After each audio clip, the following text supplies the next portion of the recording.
You have to start all over. All right, no problem. Something I Yeah, haven't done so in now a we're while. live. All right, so I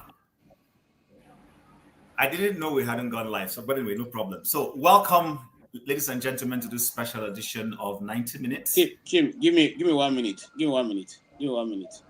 Let me help out here. Uh,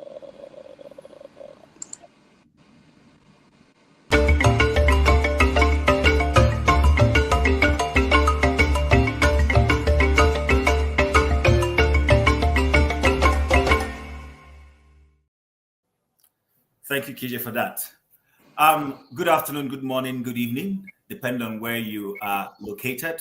And welcome to this special edition of 90 Minutes Africa. It's a special edition in the sense that it is a weekend where Americans hold their, or celebrate rather, the Thanksgiving. And that is why today you see me, your humble host, in this very big seat that belongs to Rudolph.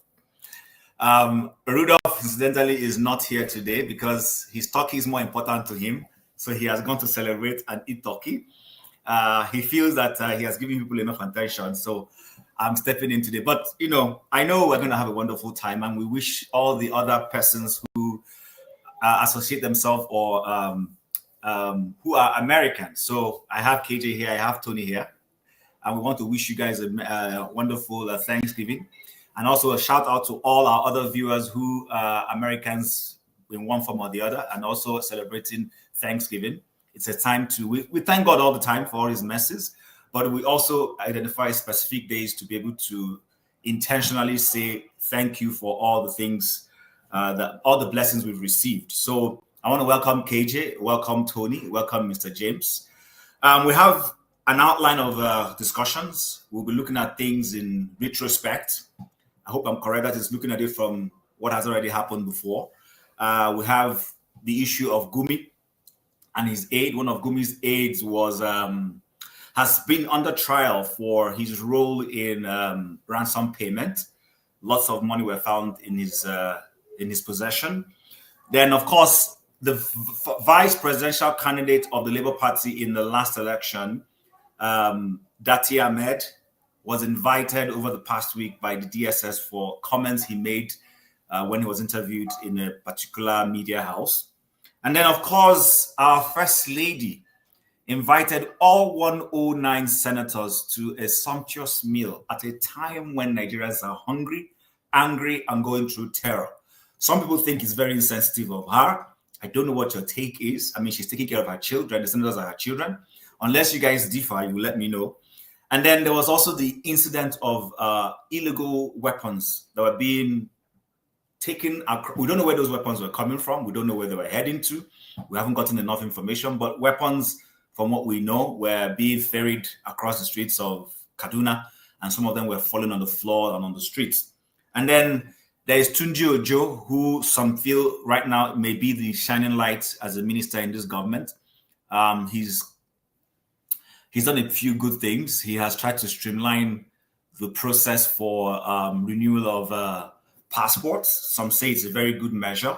And then there is also the fact that he went to visit, to carry out an oversight on one of the parastatals under his ministry, and it wasn't a very pleasant situation when he went there. He wanted to go there and find out what they were doing. We will also bring us up to speed on that. So without much ado, I would play a particular video.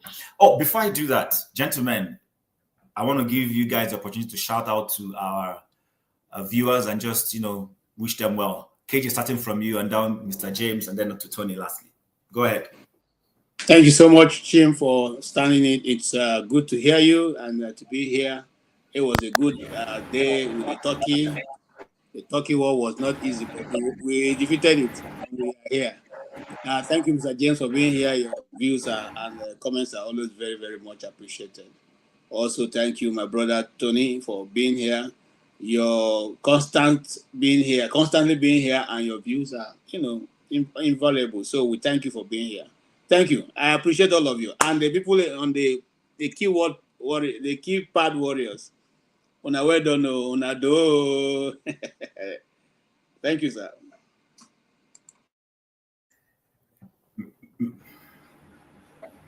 Yeah, go ahead, Mr. James. Okay, good evening, everybody. Although over here in the Gambia, we're not feeling too good because we are shivering a little bit due to the incidents in Guinea-Bissau. Although we are not in any way involved, but we are afraid of the what I call spillover effect. So we are not too comfortable, though it is our wish to be as comfortable as you guys are in America, God's own country. Thank you so much. Thank you, Mr. James. The floor is yours, Tony. Greetings, Chim. Greetings, KJ. Greetings, Pa James. Greetings, viewers. America is perhaps the only country that sets out one day in a year to give thanks. I think that's great. Unfortunately, it's also a period when turkeys are not happy, chickens are not happy because there's a mass casualty. But we give thanks that there was enough to eat. And I'm hoping that today we're going to have a great time with you, Tim, and with the audience. Thank you. Okay, so point of correction, Tony. America is not the only nation that marks out one day. Actually, Canada was the first nation to start doing that. You might want to go check your history. The first Thanksgiving on record was a Canadian date and a Canadian city. But of course, America being who they are, anything they put their hands on, they run with. So it's a good thing that some nations find a particular day to give gratitude to God. So, all right. Without much ado, we've already outlined a few topics, and I want to thank you, Mr. James. I think that's one topic we missed. We would also review the coup that happened in Guinea-Bissau. Some say it was orchestrated by the ousted president himself because he was losing the elections. Then he invited the military. So we'll look at all of that and then see what is true and what is not true. But before we do that, I want to take us back a little bit to time in history with this video, and then we'll set the tone for our conversation. Speaking for those of us who have put in place anti-open grazing laws, we have our reasons for doing it, and we have no apologies whatsoever. Now, grazing route to where? From where to where? It's not going to work. And it's not working. Can anybody wake up one day and say, we will now take cows to Asoro to feed? We have passed that stage. Time changes. And we all must be prepared to change with time. Let cow, let beef, let it eat the rooftop. It will come down. Let it eat the rooftop. It will come down. Because if today, because of we want to eat beef, so people will be killing themselves. And it's because we don't want to ban the culture. People are killing themselves. Mr. President has said it. Anybody with AK-47 should be arrested. How many have been arrested? It's not issue of ethnicizing anything. We are saying if you have a culture that is destructive of the means of livelihood of others, the governors have a right to protect their own people. And they will do it. But it is not emotional. It's not an issue that has to do with emotion. It has nothing to do with ethnicity. It has to do with means of livelihood. Your own means of livelihood you cannot use to destroy others. Okay, guys. So I intentionally played that. If you look at the issue of insecurity that has bedeviled Nigeria in the last 10, 15 years or more, it has spiraled from one issue to the other. Originally, the conspiracy was that it was Fulani herdsmen trying to take land, or because they didn't have grazing routes, they were fighting back and all that. Today now, it has metamorphosed into the question of faith, that some people need to wipe out other faiths because they want to supplant their own kind of beliefs. Now, the essence of playing this out is whichever one it is, at the end of the day, the issue is that Nigeria is not safe. There are terror issues in the country, having security matters.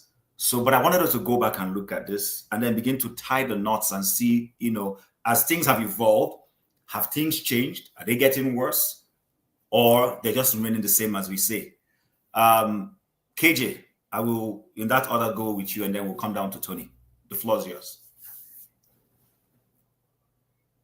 Okay. What you have asked is a very big question, and the first thing we should think about is, was Nigeria in the first place built to succeed? I don't think so. You know,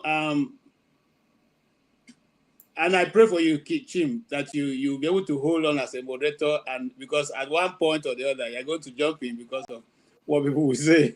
I'm going to actually, so it's going to be a difficult ride for you, but I mean, as much Okay, as you know what? Maybe I should put up this caveat, and then I give you the floor back. So, number one, the whole idea and essence of this platform is for people to express their views, of course, respectfully, with enough facts, and as much as possible, tone down emotions. But I do know, and I appreciate that as human beings, emotions are very difficult to tone down. So I do not have the control over that. However, what I will appeal to everyone to do is listen very well. If you dare choose to differ on anybody's opinion, you're very free to do that, but do that with every modicum of respect and I don't know, whatever good word else is out there to be used. Just respect people's views. You can disagree with them. That's why we're different. You can say I have Afro, and Tony, Ike, and KJ don't have Afros. Mr. James still has some hair on his head. That being said, it's just to express to us how different we are. Four of us on this platform are wearing glasses. One person is not wearing glasses, which means his eyesight probably is better than everyone else's. But the point I'm trying to make is this: we are all different people. We have different views. We don't have to agree, but we can respect every other person's views. I don't want this place to be an echo chamber. I want as many people as want to disagree, but come around, disagree, but disagree respectfully. So with that being said, KJ, sorry to have taken the mic off you. Go back. You have it back. Go ahead and express yourself, please. No, it's okay. Thank you so much, Chim. Here's where we start from. Is Nigeria built to succeed? No, I don't think so. Because the only people or group of things that will not complain is a group of cows being controlled by one person. And those cows can be going to a direction. I say, no, people are going forward. I don't want to go forward. I want everyone to go backwards. And even as many as the cows refuse to turn around, all he needs to do was, go and whip them to the direction he wants. And that's how Nigeria has been run. And, recently, I know that story, but I couldn't remember the person's name. And so I have never talked about it. But now I was reminded of that name just some days ago. The guy's name is Professor Yadudu. He was the one who wrote the Nigerian Constitution single-handedly. So are you surprised that there are so many things, clause that is there that is, is not, in tandem with nation development? No. Are you surprised that certain individuals don't want us to even talk about the Constitution, let alone even question some of those things that are there? No. It was deliberate. It was calculated. It was done to make sure that no matter how we do it, we cannot have will not be coherent or cohesion in moving forward. We will not, because some people have been given authority over the other, and they are holding on to that authority. They're not interested in relinquishing it, or even having to give space for other people. And I give you an example, and probably I will just end there, and then maybe talk maybe later. You notice something that happened throughout the 15 or 16 years. In fact, let's go back as far back as the Masop movement. The federal government never agreed to discuss, with those guys. They only look for the kingpin, and they bribe you and take you out. Once you take your bribe, you go and sit down and close your mouth. And that is why, of course, we're going to get there later. People like Datu Ahmed never cease to impress me. And he said something that I want Nigerians to think about going forward. He said if you are 100 people carrying out a protest, they will arrest you all. They can shoot you down. If you are 1,000, they will arrest some of you. They will shoot some of you. If you are 10,000, they will begin to look for the leader. If you are 1 million, they will run out of town. Until we are able to understand that man's philosophy and work with that, we ain't going to make any progress, because the system is not meant to favor you. The system is meant to favor individuals that the system is interested in favoring. And that's why no matter how much of pressure that IPOB put on government refuse to discuss those 7-point agenda which was given to them. No matter how much pressure the southern eastern governors, even those who can at least speak in the public, put on the system, they will still not yield. No matter how much shouting that Abaribe does in the National Assembly, he's just known to be backing. Nothing else, nothing is going to happen. And so, because the system has been built that way, those who understand it, it's just like what's going on now. They've doubled down on the genocide instead of trying to see how it can be solved. They've doubled down in defending what is indefensible. That it's not only one side that's being killed. Should anybody be killed in the first place? So you see that any which way you look at it, the system was not built to help you. You understand what I'm saying? At this point that Nigeria is in the where it is, the president is setting up the tax reform committee that will begin to look into how to tax Nigerians as from January. And when we say this state tax, people don't understand. When you send money to your people in Nigeria, government will take percentage out of it. When your people transfer it to, if you are sending money so that your uncle can distribute it among your people so that they can feed, each transfer will have its own tax to be collected from it. Yeah, but hold on. KJ, hold on. Just to, are you saying the government should not institute any form of tax regime? Is it wrong for government to pay tax? I mean, you pay tax in Maryland, so what is wrong with the government putting up tax? Here's the difference. I pay tax in Maryland. Let me just run down certain things that is open to you in Maryland. If you come to Maryland and you're paying tax and you're a good citizen and you want to buy a house, government will give you certain percentage of the money as your down payment. I don't know if you understand what I'm saying. And they will take over the payment. In fact, there are certain agencies that can take over the payment, and all you do is every month you lodge that. That's part of your tax. If you're driving out of your driveway and there's a pothole, you call they come fix it up. You don't need to call them twice. In fact, as it's about snowing right now, you don't need to go to any side. The major roads where, except the one going into your house, that they may not clean up. Every other one going through the city is cleaned up. Those guys are out there. Since I came to America, they are out there every snow season. Nobody calls them.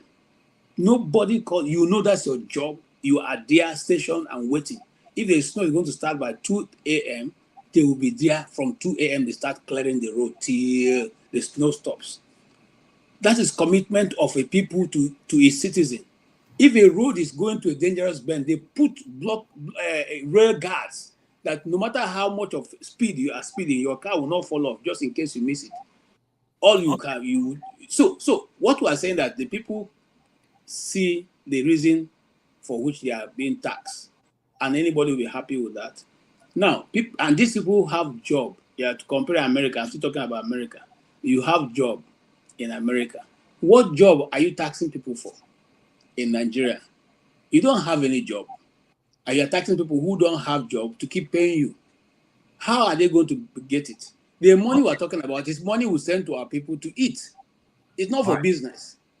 Okay? So you are taxing them for money that's been taxed already for them to eat. So you tax me for sending the money. You tax my relatives and friends for the money that the little that they're even going to get, they pay tax on it. On what basis would that be said to be responsible? Okay. How? All right, KJ, we'll come back to some of those things later on. Thank you for that detailed. Mr. James, the floor is yours, but let me just reiterate. So I intentionally played that video as a way of telling us where we've started coming from with the issue of insecurity. There were people who really spoke out in authority. That was the late Ondo State former governor, somebody I prefer to call Arakuni Akiti. But of course, we all know him as Akeredolu. In the light of everything that is happening, also considering what he said, what's your take on where we are so far? Let me take off from where KJ stopped. Why should we be taxed in the first place? If I'm in Nigeria and I have the means to evade tax, not avoid, to evade tax, because there's a difference between evasion and avoidance. If I have the means to evade tax, I will not hesitate to evade tax. Because what are they doing with the tax money? If you need good medical services in Nigeria, you must go to a private clinic, not public hospitals. If you need water supply, you must drill a borehole in your house. You can't rely on the public water supply system. If you want justice, according to our friend, Mr. Chowore, said you need two sets of lawyers. The first set is those who know the law, who can argue your case properly. The second set is those who know the judge at home. If you fail to have these two sets of lawyers, you are going to lose the case. When the streets are dirty, the government will use a horse whip on you and me to clean the government street, because the streets belong to the government. That's why during the colonial period, it was called the Queen's Highway. The street belonged to the government. So for government streets to be clean, they will use horse whip on you and me instead of hiring people to do the job. Now tell me just one thing that the people of Nigeria are benefiting from the government. When this man took over, Mr. Tinubu, he said, subsidy is gone. Okay, what are you doing with the subsidy money? You are not even subsidizing their livelihood, yet you are taxing them. Not long ago at the University of Benin, the students were protesting verbally because they've increased school fees. They are telling them to go and obtain student loan. So because they want the student loan is available, they should go and obtain loan to pay school fees. And they hijack the school fees astronomically. So at the end of the day, when the students finish schooling, jobs are not available and they will be indebted to the state, a debt they cannot even pay for the rest of their lives. So you see that the life in Nigeria is miserable. It's nothing but misery. So anybody who is smart in Nigeria, who can evade tax, should do so without looking back. There's a difference between tax evasion and tax avoidance. If, for example, you are taxing cigarettes, and I choose not to smoke, that tax I will not pay for choosing not to smoke. But if government is rendering services for which I will be taxed, if I fail to pay that tax, that is tax evasion. It is a criminal offense to evade tax. How many senators, how many representatives, how many top government officials pay their taxes voluntarily? These are things we should take into account. So to me, it is foolishness for a Nigerian to pay his tax.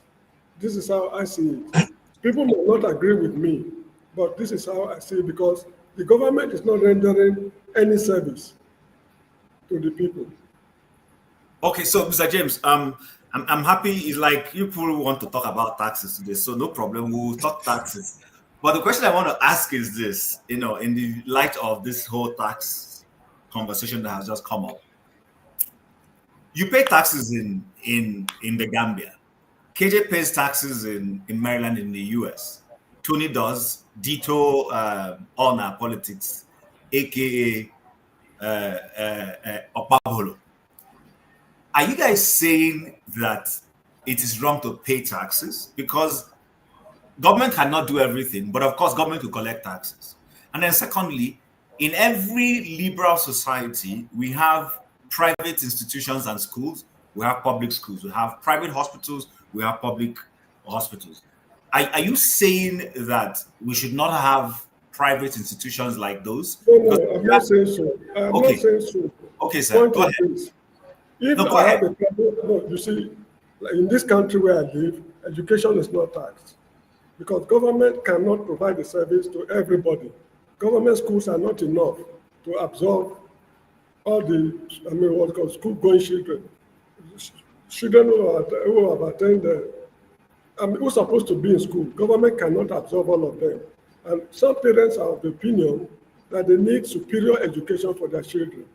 Now, when these children are educated, it is to the benefit of the state, because the government here believes that it is better for everybody to be educated. And it is better, it is better for everybody to be educated than to educate a few because the uneducated ones will pose problems to society in future. So if the private sector is willing to provide the service the way government is providing it based on rules and regulations, they have no objection. They even encourage them to do more. So this is how it is here in this country where I'm living. So all right. It's not an offense. Sorry, there's nothing wrong with paying tax, but you see, it's a question of duties and responsibilities. It is our responsibility to pay tax. It is the duty of the government to use the tax for what it is meant for. A situation whereby you remove subsidy, and what is happening to the subsidy, nobody can give a good account. To me, it is deceptive. And not only that, now the what you call budgetary allocation, whatever they call it, they give to the states from the federal government has increased.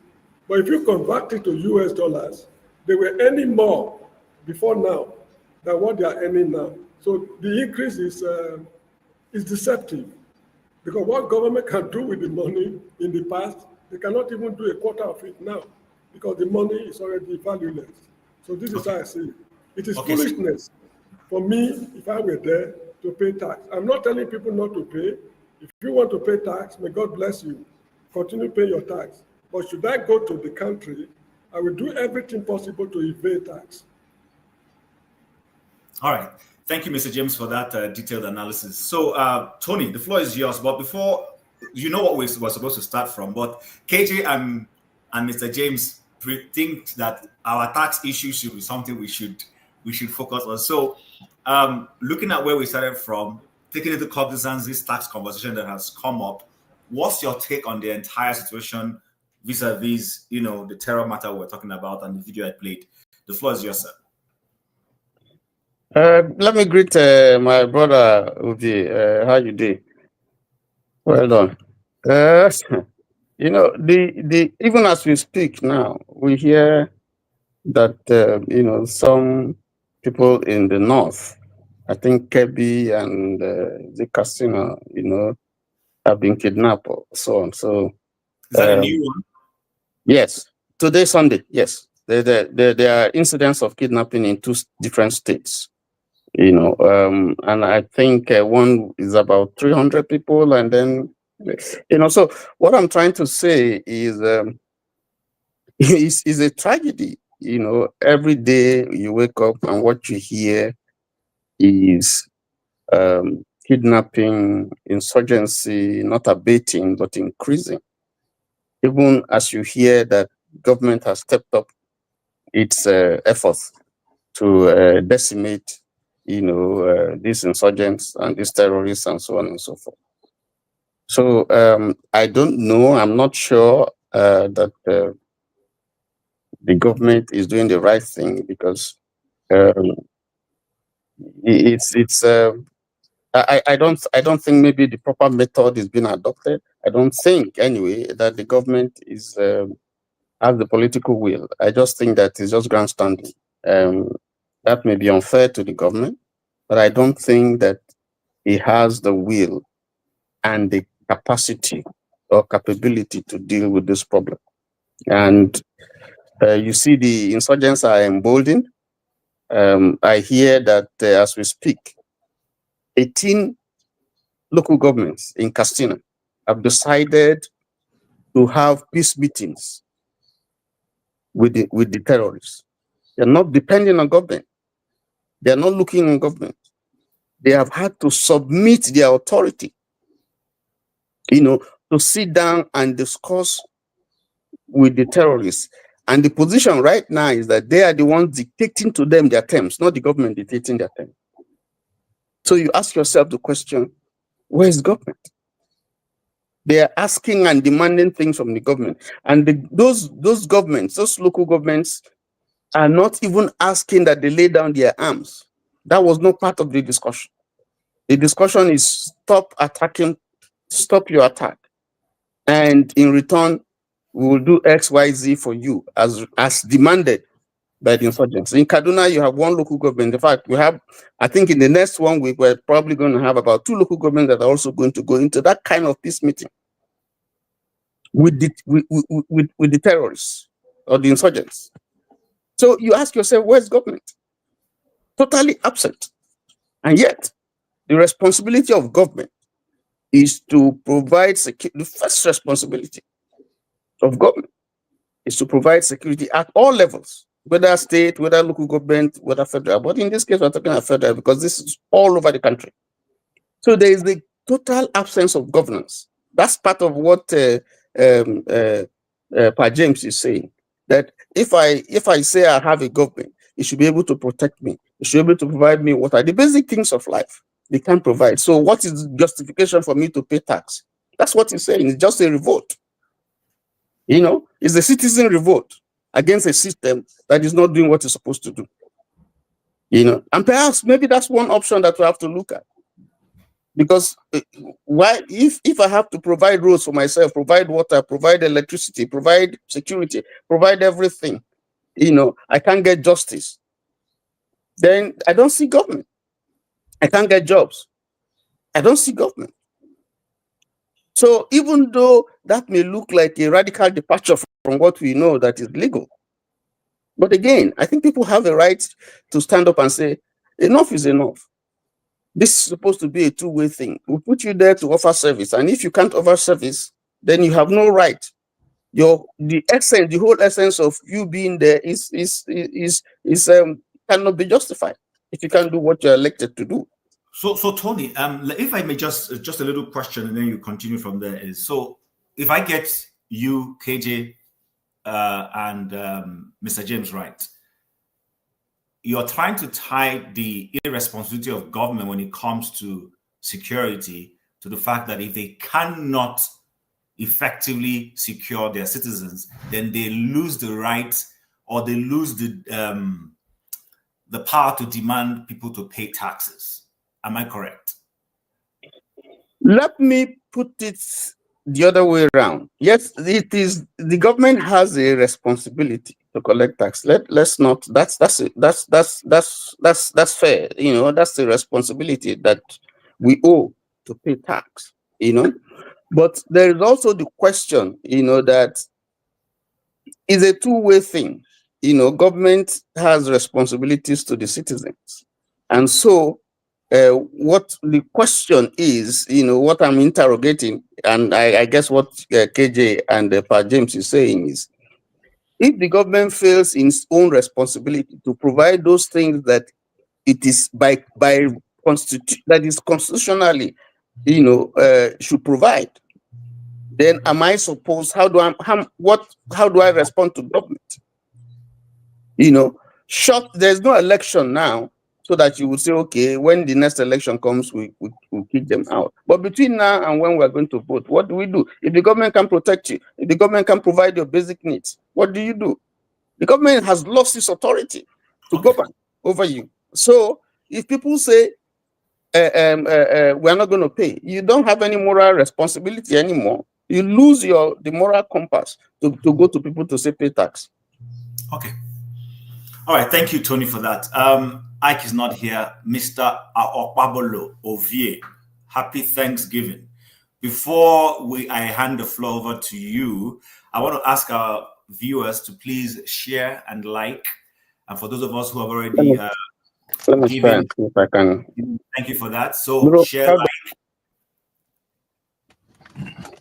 like and give to support the platform.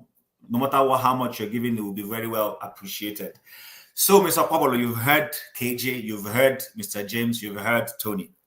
I don't know if you watched the video I started early to play, but now in the light of everything that has been said, let me just put a little twist for you here. So, government's responsibility is to secure the territory it governs, and by this it means securing the people who live in that territory, provide them with means, all the necessary infrastructure and means of livelihood in terms of water, and all that, good roads, and of course to also take care of the military who secures. So if the government is not doing this,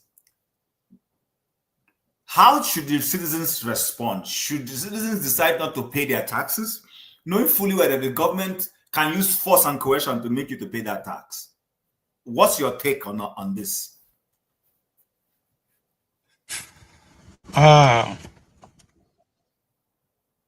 I mean, I think for me, I will always look for what's the lasting solution.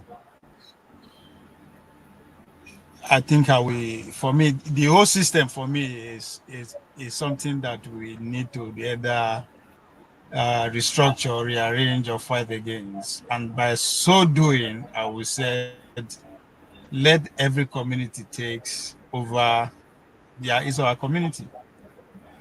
Now, let the villagers begins to ask what is entitled to us from our own tax. I think the education about what tax should do and not do is a minimum in terms of our own. Now, not everybody is aware that we are paying tax in order for us to actually have either affordable housing, good roads, and all that kind of thing. So, first of all, we need to start educating our own localities, our own villages, to start asking questions. How much are we generating first? I mean, from local government, before we begin to ask either it's enough or it's not enough. Either government is entitled to or not entitled, whether we are supposed to even pay at all or not to pay. Right? So I think we should start from there. How much is my own village, for instance, is contributing to that cause? I don't know. And I don't think 4 out of every person from my village knows. So from that point, what am I fighting for? What am I agitating for? What am I against, or what am I for?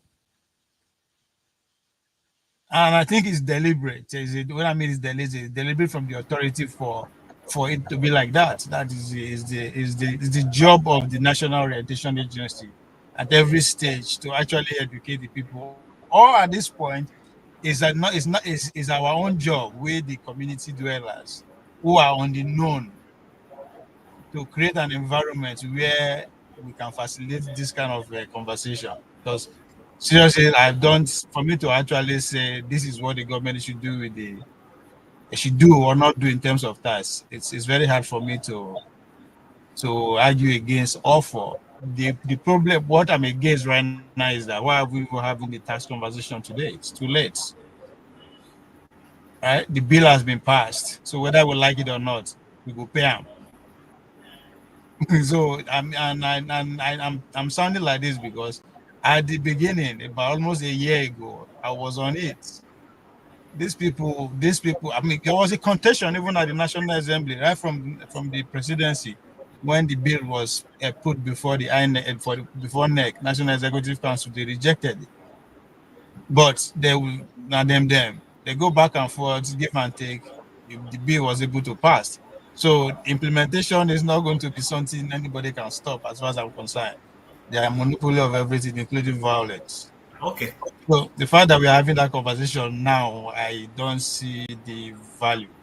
Not yours here, not us here, because I know it's been headlined from very much all the platforms and media. So Okay. All right. Thank you, Ovie. We'll come back to you later on. Before I come to Mr. Aika Alamefule, Mr. James wanted to just chime in something. Mr. James, the floor is yours. Yeah. You see what I was saying? While I was online, the electricity went off. There was problem with our line. So we phoned the electricity corporation and they switched us automatically to another line. So why should I not pay my tax in the Gambia? So this is the point I was making.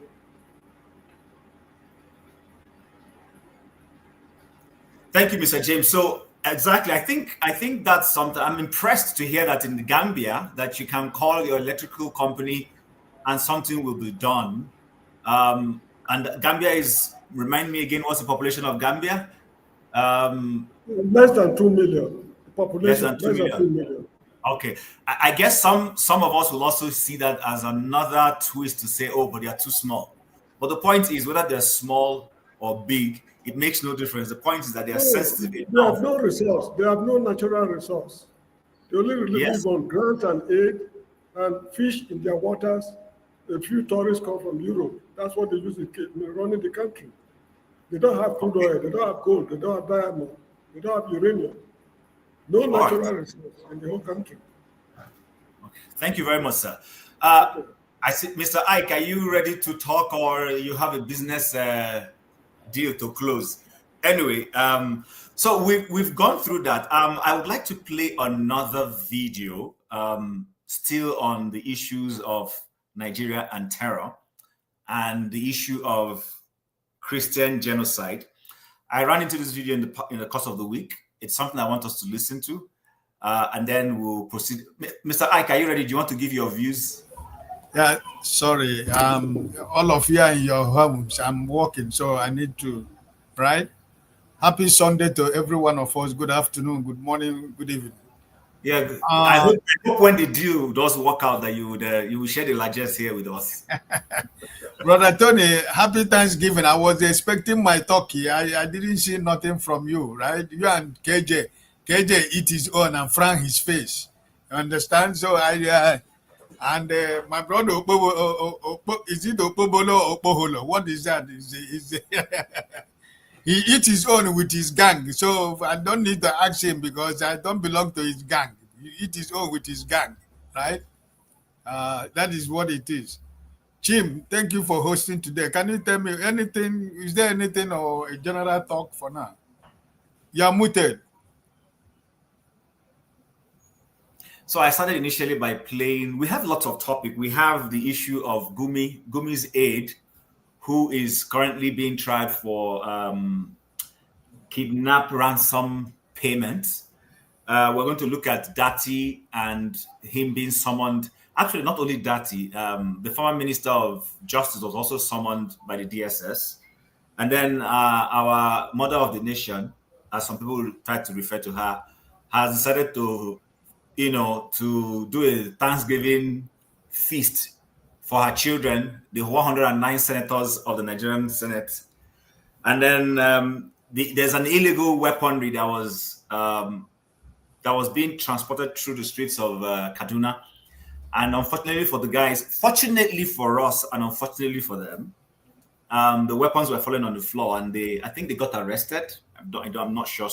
But I started by playing a video of the late governor of Ondo State, and where he was talking about the fact that we should not empower headsmen who felt that it was their right to go seek pasture for their cows, but in process of doing that will destroy the businesses of other people. The whole idea was for us to go back in time to see where this whole insecurity matter all started from. So in trying to have that conversation, Mr. James and KJ have tried to tie that to tax, in the sense that if the government is unable to take care of its people and fulfill its primary responsibility, which is security of the people, then they lose the right to earn those taxes from the same citizens. So whichever way you want to go about it, the floor is yours. If you want to stick strictly to the issues of insecurity, that's fine. But if you want to merge both and educate us better, we are your able listeners here. Thank you. Oh, thank you, Mr. Chim. Well, I think that for me, Nigeria for now is still what it used. It's not what it still has to be. The security of Nigerians at stake, and this government is not doing anything. All these cut and nail actions and decisions that they are making for the past 1 week, it is all the politics of 2027. There is no good, clear intention of what they are trying to do. It's all about 2027, and probably because of what the President of America said, these are the government that are negotiating with terrorists. And the king of the negotiator, Gumi, is still walking about in the street of Nigeria, still talking, still making comments on radios and televisions. And nobody has been held accountable, right? A brigadier general, that major general, was killed in the front line, even though he called and they know where he was. But the terrorists got there before the Nigerian military. Nobody has been held accountable. Nobody has been arrested for allowing a major general or brigadier general to die the way he was killed by these people. Nobody has been held accountable. Is it the same people that they kidnapped was it in Niger last week or last 2 weeks, where the military withdraw? Somebody called the military to withdraw before the terrorists went in. Chim, who had been arrested? Who had been held accountable? Nobody. So everything that this illegitimate government is doing is all about cosmetics.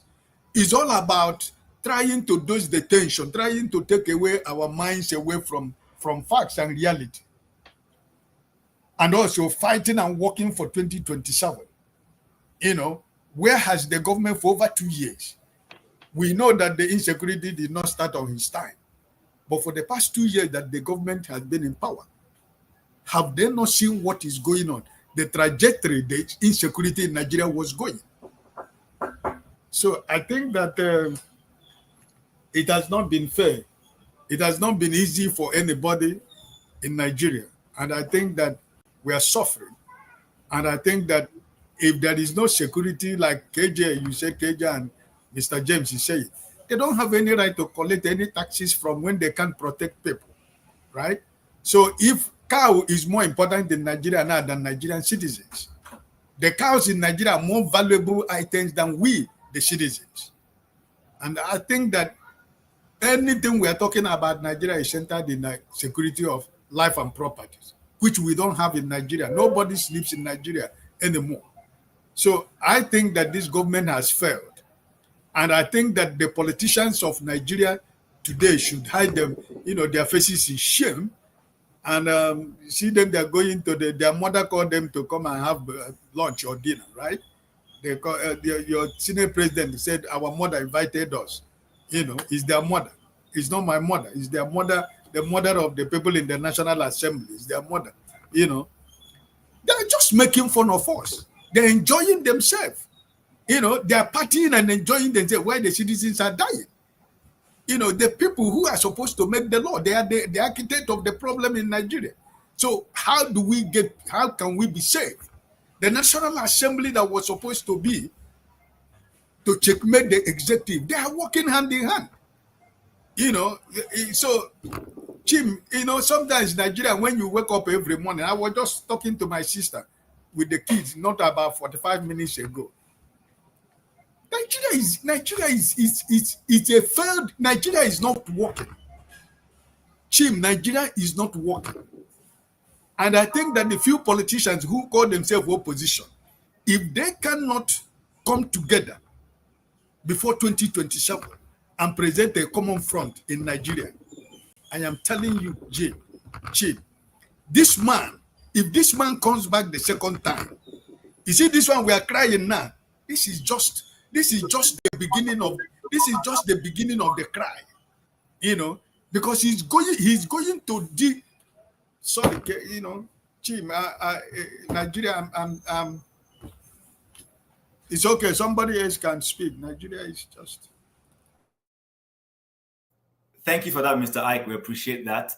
So moving on, welcome Simba, welcome Support Diaspora. The way people they change name for this place. Anyway, I will change my name very soon. But all this name you put change. You put go to CAC or the relevant authorities to change those names, or just feel free and you just change your name anyhow. Anyway, the person I'm talking to knows himself. So I want us to move forward into another, because I want us to focus on the insecurity situation. But I want to play two videos back to back, and then I would go to those who haven't spoken and go around. So, sorry, Mr. Moderator, Mr. Chim, sorry. Can I quickly say one or two things? No, don't worry. I will give you time to say one or two things later. Please, no vex.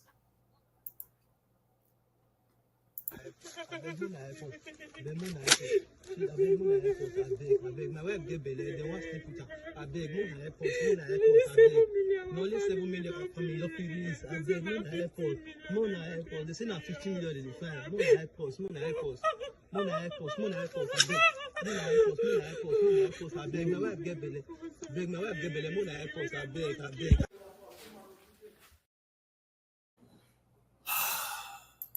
Top of the day, ladies and gentlemen. I hope this meets you well.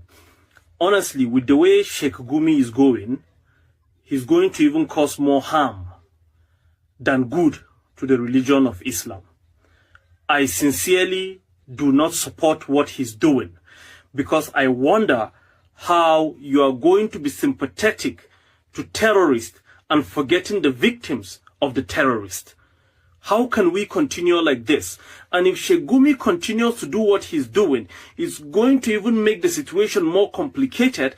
And because he's an Islamic cleric, is going to bring more bad light to the religion of Islam. I am advising Sheikh Gumi to read the room. Please, Sheikh Gumi should read the room and understand what is happening and stop making, he should just stop commenting. Because he is further he's exacerbating the entire situation to be even worse than what it is.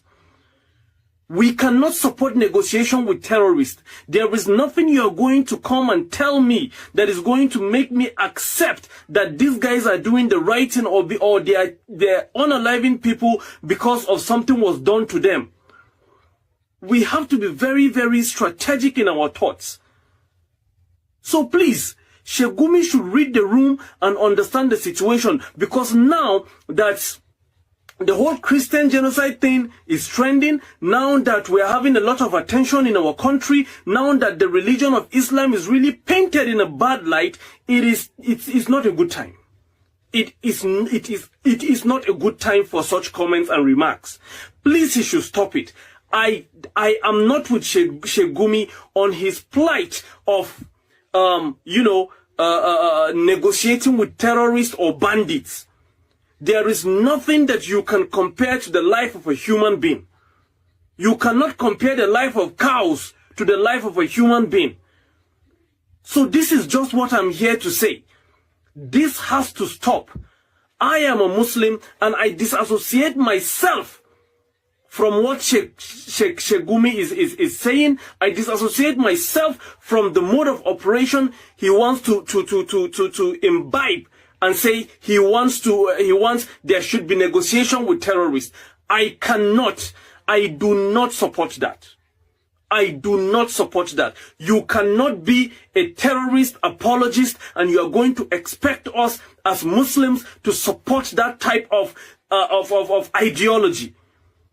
So please, Sheikh, sir, please, I think it's high time you just step by the side and let's see how these things is good. Because now you are exacerbating it, you are making the entire situation worse, and then the religion of Islam is being painted into a much more bad light. Because now people are saying that, oh, this is it, since he's an Islamic, because you being an Islamic cleric, you are like a key figure in Nigeria and the religion of Islam in Nigeria. So anything you say is going to be generalized and is going to be taught that every Muslim in Nigeria has the same context, has the same ideology of negotiation with terrorists. I disassociate myself from that. And please, sir, I urge you to just please remain quiet for the meantime. I'm begging you in the name of God. Negotiation.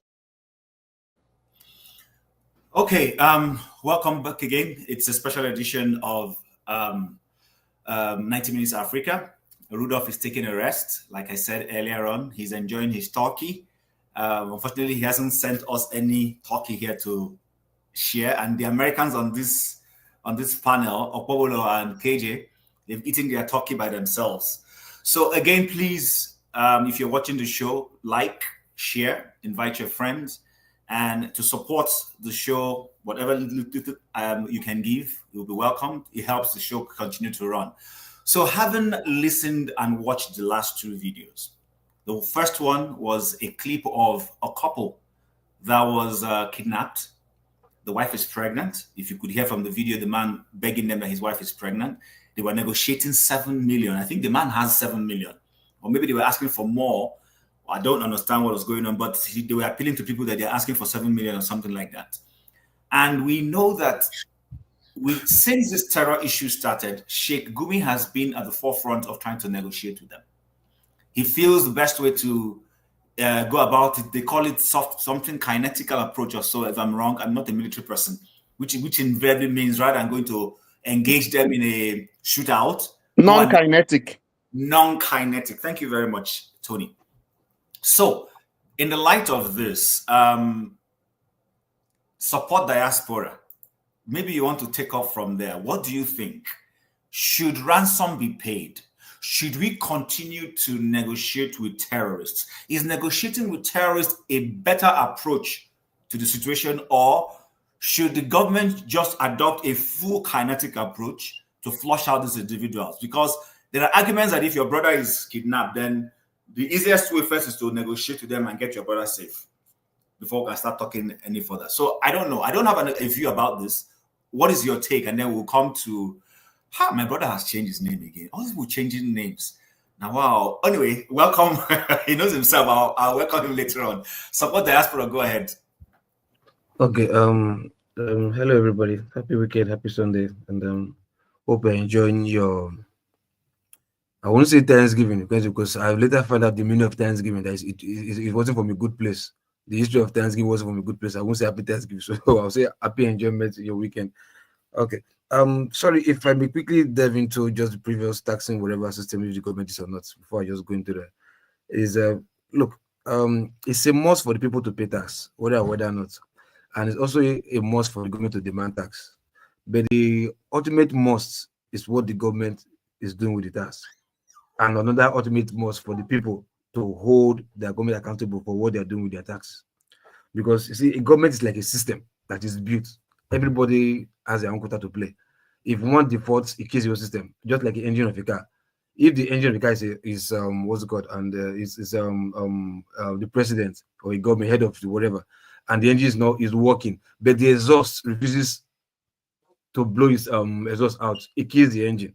You understand? If the exhaust is working and the engine is not functioning well, like that vice versa. So every system has to do their quota. So if they go, a system is built and everybody's on the same board with the system, yes, there's a government, or we agree there's a government in place.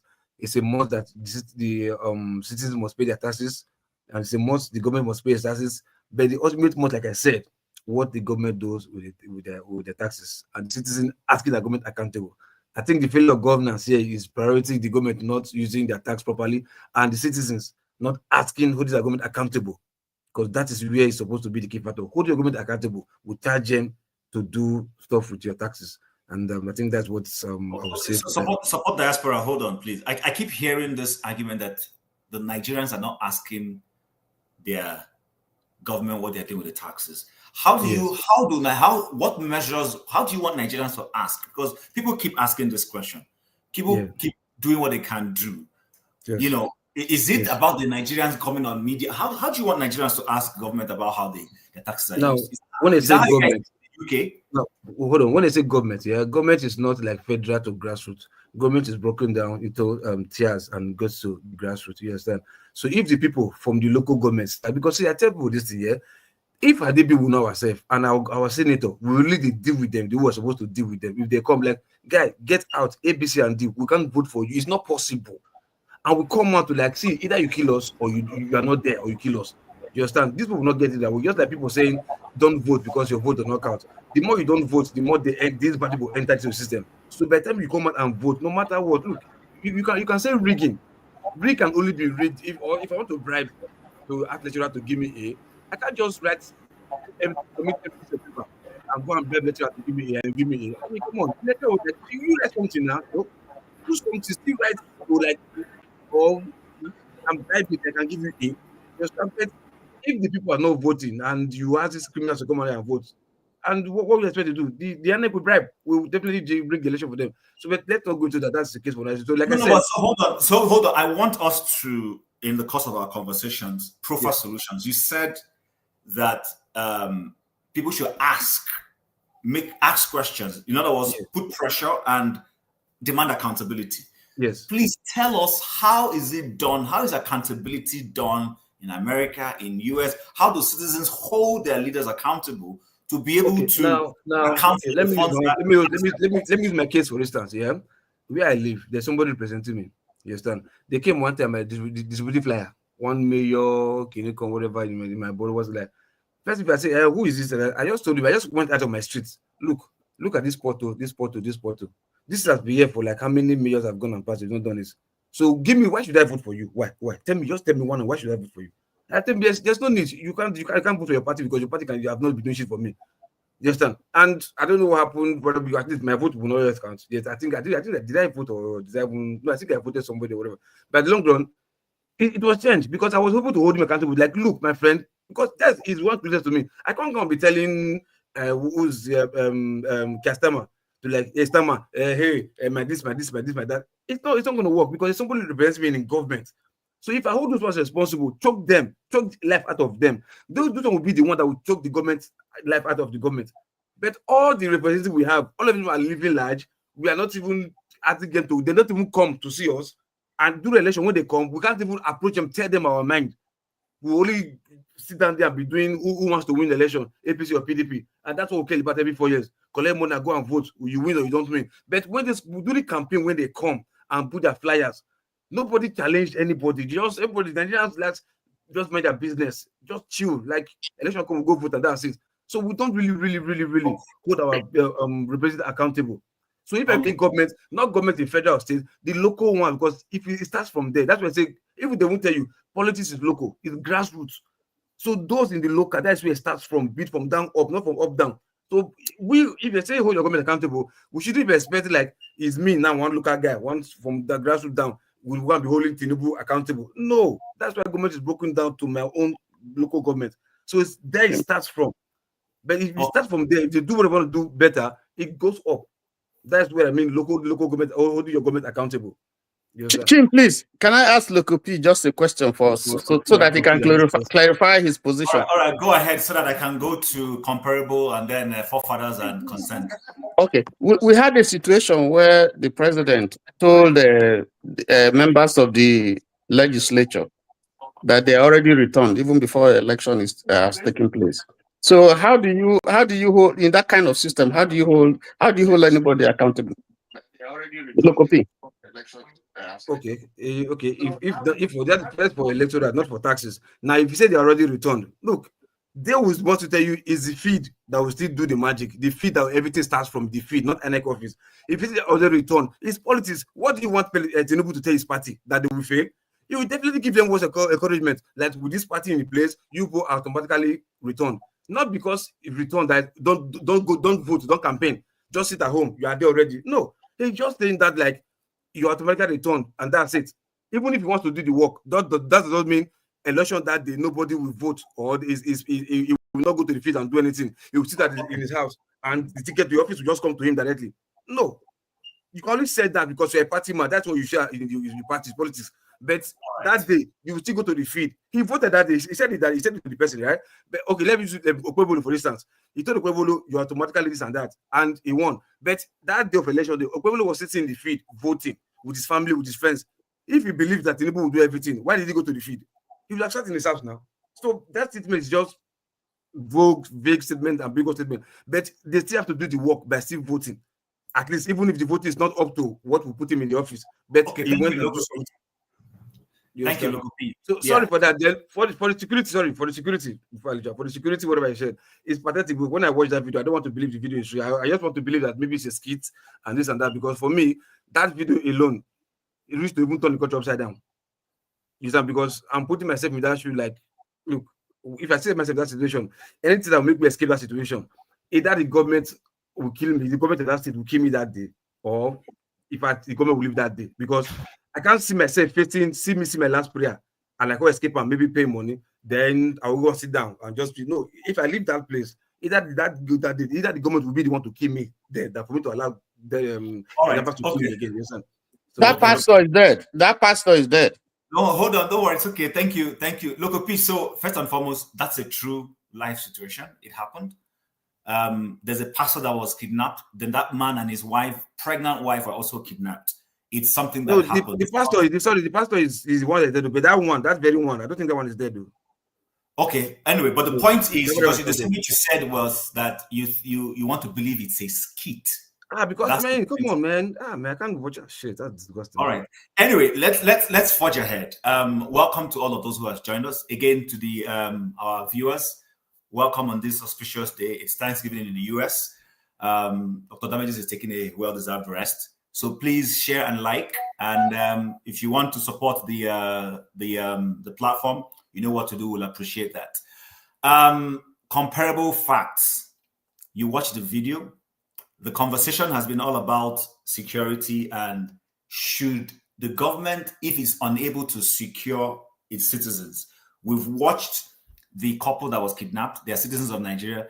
Even if they don't pay taxes in the way taxes are paid in where you and I live, but they pay some form of taxes to the government, or even oil money that is everybody's money is collected by the government and is supposed to be used. So if the government is not able to secure the lives and property of its citizens and endanger them like those two couples, should government lose the right to demand taxes from its citizens? KJ, Mr. James, and Tony have made the case that government should lose the right.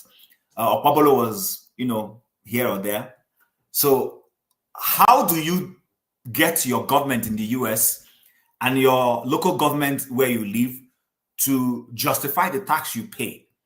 And when they do not do what you expect of them, how do you go about holding them accountable or not paying taxes? You just stop paying your taxes and you don't remit your funds? Can I, Chim, can I just add something to what you're saying? I don't think you're quoting me correctly. Now, this is what I'm saying. No, KJ, I'm not saying you're not. You didn't say that. You said they shouldn't pay taxes. Like, don't worry, I get you. I'm just all right, because you're already being taxed. Why increase the tax? Next. I know. We're just expanding. That's what I'm saying. Why would you we're expanding that frontier. I get what you're saying. Nigerians remit money back home to their parents and their siblings, and then the government is planning to tax those same funds again. I get it, but we're just generally looking at it from a responsibility perspective. Has the government lost the right to demand, taxes? Because in the constitution of Nigeria, there are responsibilities, there are rights, and there's one other word that it has skipped my mind. There's a word that's used in the Nigerian constitution. In civics, we're taught that. So has the government lost the right to demand that Nigerians should pay taxes of any form, whether it is, diaspora remittances that comes to our families back home, and then they use and they get taxed in one form or the other, or it is the general tax that we are made to pay? In the light of everything we're discussing, just see how you can weave everything together. Comparable, go ahead. Thank you very much. Greeting everybody. Good morning, good afternoon, everybody. It's a very, very good question you asked. So we have to talk about this before we go to the terrorist part of it. So having said that, what is the priority of the government? Is it not the security of the welfare, the security of the people, and the welfare of the people?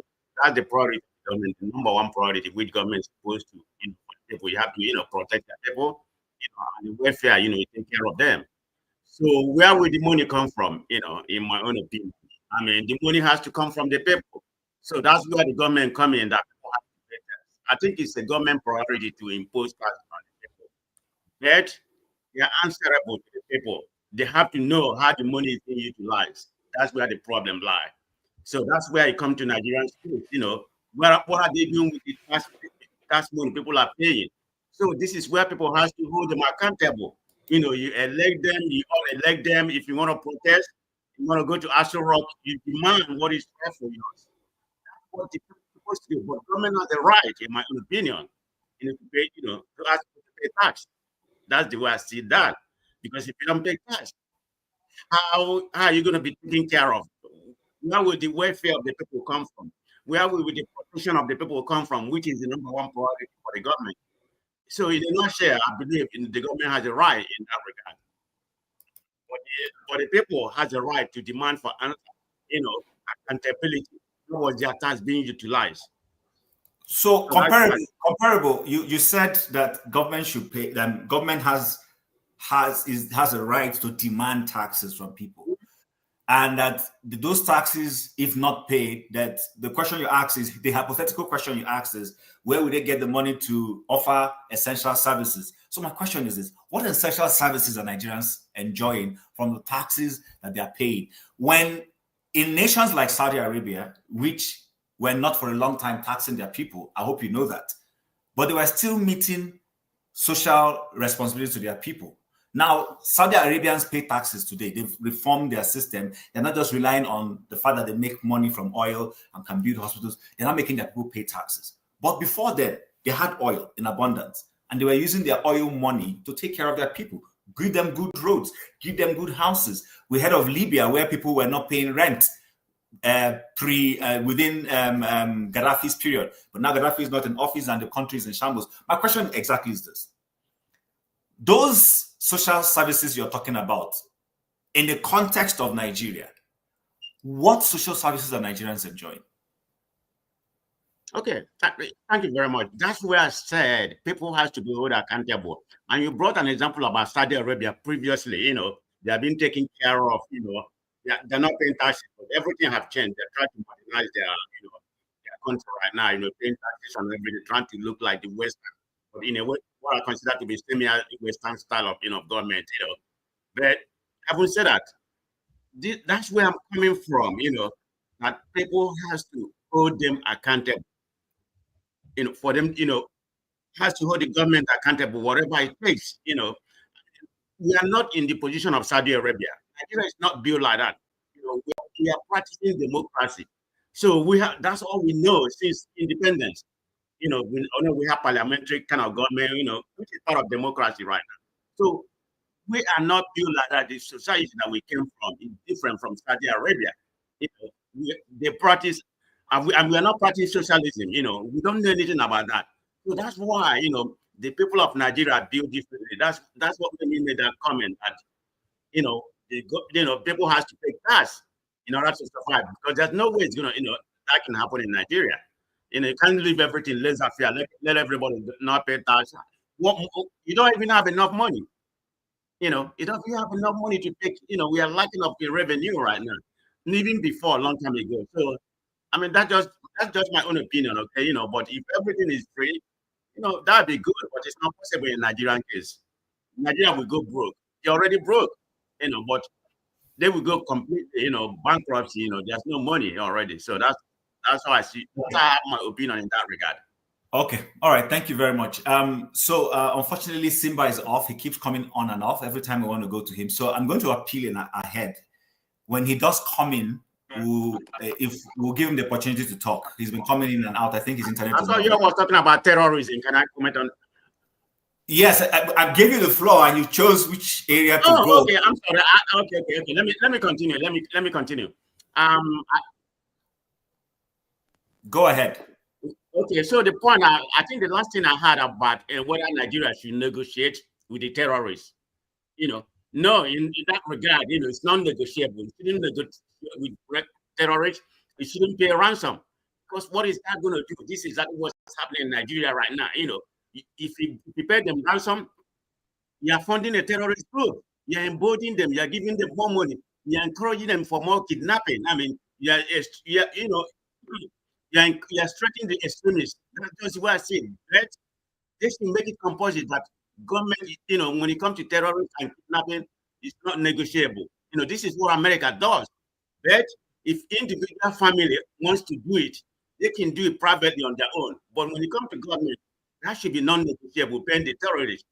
That's why we are having what we're having right now, ravaging the whole country. And the government you have don't have the ability to do it. Tinubu is already a captured president. Let's call it what it is. What do I mean by a captured president? Somebody, who is being, supervised by a particular ethnic group or talk about. I mean, he may have the boldness to implement that economic policy like tax and everything. When it comes to that, when it comes to that military side of it, I think, in my own opinion, he has an agreement with them, that you don't have any right to do it, and everything that is, is more political. There's nothing he's going to do. All we are seeing right now is window dressing. All this emergency, nonsense that he call or whatever. It's not going to happen. Recruitment. How can you recruit people? You have not solved the fundamental problem that we have in Nigeria. The people sponsoring Boko Haram and everything. They are the main catalysts. If you recruit 100 million, you have this military guy here, forefather, always, talking about military. But Nigeria, Nigeria is not in the right man for that. He can recruit 200 million like forefather one. It's not going to solve Nigeria problem, because all this sponsor of Boko Haram, Tinubu knows them. Look at the one that was released by Saudi Arabia. Up to today, we don't know their name.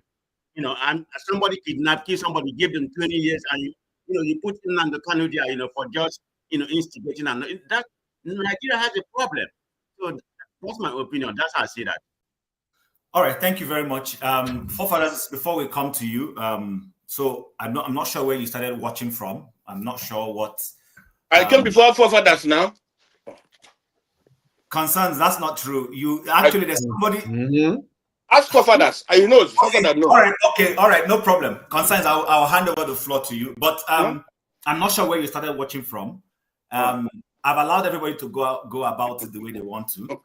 I have played 3 videos so far. I've played the video of the late governor of Ondo State, who was talking about the fact that open grazing should not be allowed. That was in a forum where even his co-governor at that time, which is a governor of Kaduna State, El Rufai, was there. The current Senate president was there in that forum. And his perspective was simple, that we cannot fall for a blackmail. That some people think that because you don't give them free passage to pasture their cattle, then they will hold everybody to ransom. And he said, listen, if it means the price of cattle skyrocketing, then let it skyrocket. Let it eventually to come down, that his responsibility to take care of his people.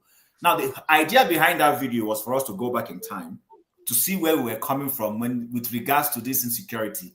Is moved from one conspiracy issue to the other, from, it is Fulani herdsmen who are looking for land, to, it is Islamic fundamentalists who want to, Islamize the whole country. But however you want to look at it, we've had a situation where insecurity has grown.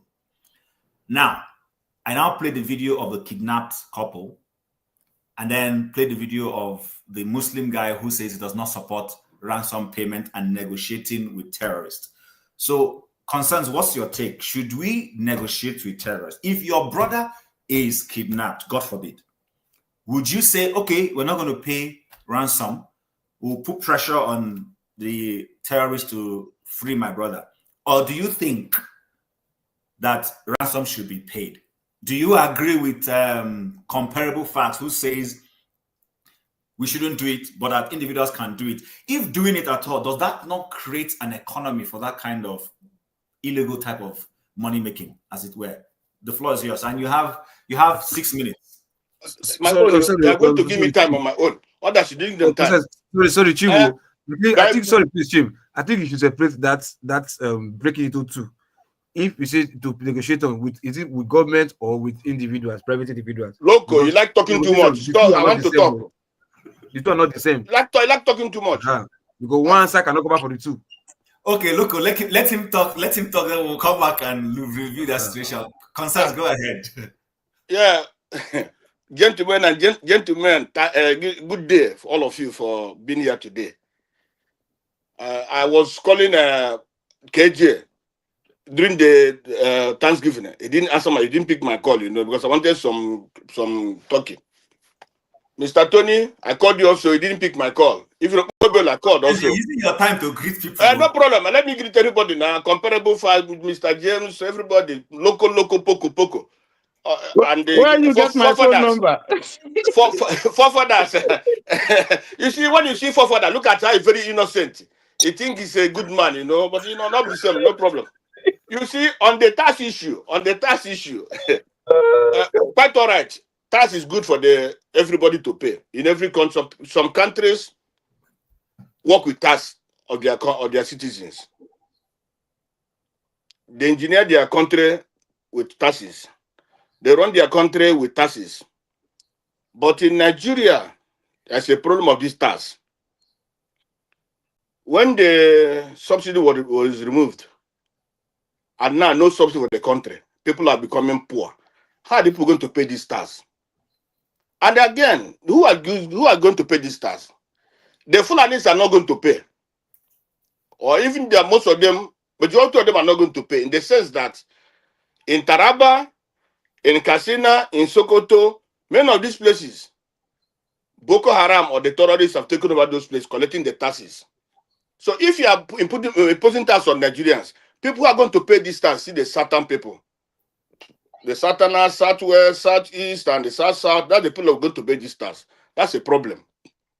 So and again, who are you going to use this tax? What are you going to run with this tax? The government is borrowing so much. The tax you are going to pay, is it going to be used for this, I don't know how the name to use to them for them. This House of Assembly, House of the Senate, and these people that are running on Tinubu's mandate, or is it the judges that also run on Tinubu's mandate? Is it the INEC that also on Tinubu's mandate? Look at the whole country. That's why Trump say we are very disgraceful. We are a disgraced nation.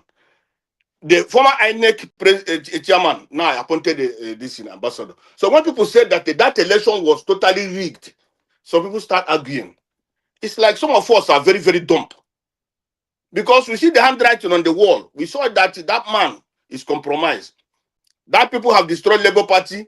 INEC and the judges that destroyed the Labour Party, they have destroyed PDP through Tinubu. Because all these institutions are running under Tinubu's mandate. So for me, I don't support that task. I don't. Even those who are talking about going to meet their councillor. Do you have Nigeria have councillors or chairman? They don't have. Everything is through the governors. And even those that have, there is no running. Tinubu is in control of everything. People say protest. You can't protest. Today, the government is in the Yoruba hand, but you cannot protest in Lagos. The elders and all the nonsense that are calling themselves, they say they can protest in Lagos because Tinubu is running the government. Yoruba is running the government. The results of Yoruba now become that government. Not that they are talking of oil, not that they're talking of what that is that government, that is their government, that's their resources now. So that is one. On the terrorism, you see, Tinubu himself is one of the part of the terrorists in Nigeria. I have the evidence. I have evidence. If you call me tomorrow, I will go to court and say it. One, the government is terrorist government. All the while, Tinubu has been there, and the Buhari was putting all these Boko Haram people in the government. Tinubu never said anything. As the chairman of APC that time, never said anything. He was doing everything for him to come back to rule Nigeria. Now, these people are in the government. These people are in the army.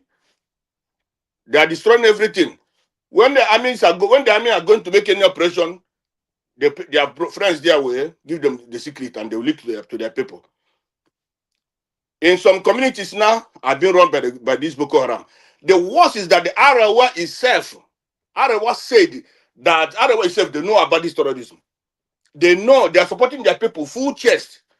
In Igbo land today on the south, if the Igbo see somebody who is a terrorist, they report to the military or this, come and take these people. But in the north, there's governor. How many governors? Is it Nasarawa and all the Sokoto? He said they know where these people are.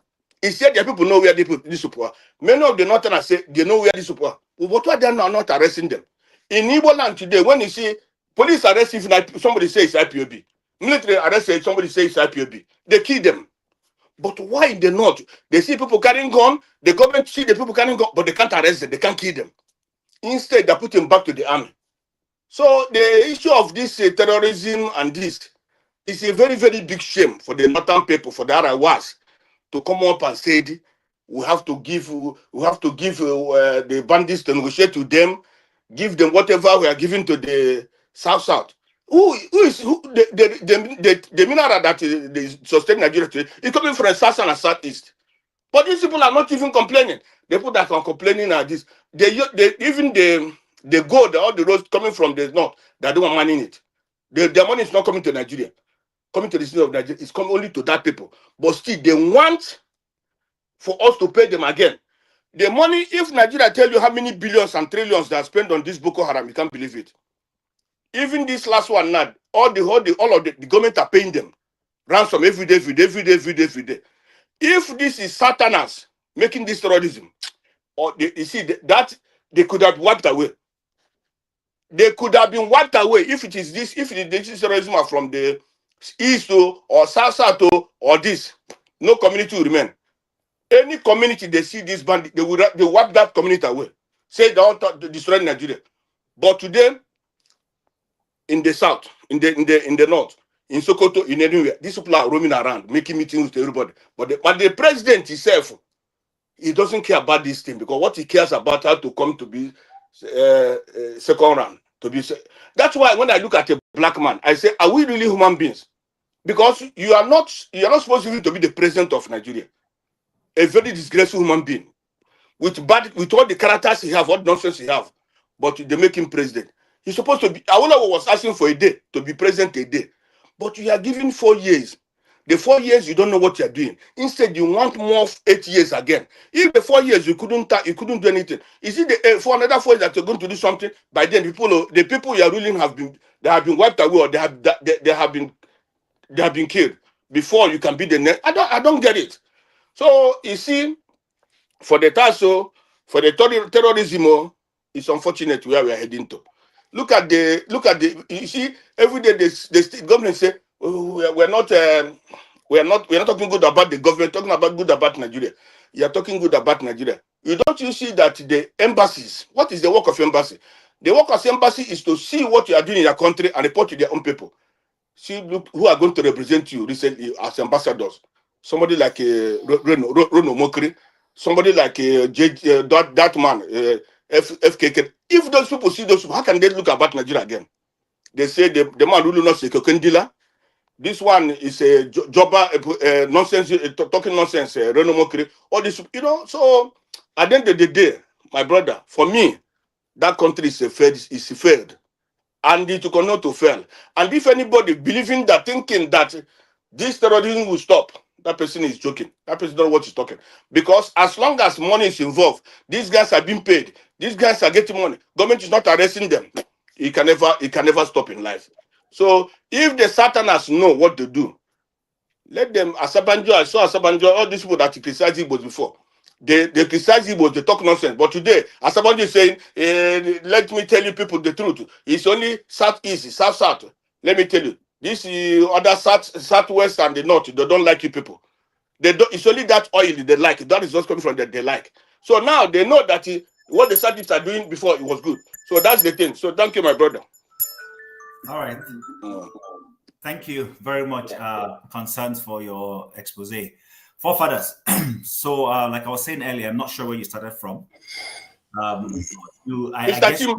Chim, please put me in the back edition after. Put me back. Let me make a call. Okay. No problem. Okay. So, the floor is yours, actually. We've been talking about insecurity in the light of government responsibility. Should government lose the right to demand taxes from its people if they're not able to secure them? Should we continue to pay ransom when people get into the hands of these bandits? We don't know. What's your take on it, sir? Thank you for having me, Chim, and greetings to all the panelists, including the ones in the chat, and special greetings to the viewers. Regarding payment to terrorists, definitely not. I don't think it's a good idea to pay terrorists. You just enrich them, they go and upgrade their weapons and come back for more. That is a terrible idea. It's always been one. And even the one in the Niger Delta, I was somewhat like, that is an example of a weak state negotiating with people that are using force against the state. And so I'm not for amnesty. I'm not for wrong. Why should you reward wrongdoers? Then what is the point of the ones that are law abiding? And so, but in Nigeria, they have a culture of always trying to pretend as if law and order and the strength of the state is negotiable. Let's just do it and cover up and forget about it and move on. So that is fine. They can do that if they want to, but I'm not for that. I'm for a strong state that is capable of preserving its people's lives. But one of the issues I tend to have, from my point of view, I feel a little bit perplexed when people say the Nigerian government don't do anything. I don't understand that. Have you ever been in a lawless environment? When we say they didn't do anything, I like to divide it into two parts. Like the federal government, they don't perform very well. They are terrible governments because they are not even proper governments. But that is different from saying there is nothing that they are doing. There is a road you are driving on. Somebody is making sure when you get down from that airport, you can walk, catch a taxi. How many cities have been overrun? Somebody has to pay for those things. Your country cannot remain broke constantly. You have seen nations that don't have any natural resources like Singapore and there are about 6 million people. Singapore, no natural resources. They do more export than the entire Africa because of human beings. and we don't want to tap into our people at all. So the way I look at it is it the chicken before the egg situation? If that's what you're looking for, there's already egg, which means you already have a level of security. You have to build on it. Every nation builds on it. You can't have a perfect situation. Most nations are forged out of war, which is the worst situation to ever be forged out of. I hear people going to pay tax. Without collecting tax, there is no civilization, period. And I can understand if you are making the argument of penalizing people that don't earn enough money. I'm almost certain people in the rural areas are not going to be hit that most. It's people in the cities that do reasonable, that get reasonable income.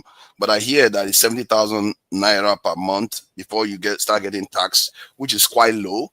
Personally, I think that is quite low. You should be at least 200,000 before you start getting taxed in Nigeria at all. But maybe the government is strapped for cash. If the government wanted to use the money properly, I think it's possible that you can tax people that way, because what taking that amount of tax does for you, it helps you leverage it to get more loans in the world.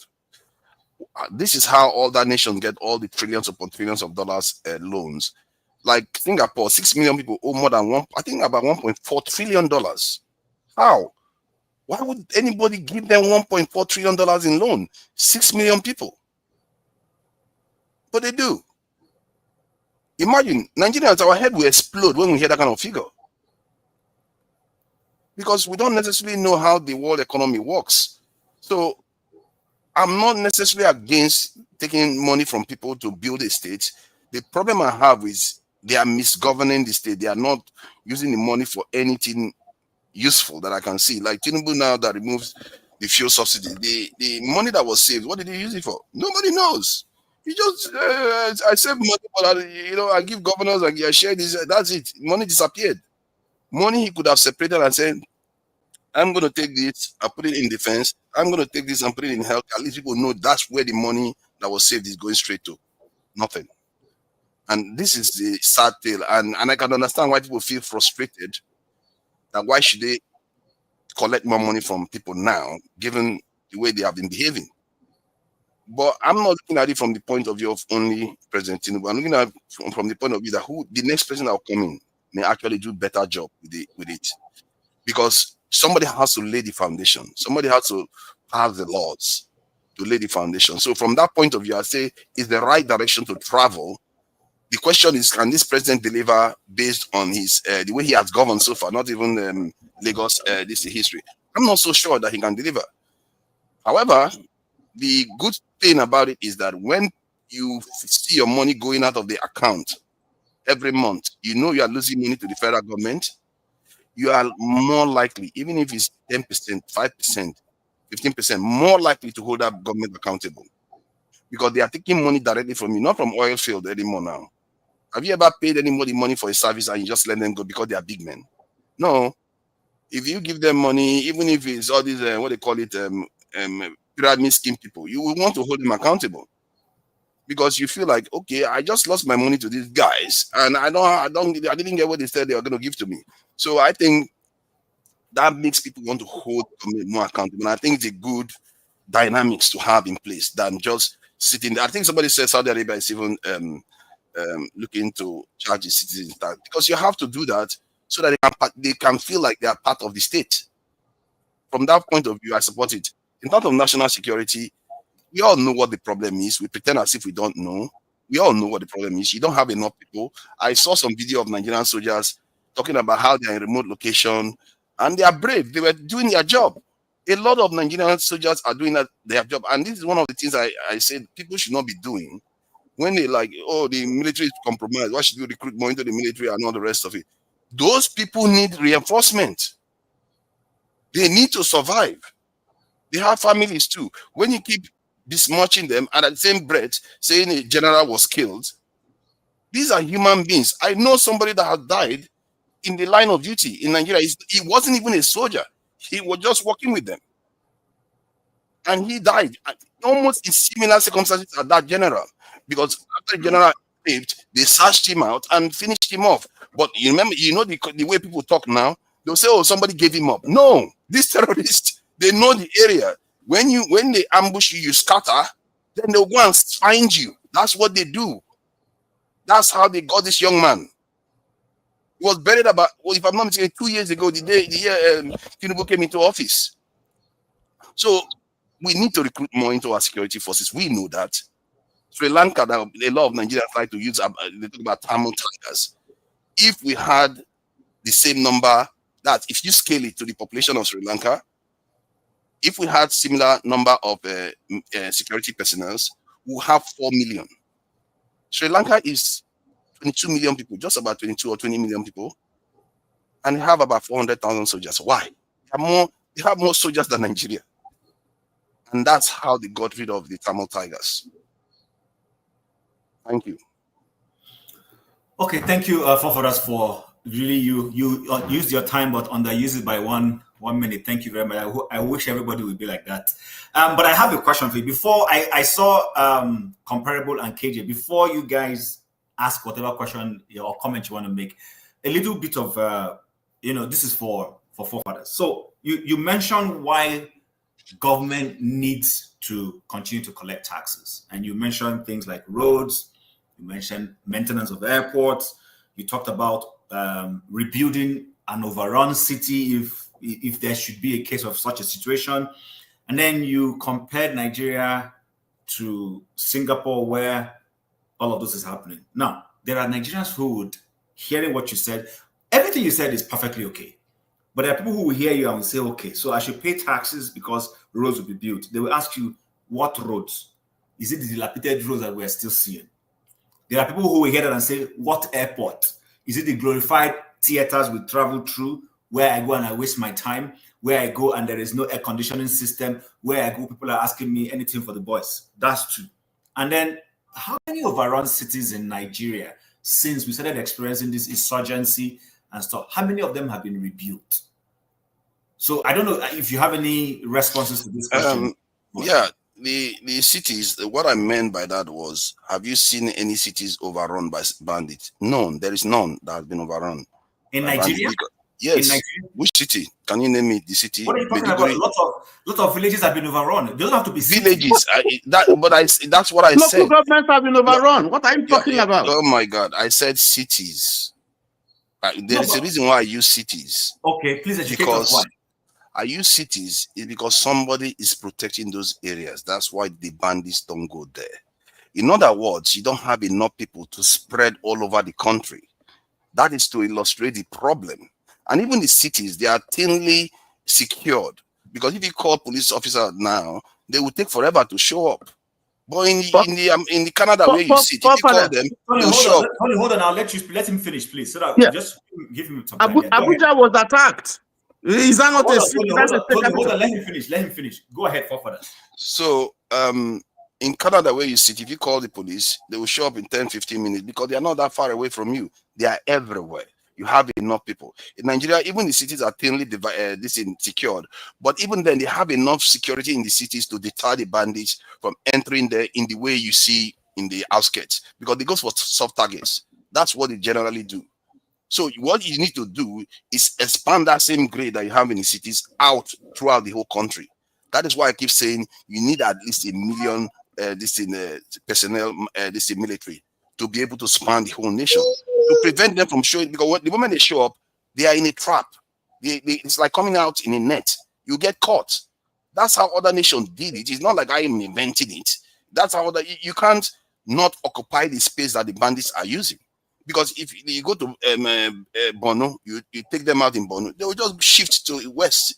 They will just, and people are saying Trump will not solve anything because they will just hide. What are you going to do? You're going to be looking for them amongst every human being. All right, thank you. You have to take over the entire space. All right, thank you for that submission. Tony, before I come to you, KJ had something to say, and then KJ, then Comparable, and then Tony, and then we move to something else. Okay, thank you so much. Thank you so much also for your contribution. Now, I just want to say this concerning the tax. NNPC 2 days ago just published that they spent 17 trillion through the president on security.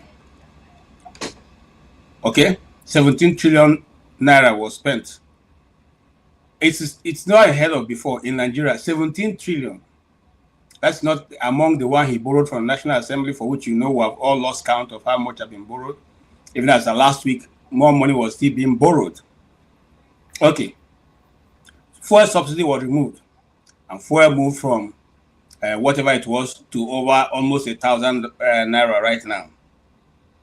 Yet, all this money that has been gathered, none of them has shown the real reason or what they have used it to do, because the East-West road, which they are still building, is not even close to being half.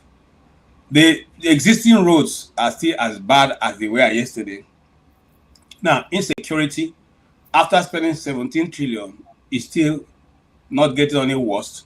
It has now got to the federal capital, Abuja. And if you know Abuja, you know a place called Gwarimpa. Gwarimpa is almost at the heart of the city, where bourgeois and 419ers used to live. Now, I want to say this: the schools there had to be forced to shut down, and everybody was running helter-skelter to every school around Gwarimpa to go and pick their children, because they said the herdsmen had come through the forest. I'm talking about the federal capital, with all the brigade of guard. As you know, the brigade of guard is supposed to guard the president and the FCT. So, if they can break the ranks of the army and get into the federal capital, what else is left? Now, we should also be careful when you say people are paying tax. What we are saying, that we're not saying people shouldn't pay tax. We're saying what is already paid is good. You cannot tax me for what the money you have already taxed me.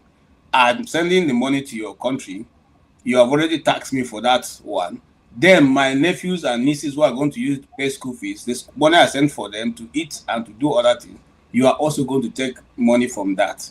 And I don't think that is right. That is stealing from the people. That's no longer taxing. Okay. Now, why do you also have to tax the people for which you have not provided, work? You don't have any job. They are all sitting, waking up and sitting, and just there, no jobs. So, having said that, also, my last point is what you said, but I seem to have lost it because, listen, I'm just simply saying, forefather, irrespective of how we feel, this is not going away. You see, you and I are here. In fact, I thought that you would be talking about the Asa Abuja, who is a member of your constituency from the Niger Delta, who was now saying Niger Delta is ready. Because we have been saying this thing is coming, where it look as if we hate the Fulanis or the militants or whatever you want to call them, the terrorists. Now you keep saying that, but it is here right now in the Niger Delta. It should be behind your backyard. So if you have relatives, begin to let them know, because they are there now. Okay, hold on. I'll finish in 1 minute. They are already in River State. It is struck in River State. If you don't have it, the video, I can send it to you. Now, Tim, we keep saying that Americans are going to come and they will not know who to do. Are you kidding me? Are you kidding me, forefather? Are you really saying that what you're saying is true? They don't know what to do? Let me tell you something. If there's anybody who is going to know what to do, it's the people who are coming. And I say this: if they are coming, it's going to stop people from dying. I don't care whether they're Christians or Muslims, or they're atheists, or they're traditional worshippers. Life is sacrosanct. Nobody can provide it. Not even the best medical doctors have been able to give life to a dead person who can't take it. I don't, forefather, you sitting looking at me, I don't have to like you to agree that you should live. Okay, let me clarify something for you. Let me just make something very simple for you to understand. See, Gaza is fenced, completely fenced. They've dropped over 4 Hiroshima bombs in that area, smaller than Lagos Island. If they dropped over, can I finish, please? Can I finish so that the viewers can hear what you're saying? 4 Hiroshima bombs, nuclear weapons equivalent in that area. Hamas is still standing. And you think that Trump, that his beds are itching, like, how dare you even try to go into another war, will have the time? That's after 2 years of bombing of Gaza, by the way. You think he has any chance against the bandits? He's never succeeded, and it will not. I don't know what else to tell you.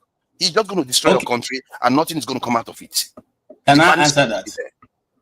Can I answer that? Okay, KJ, no, I don't want you to answer that because no, I just to round up that he cut me in. I want to say again that there's no record you don't have up to a minute, but go ahead. Whatever was dropped in Gaza is for you, and that's not true. Secondly, look, we should come round full circle. So we should. I don't know. Well, let me leave it. Don't go there anymore, KJ. Please, thank you. So, Mr. James, you have something to say. Please, it's me. My turn.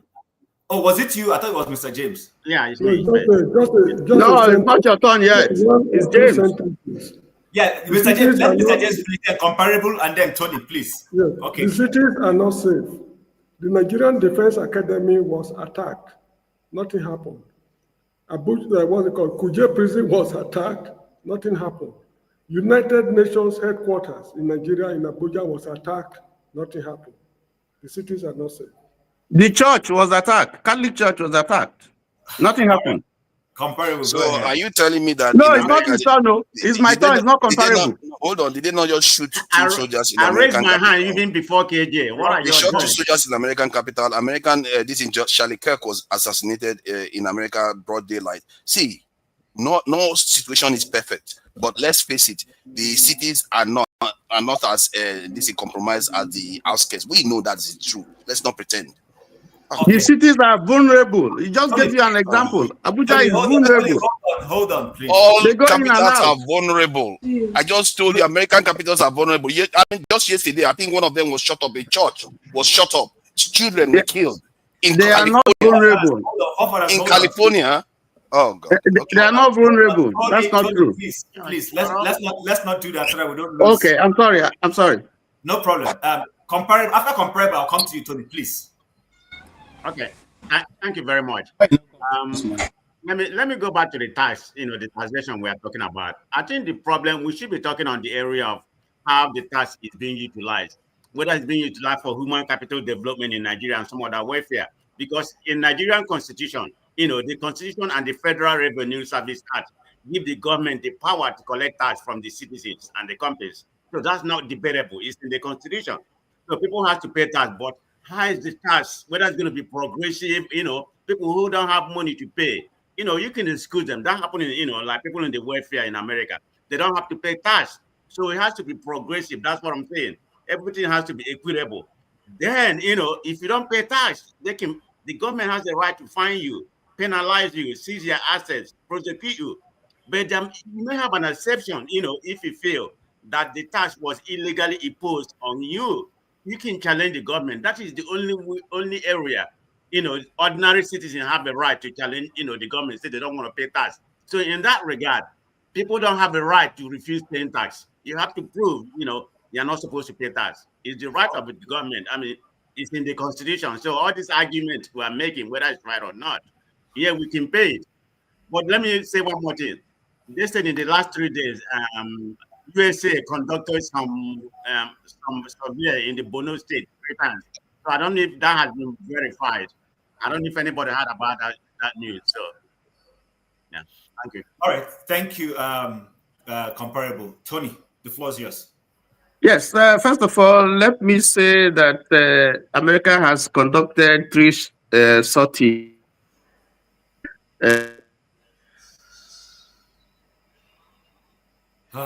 Okay, his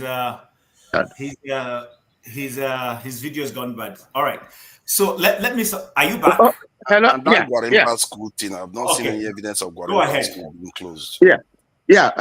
First of all, I don't think it is true that America dropped the size of bomb 4 times of what was dropped at Hiroshima in Gaza. That's not true. If you fact check that, you find out that that's a lie. I don't know where forefathers got that from. But having said that, let me also say that, you see, it's good. Numbers are okay. It's good for Nigeria to increase its number of troops. I agree. But if you look at the most powerful nations, very active militaries that you have in the world, it's not necessarily numbers. You need a military. The Nigerian military needs an army that is mobile, proactive, that is strategic, and that can properly utilize technology to deal with whatever threat that is facing the nation. That's what is more important. Not really. Israel doesn't have the largest army in the world, but it's very, very active. It's very, very mobile. It's very, very technical. It's strategic, and it's backed by technology. You know, so I just wanted to mention that. But that said, if you look at the problem of insecurity, you see, because the character has now taken different shapes and different forms.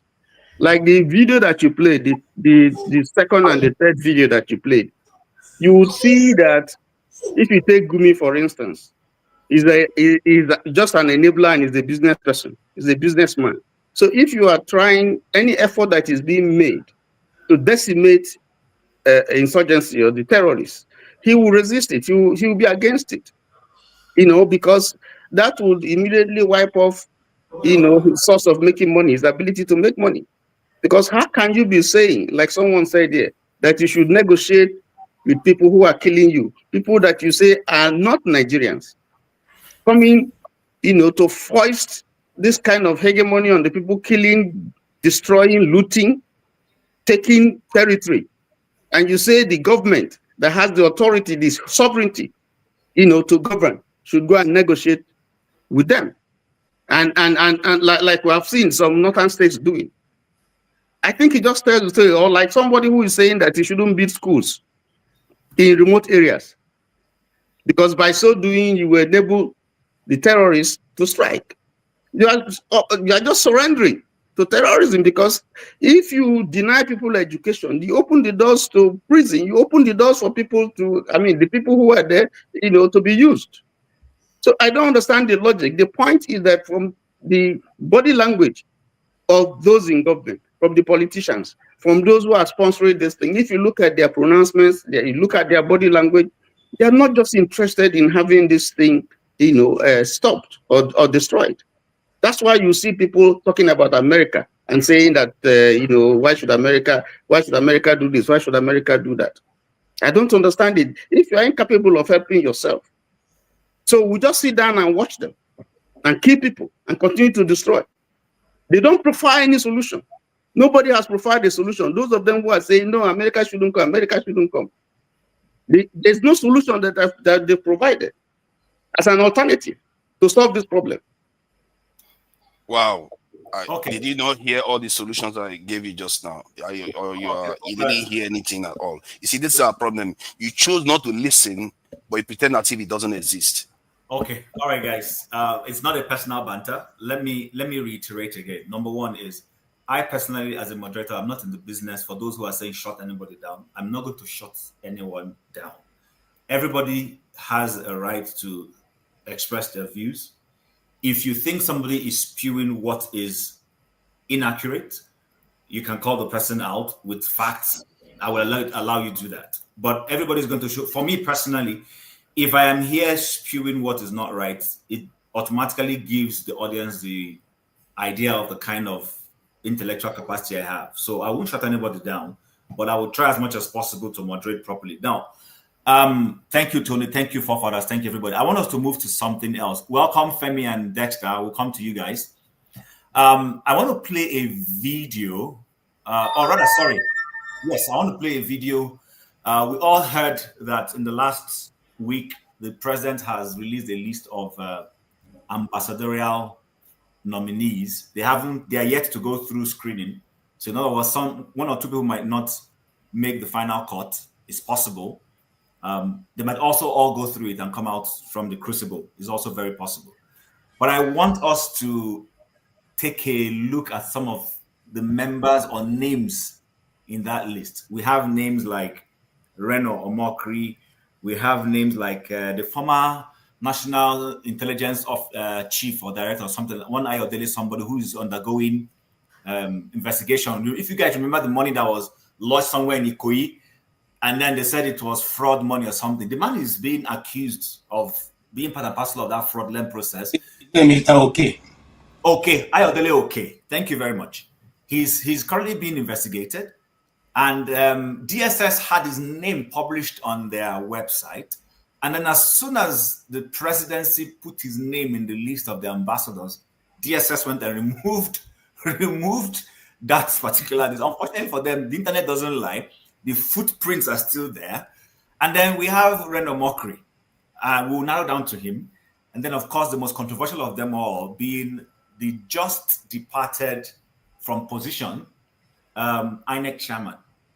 And that begins to call questions that how can an INEC chairman, a man who was supposed to be an umpire, who was an umpire rather, for an entire electoral body of the country, how can you reward that kind of personal assignment of that magnitude? So I want to play, somebody needs to put off their, please.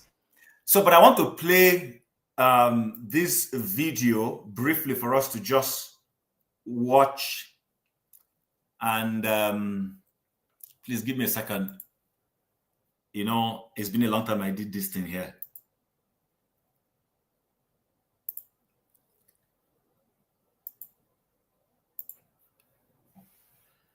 Okay. Work with him. Would you? It will never happen. Hello, you are welcome to this class. Just now, Reno Mokri don't drop tweet. They thank Bola Ahmed Tinubu, saying, I am so grateful for nominating you. Thank you so much. Thank you for the forgiveness. So for this class, we'll check how it reach here, okay? As you can see, this guy, during the election, the way he talk about this man, castigated him. He know they care about tomorrow. He no believe that tomorrow day. Now so he dey talk.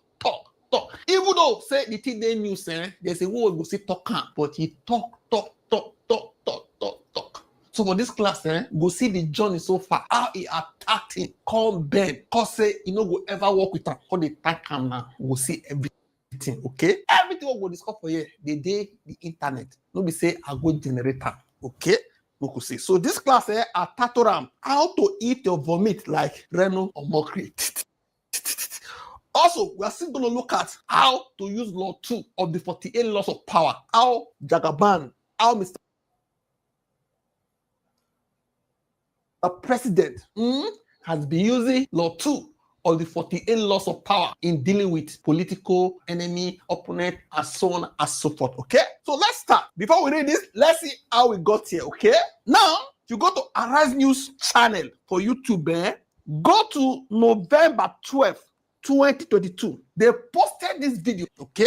No be say, na me generator. The video still there. It did their channel. They no delete them. Now, wetin Reno Mokri use the mouth talk. Now, we'll listen to, okay? If you don't want to waste your time, make you start from this time, from 21:14, then you play it down. You will see wetin he use in mouth.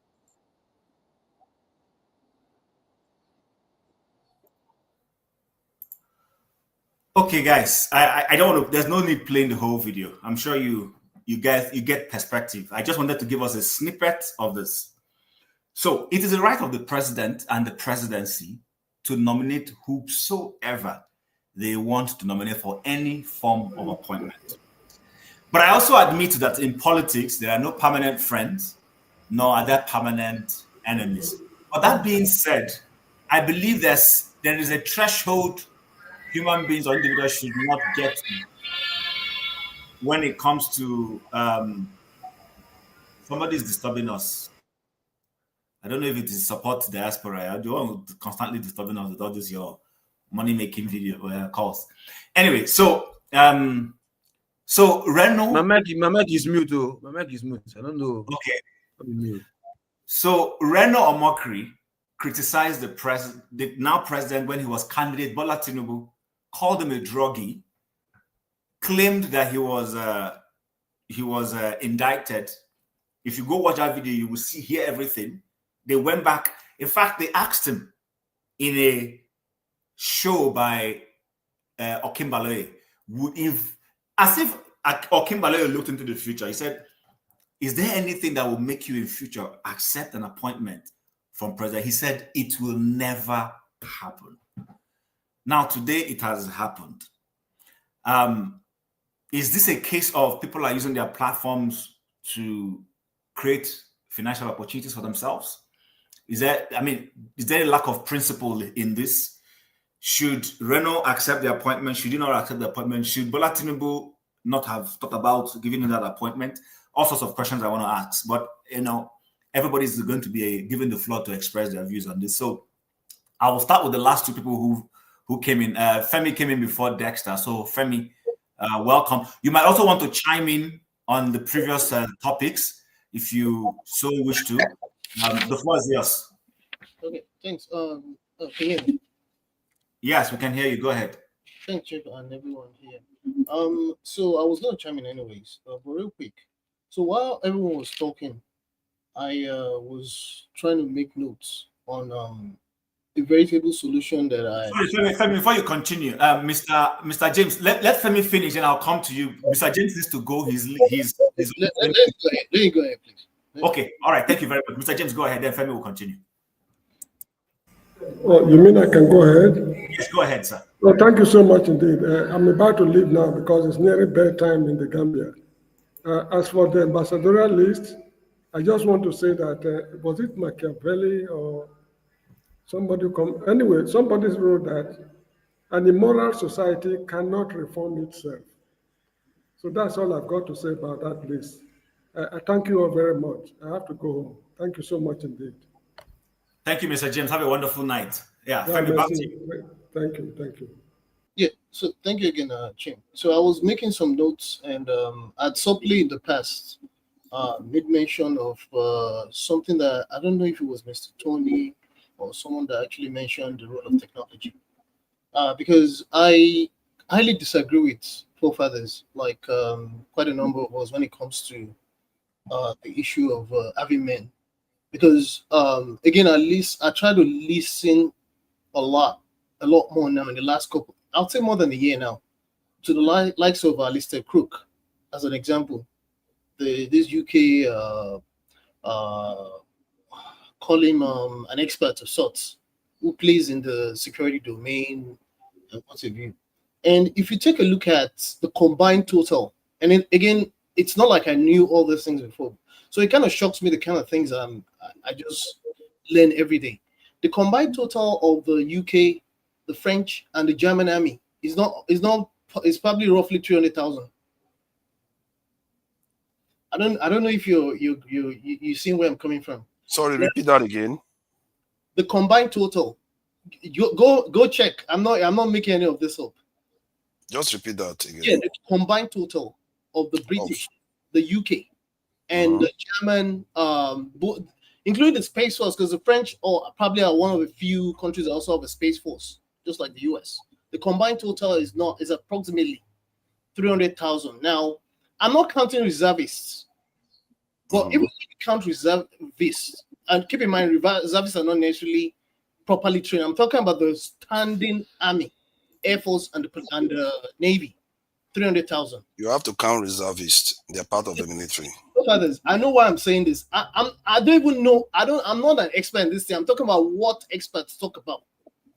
Actually, there's a reason why they include reservists. Why are you omitting it?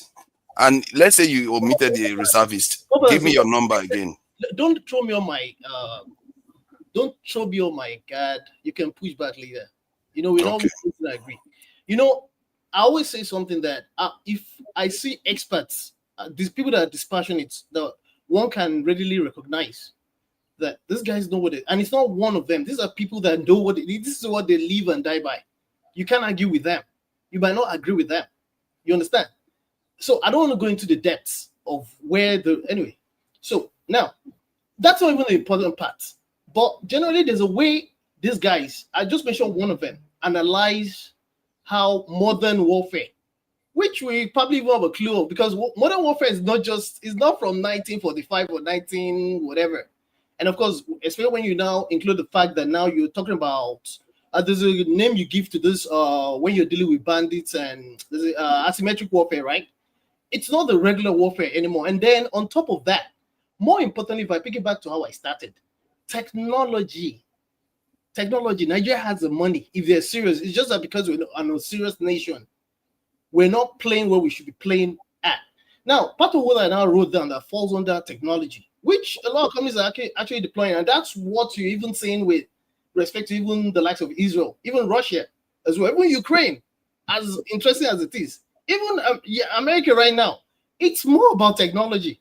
America doesn't have, if you compare the total population of a lot of these countries, vis-a-vis all of these institutions, these military institutions, they're just a fraction of the population. You can even argue that they're not enough. A lot of people are not even trying to join the military anymore. In most countries, go check.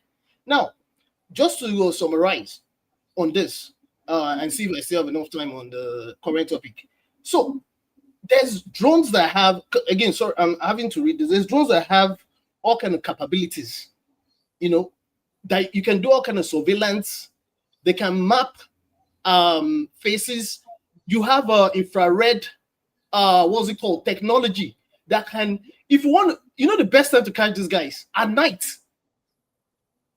Easy, if we're serious. And then you have, there's also the case of CCTV camera. It will surprise a lot of us here. Maybe it wouldn't. That Nairobi, and there's another country that I just realized, probably Rwanda or something, that have CCTV cameras connected and linked to command and control centers. They have proper databases. We don't even have proper databases. These are some of the things that say a lot of things are interconnected. First of all, even the basic things are not right. Femi, let me help you out. You have microwave, you have infrared, you have ultrasonic systems, you have ground monitors, you have all kinds of electronic systems that you can deploy. To even tie to the fact that even the basic thing, and that's why I personally also have a problem with this issue of taxes. Everything is interconnected. Even the basic things, they're not doing it. They are busy trying to go and eat jollof rice with the first lady and what have you. We're politicking. And correction. Their mother, not the first lady. Well, their mother. Thank God you didn't say our mother, but their mother. But that being said, and then you also have the issue of right now, see the kind of things these same youths in Nigeria are doing when it comes to AI already. There's a role that AI can even play as well. That's among other things. There's a lot of fantastic data analysts in Nigeria. We said there's no job. This is job for them that they can do. And then, of course, there's a lot of saboteurs going on. There's the regular inter-ethnic and inter-religious issues where we basically, honestly, as much as I have my suspicions about the West, especially America, when it comes to this, it's not bought out of the fact that I don't have a problem. I've said it before. I don't necessarily have a problem with them coming in. It's just that I have my suspicions, and I know the reason why. There's evidences of why we say these things. And yes, it's true as well, because two things can be true at the same time. It's true that if we're not willing to do what we need to do, at some point, it is not me trying to be patriotic. It has nothing to do with that. Because it's all of us are concerned. We're tired of all of the craps, even outside of insecurity that's been happening. So if this is how we want to continue to go, and then on top of it, as if it's not bad enough, the added insults every day, including the recent first 39 names that they're sending, as if they're telling you that they're actually you know what? We're just not serious, and it's unfortunate. But basically, technology more than any other thing is part of the solution, because of course a lot of people accuse of us coming here and not proffering solutions. That's the solution, but will they do it? No. Okay, so Femi, what's your take on the ambassadorial list? Or I don't have any take. I'm just not surprised. I've tied it into what I just said. It's just part of the normal unseriousness as a country that is supposed to be looked up to by other countries. As a matter of fact, I don't know if you noticed that Botswana has this what's it called? This thing they just instituted, where just like you have in a lot of the advanced countries, in quotes, where you pay to invest and all of that. They're thinking, there's a lot of Nigerians doing amazing things over there. They even have iPosts. Those are countries that are thinking. Those countries are in Africa. Anything or loafing. You see what the Rwandan president continues to do as well. And then Kenya, they even look more advanced than us, and we're all in. See, It all ties to the same thing. We're just not serious. Does that even look, when I saw that list, I was just shaking my head like, you know what? We're still, it's almost like they're giving all of us reasons to continue to talk. Okay. Thank you very much for that. Before let me address the point that he made, please. Yeah, hold on. I'll give you some time to address it. Yeah. So please, welcome to this special day of 90 Minutes on Africa. Please like, share, and support the platform in any way you can. We'll appreciate that. Dexter, let forefathers 2 minutes, then I'll come down to Dexter. Yeah, I really hate when I have to be doing this over and over again to grown-ups. Okay. Germany, population 80-something million. They have 180 something. I think let me confirm the number. Let me just give you the summary really so that we just don't save ourselves the time. So these two nations have equivalent of about 150 something million people, and they have 400 something thousand soldiers. And France is a nuclear power on top of it. Very, very advanced economies. Nigeria has 240 million population, and we have 230,000 soldiers, and out of that, about 70,000 is paramilitary. So they are not even proper military DC personnel. So if you are looking at the actual real military, like he likes to quote, it's around 150,000 we have. So how is that comparable? If we had similar numbers in proportion, we should be looking at somewhere around 1 million soldiers. Let me just give you one line before what's his name? Please, I beg, just one line. I won't do the response when it's done. Okay. Yeah, my point is that if we had similar equivalent amount of soldiers, we should have at least 1 million standing military personnel. But we don't, do we? And we are not even that advanced. We should have more because we use human beings to make up for technology deficit. And we even have more security challenge than they do. Nobody is attacking French villages. And yet they are still this militarized. Why? And people just come and defend the defense indefensible. But it's okay. Carry on. All right, Femi, quickly.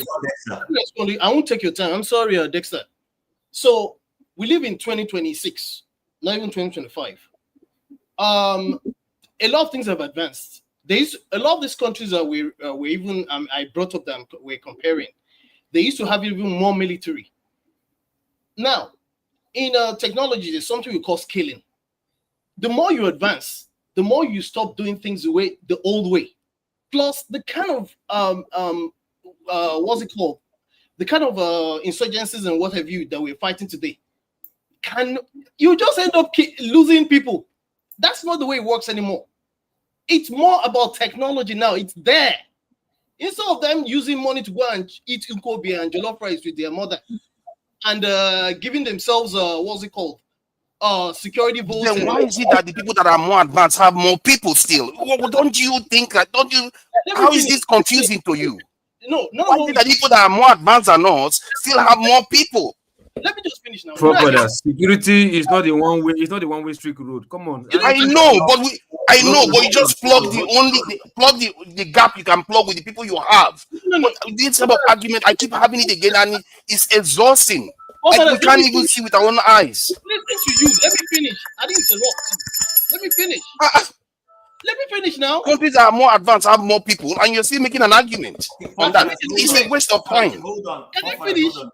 Femi, hold on. Waiting. Let me finish, man. Femi, hold on. I'll come back to you. So please, when you were speaking, he let you speak.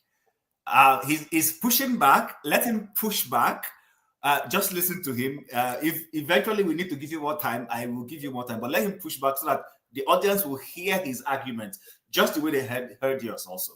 I mean, that's fair enough, isn't it? Femi, go ahead. Okay, let me use a logical to try and round up. Dexter, apologize. You see, prior to 2020, people were hearing about cloud. We're hearing about AI, but at a lower level, right? A lot of this stuff was done on-prem. All of a sudden, most things are moving to cloud because it's more scalable. When you get things, when today is better than yesterday, will you prefer to go back to yesterday? No. All I'm saying, and even when you talk about population, you also forget that it's the land mass is not as large as certain countries like the US as an example. So you can talk about population. We can talk about population, valid arguments. But does the land mass of Nigeria change? No. So I'm talking about something that's even more scalable that you can even do right now. Okay, where are the people that are trying to join the military in Nigeria now? Tell me. Who's trying to join right now?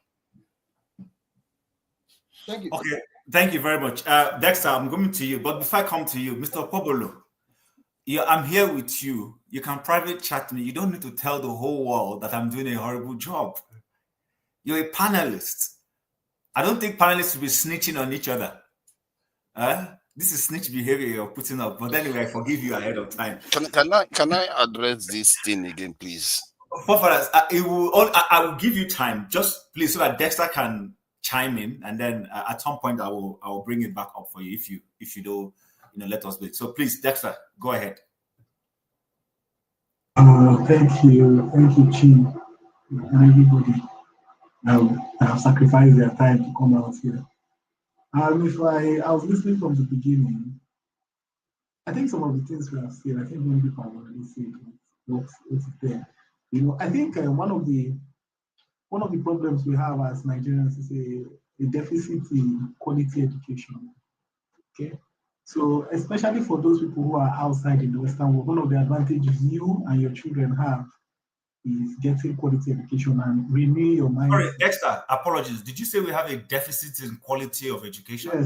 Yes, we have a deficit. Okay. And as you explain, will you be able to explain and let us know how? I'll be able to explain. Education is not education. When you say education, it's not about going to school and just doing the maths and doing the English and passing. It's about the quality of the human being that comes out, and you see it in the decisions that the people make. I give you a typical example. Okay, Nigeria has professors, people that have gone to school. We have many states that are called educationally developed. How come they vote? The choice of people they vote to lead them are people who don't even have half of the qualifications they have. People who can do better jobs than that. Tells you that the value system is horrible. Okay, so you can be teaching a child, but you don't teach him values. So even if you're teaching a child, he knows his maths, he knows his English, he knows the quantitative, but he doesn't know the qualitative. And that's one of the deficits we have in Nigeria. And if you go to schools in the Western world, what you see them do for kids is that in the primary years of education, what they focus on teaching them is value system. How can somebody sell his vote? Somebody that went to university, even went to college, sell your vote for 10,000 naira. In what world? In what world? And the truth is that the Nigerian leaders know this. They know it. Okay, the Nigerian leaders know. That is why, number one, the school system in Nigeria has been aborted. It has been literally killed. The primary, secondary school system of Nigeria, there's been a hemorrhage in it because you can't get anything value out of those children. There's no value system coming out. So you see somebody coming out as a graduate and say, my vote will not count. Imagine somebody, think about it. You are coming out and saying that my number will not count. You're literally saying that you're not a citizen.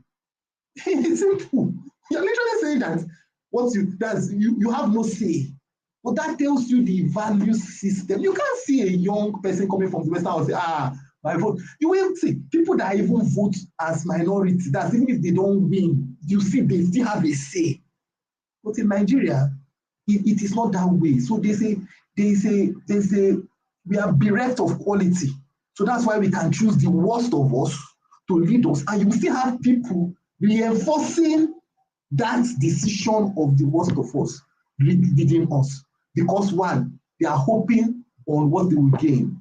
I've always said it here, there's a generation in Nigeria that is completely lost. However, unfortunately, that generation was the one that were blessed with the best. That generation, they were the ones that got the best of the best.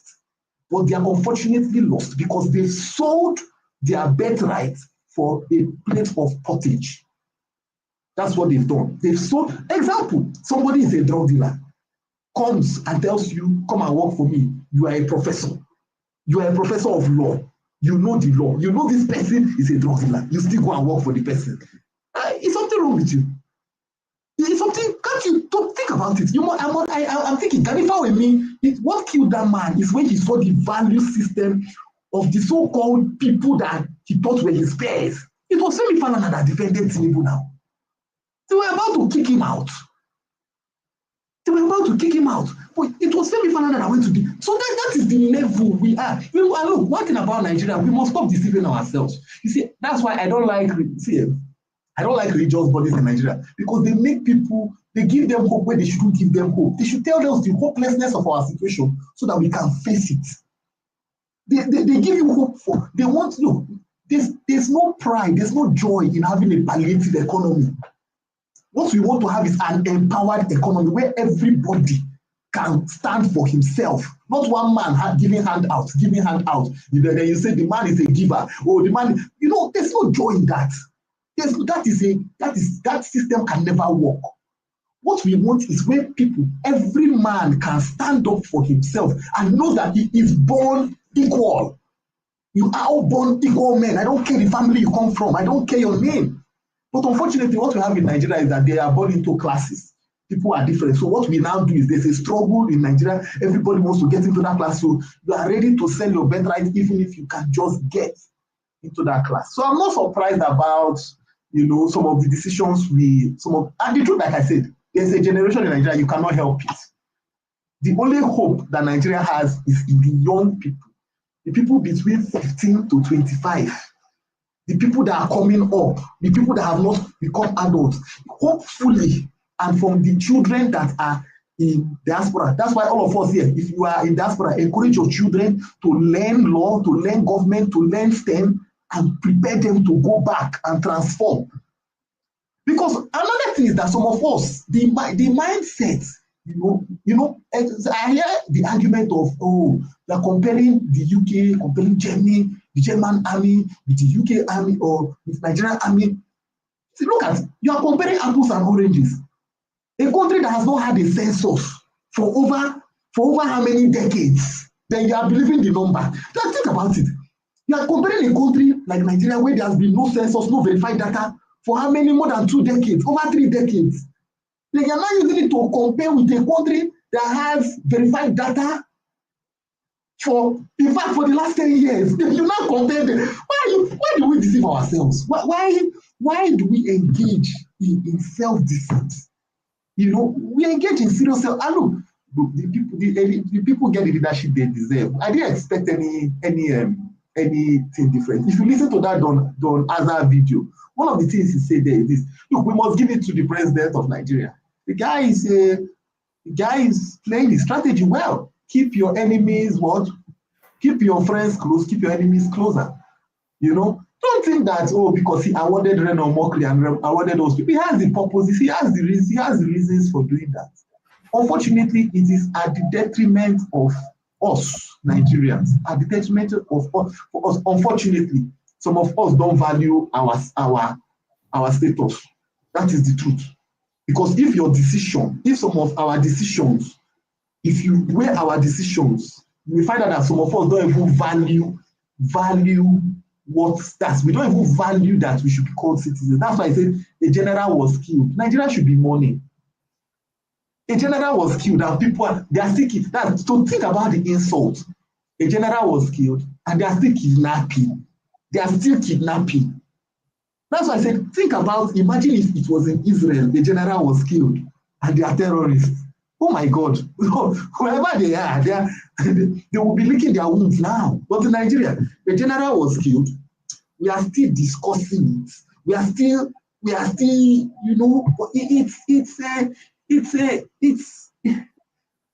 if we don't, the truth about the state of Nigeria, unfortunately, people want Nigeria to stay together.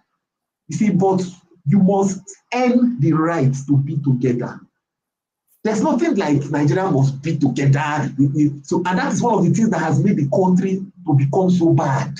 Because there's no boundary. It's like you tell a woman, you must be married. Imagine all of us here, you have daughters. Somebody marry your daughter and I say, no matter what, your daughter is my wife. I will be beating her, I will be pummeling her, I will do whatever I like, no matter what. she's my wife, she must stay married. How many of you here, how many of us here will agree for that? How many of you here will say, tell your daughter, stay, oh, don't worry, stay. It's your husband. Let him be beating you, giving you black eye every day. Some days, strip you outside, leave you naked, leave your children outside. How many of us will proudly tell that man, continue, continue? That is what is happening in Nigeria. People that are supposed to be Nigerian are stripped of their rights, treated anyhow. Corrupt people are put in high positions, and some of us will still, and that shows our value system. That's why I say that there's people that came, many people in Nigeria were not educated on values. In fact, in Nigeria, if you missed education on the value system from your home, forget it, you are lost, because the school was not teaching values. And let me tell you where that started, Chim. When the missionaries were running the school system in Nigeria, look at that generation, they had a vast value system. People that came from the missionary school, you had people that could say, if this thing is not being done right, I will leave. Because the mission that were teaching children, it was not just education, it was value, discipline. But what did the Nigerian government do? Remove the missions. Take the school away from them, we will run it. And they watered down till the point whereby graduates from Nigeria literally don't have anything anymore except academic content. That is the truth. What we have is academic content, not value system. If you got a value system, it's probably from your home, not from the school system. Thank you, Dexter. Just as a follow-up from what you just said, I didn't meet the missionaries per se. I'm not sure any of my generation here met the missionaries, but I went to a school that was tied to the missionaries. Well, my point is this. I understand what you're talking about. I believe it's not about those missionaries, because those same missionaries are the same people that some of us are here today calling colonialists and saying that the ones who put us in the situation we are. So it's a double-edged sword. But the point I want to make is this. I think it's about teaching civics. Many of us were taught civics. It was called civics at some point. In some schools, it was called social studies. So those your children, or our children, I should say, who are today in the Western world, I don't think they teach them so much of that anymore. But even they teach them, they are teaching them the American one, teaching them the Canadian one, teaching them the British one. So how are they going to get the Nigerian civics? Let me land. Okay. In such a way that as you are postulating that when they go back, they will be the ones to change society. I have my views on that. And I will explain it. Now, the other thing I wanted to bring out is on this accountability of a thing that has led us to discuss the military. How do you hold your political officers accountable? I have tried to get someone to tell us that, but not so many people are saying it, so I'm going to help. I live in Calgary. We had an election to replace our municipal election last month. And the one before last month was held 4 years earlier, which was, if I'm correct, 2021. Now, the lady who became mayor came in. She hiked property tax. She took money from our treasury and went to fight a hijab war somewhere in another province. And Calgarians told her, that's not why we elected you our mayor. 6 months into her, or 1 year into her tenure, there was a recall. She's the first woman to face a recall election. She managed to escape it by a few votes. But guess what? She understood the message. You can't come in, take our money to go and be fighting hijab war. We didn't elect you to be a activist mayor, going to fight a hijab. We elected you to take care of us in this province and in this city. Election came up this year and she lost. She didn't even come second. She came third. Another person replaced her. That is the accountability. I was asking the person who brought that question up to say, how do Nigerians hold their leaders accountable? If you've elected a man, you only have two options, or a woman. You either, if there's a recall process, you recall that person, or you institute in an American case an impeachment. But where those two procedures fail, what you do is to do what? You wait for the person in the next general election and throw the person out. So, but Chim, sorry, Chim, but I gave that answer now. You didn't give that answer. No, you didn't. I did. No, I did. I did. Okay, Loco, okay, apologies if you did and I didn't hear you. But the point I'm trying to make is this. See, where I was going was this. Listen, I know when I bash Nigerians, but my question is, can we effectively bash Nigerians and say Nigerians are not holding the electoral officers accountable when the elections are being rigged? No, you can't say that. We all saw the hype and the intensity people brought into the last election. People wanted to vote, and their votes were stolen. That's the point I'm making.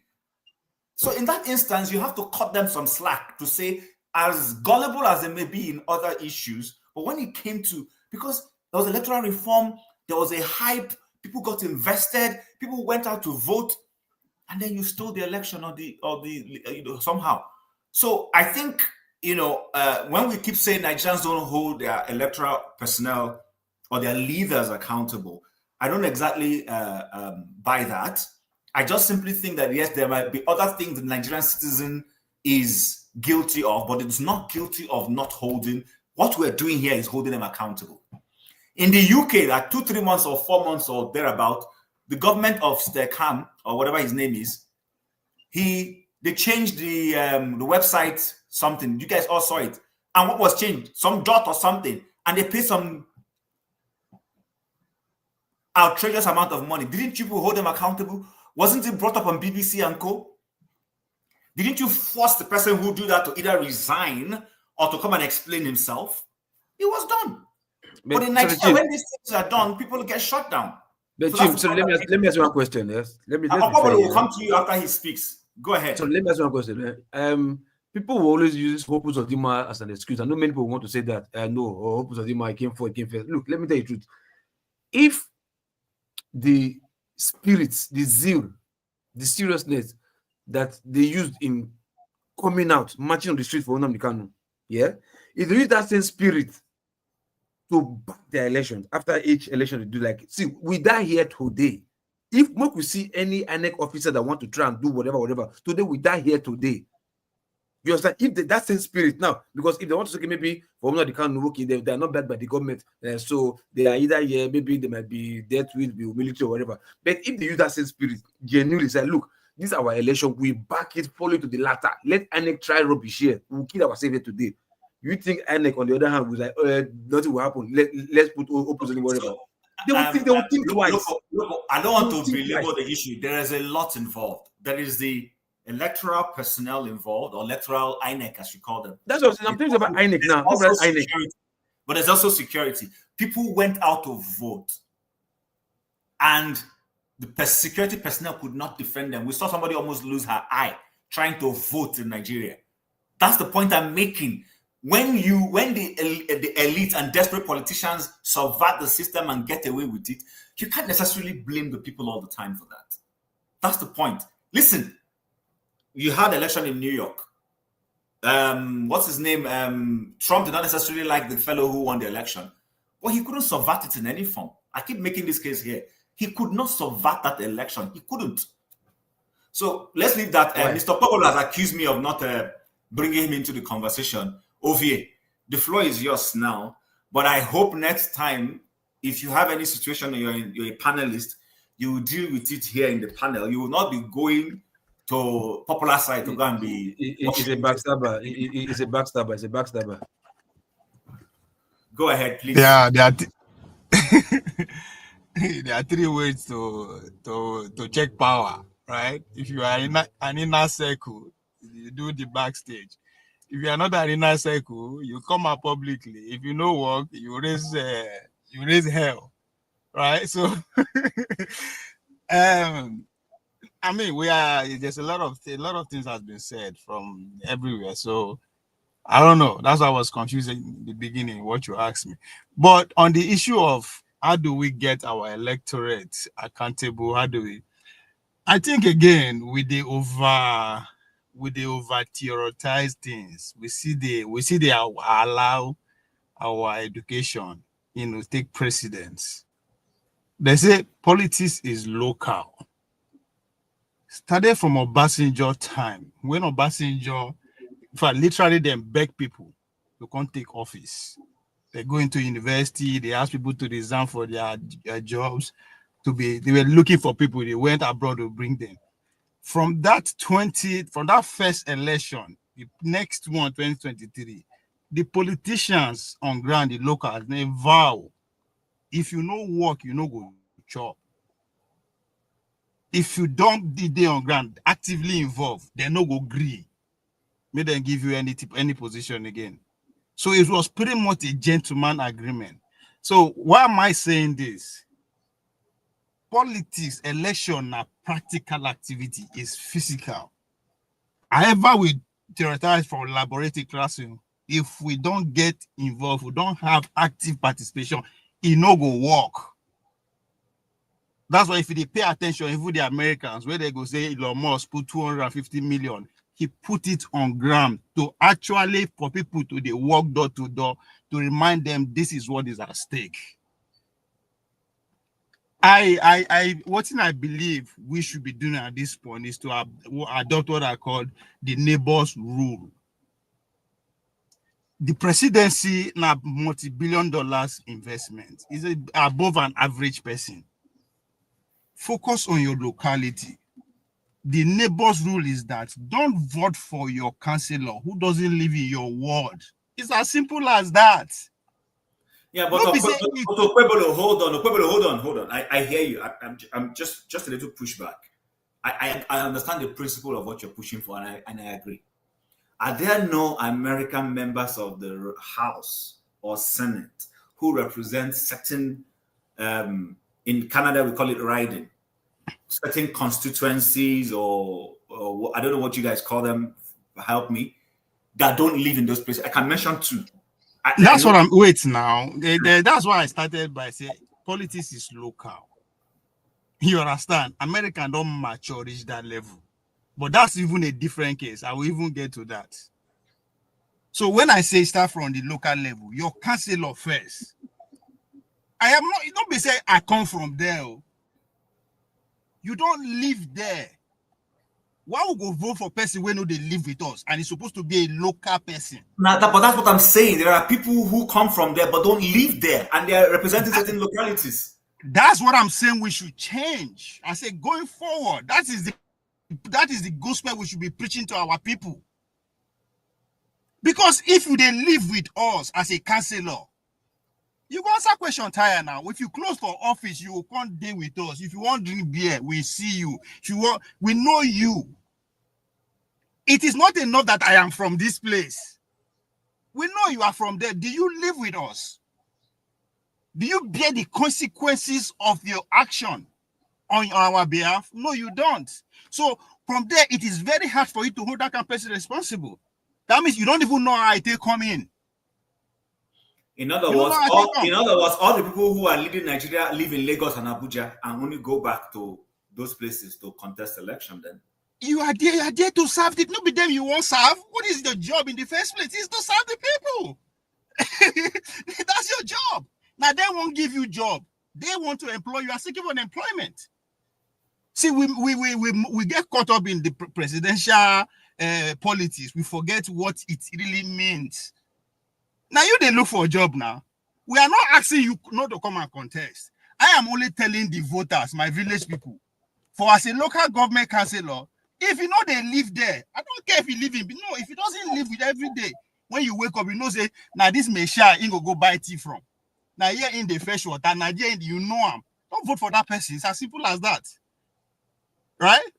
The same thing, even as senator, or those that will leave your villages to go represent you in Abuja, if they don't have family living in your locality, if you cannot drive 10 minutes to that place, I'm not saying he's not qualified to contest. Don't vote for that person. If the road where they fly on, your senator, your minister, any member of their family, directly are not flying that road, don't vote. I'm not saying the person is not qualified to contest. You can. Just don't vote for that person. Because just because I am from there, you don't know who is sponsoring me.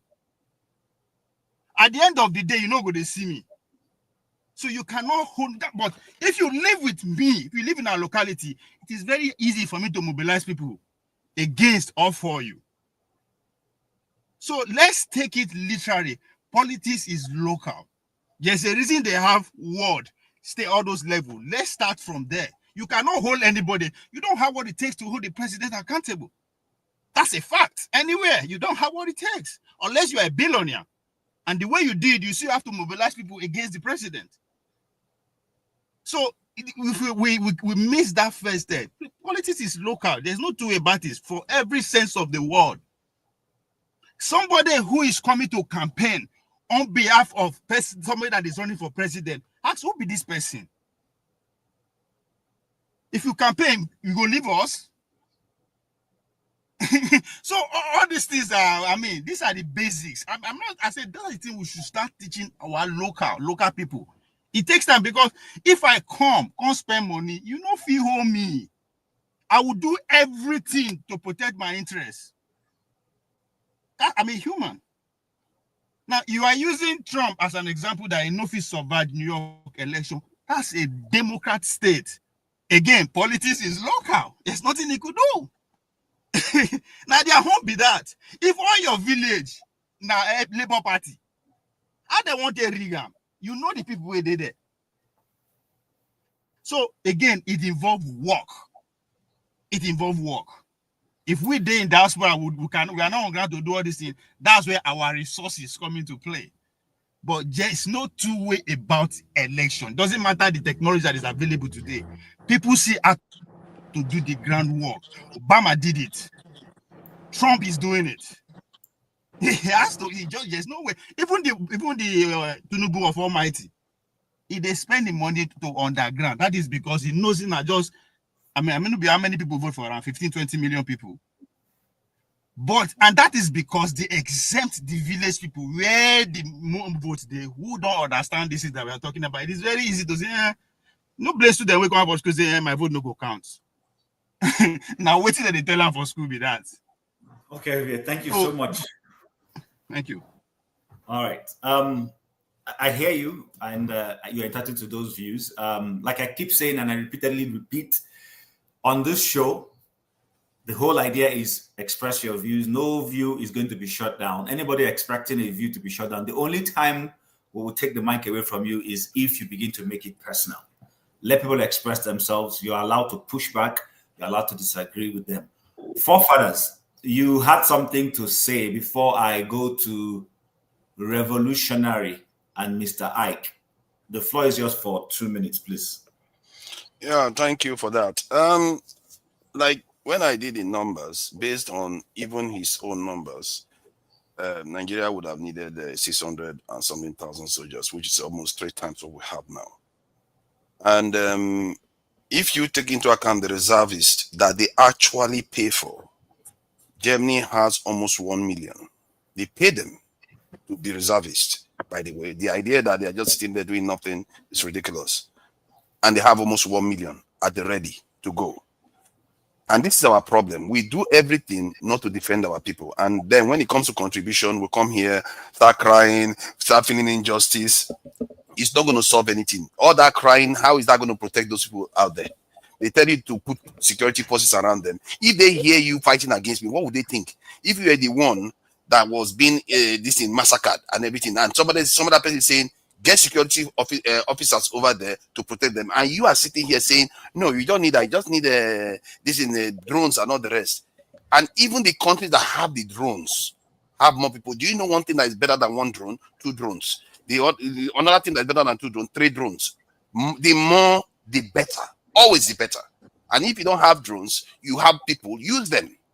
And in the case of Hiroshima, the Hiroshima bomb, the yield was 15,000 tons. Sorry. What if you have 1 drone and you don't have a good battery to run the drone? Then you use people. You use people. You leave drone. It's not by force. You do what you can. If you have to use your teeth to protect your people, you protect your people with whatever you've got. Is that complicated? Which is technology. That is all I'm asking for. Ammunitions and more gadgets. Not just numbers. Forefathers, can I ask you? Oh my God! This is in numbers. Hold on. Local P, hold on. Forefathers, hold on. Local P, forefathers.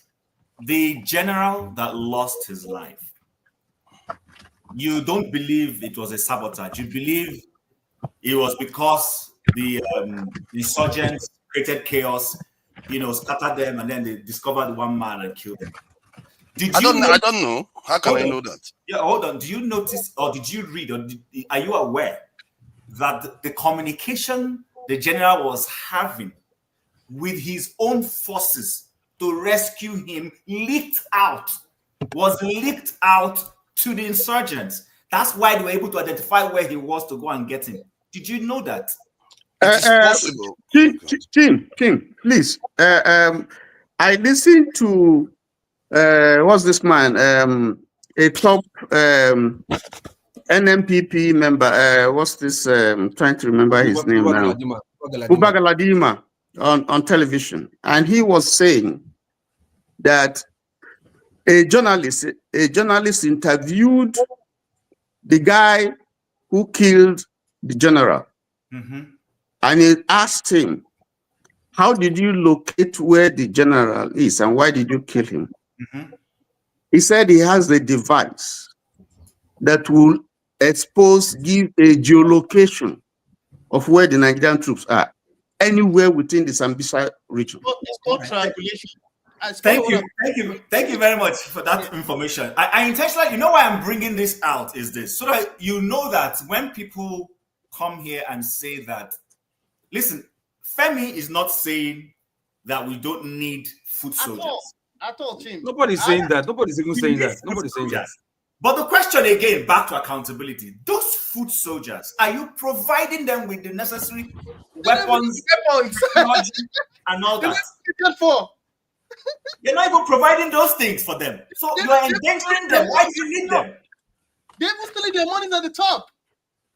No, be Nigeria. Okay, I'm confused now. If you have problems, you better be confused because you don't know what thinking about. No, I want us to have a civil conversation. So please, Papa, tell us where you're confused about. Please, I want to hear you. If you are confused, if you are concerned about conditions, why go into numbers? You're the one going into that is confusing. Numbers. You're fighting the numbers. No, because if you didn't have issues with the numbers, then why raise it?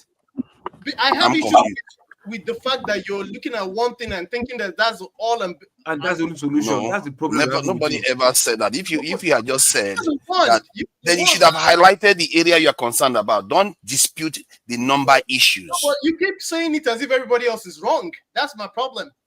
Then you should have just. You are trying to say we don't need the number. That's why you're quoting a lesser number for Germany. Actually, this is madness. I don't want to be engaged in that. Let me just address the nuclear one, because I know our people are caught up in their. Let's tone that down. If it means going on a shop. It makes it look like every other person is saying rubbish now. You're not the only one with the solution, man. See, do you know what? Hold on, forefather, say answer once. KJ, hold on. Can we let's take a break. Let's take a break. Let's take a break. When we come back from that break, let's take a smoke break. I don't come back, but I won't give you a chance for backstage. Thank you so much for watching. Thank you. Have you subscribed? Yes, you. Have you subscribed? Before you go, click. It's free. Click. Just that's it. Have you subscribed? You're laughing. Have you subscribed? Have you subscribed? Thank you. Hey, madam, thank you so much. I can see you. We have to get to 100,000 subscribers. By the end of the year, how are we going to do that if you don't subscribe? Yes, you're about to click off. Why? Have you subscribed? It's free. If you don't, ask your son, ask your daughter how to. Just one click. Thank you. I see you. Aha. Thank you very much. I'll see you tomorrow. All right, so we're back here, but the whole idea is click, like, subscribe to the channel. And if you want to support the channel, please feel free. The channel will be very pleased to receive your whatever little you can offer. So forefathers, back to the conversation. I want us to have a civil conversation, and then KJ, you can come in later on. We're not saying Nigeria, nobody here is saying we should not recruit into the army. What we're saying is we can chew gum and run at the same time. We can get the numbers and then empower the soldiers and also get technology at the same time. There are people in the American army who are not foot soldiers, but they're in the technology army. Those who control those drones you see, there are people in the command system flying them, monitoring them, getting faces of people they need to. Like all these are terrorists. These guys are well prepared. They are more armed. Majority of the guys that make up the Space Force, check their background. Chim, can I chip in something about this technology thing? You know, there are. If Nigeria is serious about dealing with insurgency, which is now multifaceted, you know, it has mutated, but it can avail itself of this U.S. intervention, assistance from U.S. One, in my opinion, these are the various things that, you know, can be done, you know, to decimate to a large extent this threat that we're having. One, you target the sponsors and the financiers, you know, sanction them, deny them visas. You use technology. Now, there are satellite-based systems that you can use, you know, beyond the normal backbone that we use. There are satellite-based systems that will go above, you know, that you cannot track, that you cannot demobilize, okay? That are well encrypted. You can use drones, we talked about it. You can use robotics. I mean, it's being used today, you know, in the war front. You can deploy jamming systems, AI. Tony, you can target phones. Let me have this. You can use gas-based devices. Tony, all these things will help you to determine coordinates and geolocation, so that you don't expose your military, you know, as much as we are doing here. Sorry, Femi, go ahead. There's a system. Go check it. Again, I'm not making these things up. There are things I follow. There's a system called digital addressing system that they use in Ethiopia. Just go read about it. Ethiopia. Yeah, I know about and that. then, of course, you can target accounts and investments. When you do all these things, you will substantially will have broken the backbone of insurgency in Nigeria. And then you can now find a way of dealing with the splinter groups, because as you are dealing with them, some of them are going to melt away, you know, into the population. So you can now pick those ones one by one. But if you decimate the major backbone, you know, then you know it won't take time before all the other this thing will fizzle out. Thank you. Yeah, let me just add my voice also. Father, see, I keep saying something. The countries you have called, our spending power is not the same thing with theirs. They have more money, they have more technology, they have more people who are in the same, you know, like NATO. They have more friends who can supply them arms and ammunition. That's one. So if we want to equate our spending vis-a-vis number of soldiers we have, it will never match because we don't have that kind of money. Secondly, we are not, and I repeat again, the Nigerian government is not interested in ending the insurgency. Even the army without any technology, if given the right order. Because did you see the food they were giving the army people some time ago to training online? You know, 30 people, if a month supply for 9 people. You know, it's just the Gary was in a black leather bag. You know, I don't want to go into that, but I'm saying that, you see, you can't even have a fighting force without motivation. If you don't motivate the people, they will not be able to act. Now, let me tell you one of the motivating factors that have faced the Nigerian army in the last 1 month. A 3-star general, which is a brigadier general, was gone down in a live TV, even though the army had first initially denied it. Now, this surfaced. And until, even as the wife came to cry out, his body have not been recovered. One, the flag was never flown on house marks. Two, the commander-in-chief of the armed forces didn't deem it fit to address the nation. Now, if you don't understand what we're talking about, the 3-star general is one of the first steps to the last 4 promotions in the army. After the 3-star general, you have the lieutenant general, you have the general, the major general. So you have the major general, you have the lieutenant general, then you have the general. Field marshal is not a rank in the army. So the rank of the army ends on general. So this guy is almost at the peak, almost at the top, the echelons of the armed forces. He commands a battalion, a troop. He commands a full battalion of people. He was gone down. Whether he was set up or not, The army never thought to mobilize and go to that direction. The army never thought to say, oh, look at what happened to our leadership. This is a shame on us. Let's even go and recover his body. Everybody just continued. Everything just went on. Now, when the general was gone down, we're not talking about his battalion that was with him on that journey, that unfortunate journey. We're not talking about the ordinary ranks, the rank and men. So, which nation does things like that and have people who are patriotic? You think if I was a general, I would put my life in outside there? Nobody would do that, because life, the Igbos used to say life no get duplicate. Life doesn't have duplicate. Once it's gone, it's gone. So you do the most you can to protect your own, but not at the expense. If he was fighting and was killing it, a different thing.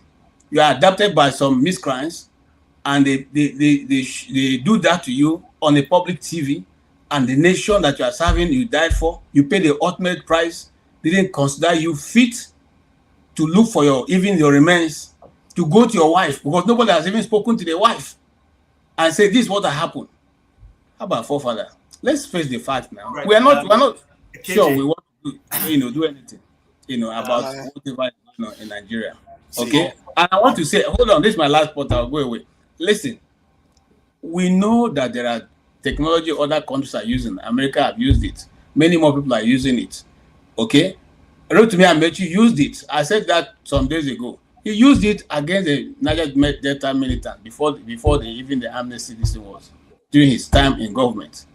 He used it. It lights up the sky at night. You can't hide. It dictates it. In fact, once you have breath, you have blood, green, yellow, red blood flowing in you. It dictates you. No matter where you put yourself, it dictates you. And even now, the Americans have even made it, even advanced it. Even if you are underground, it dictates where you are. Once there's life in that place, it dictates you. So we are playing kid. Let me tell you something, and this is my personal opinion.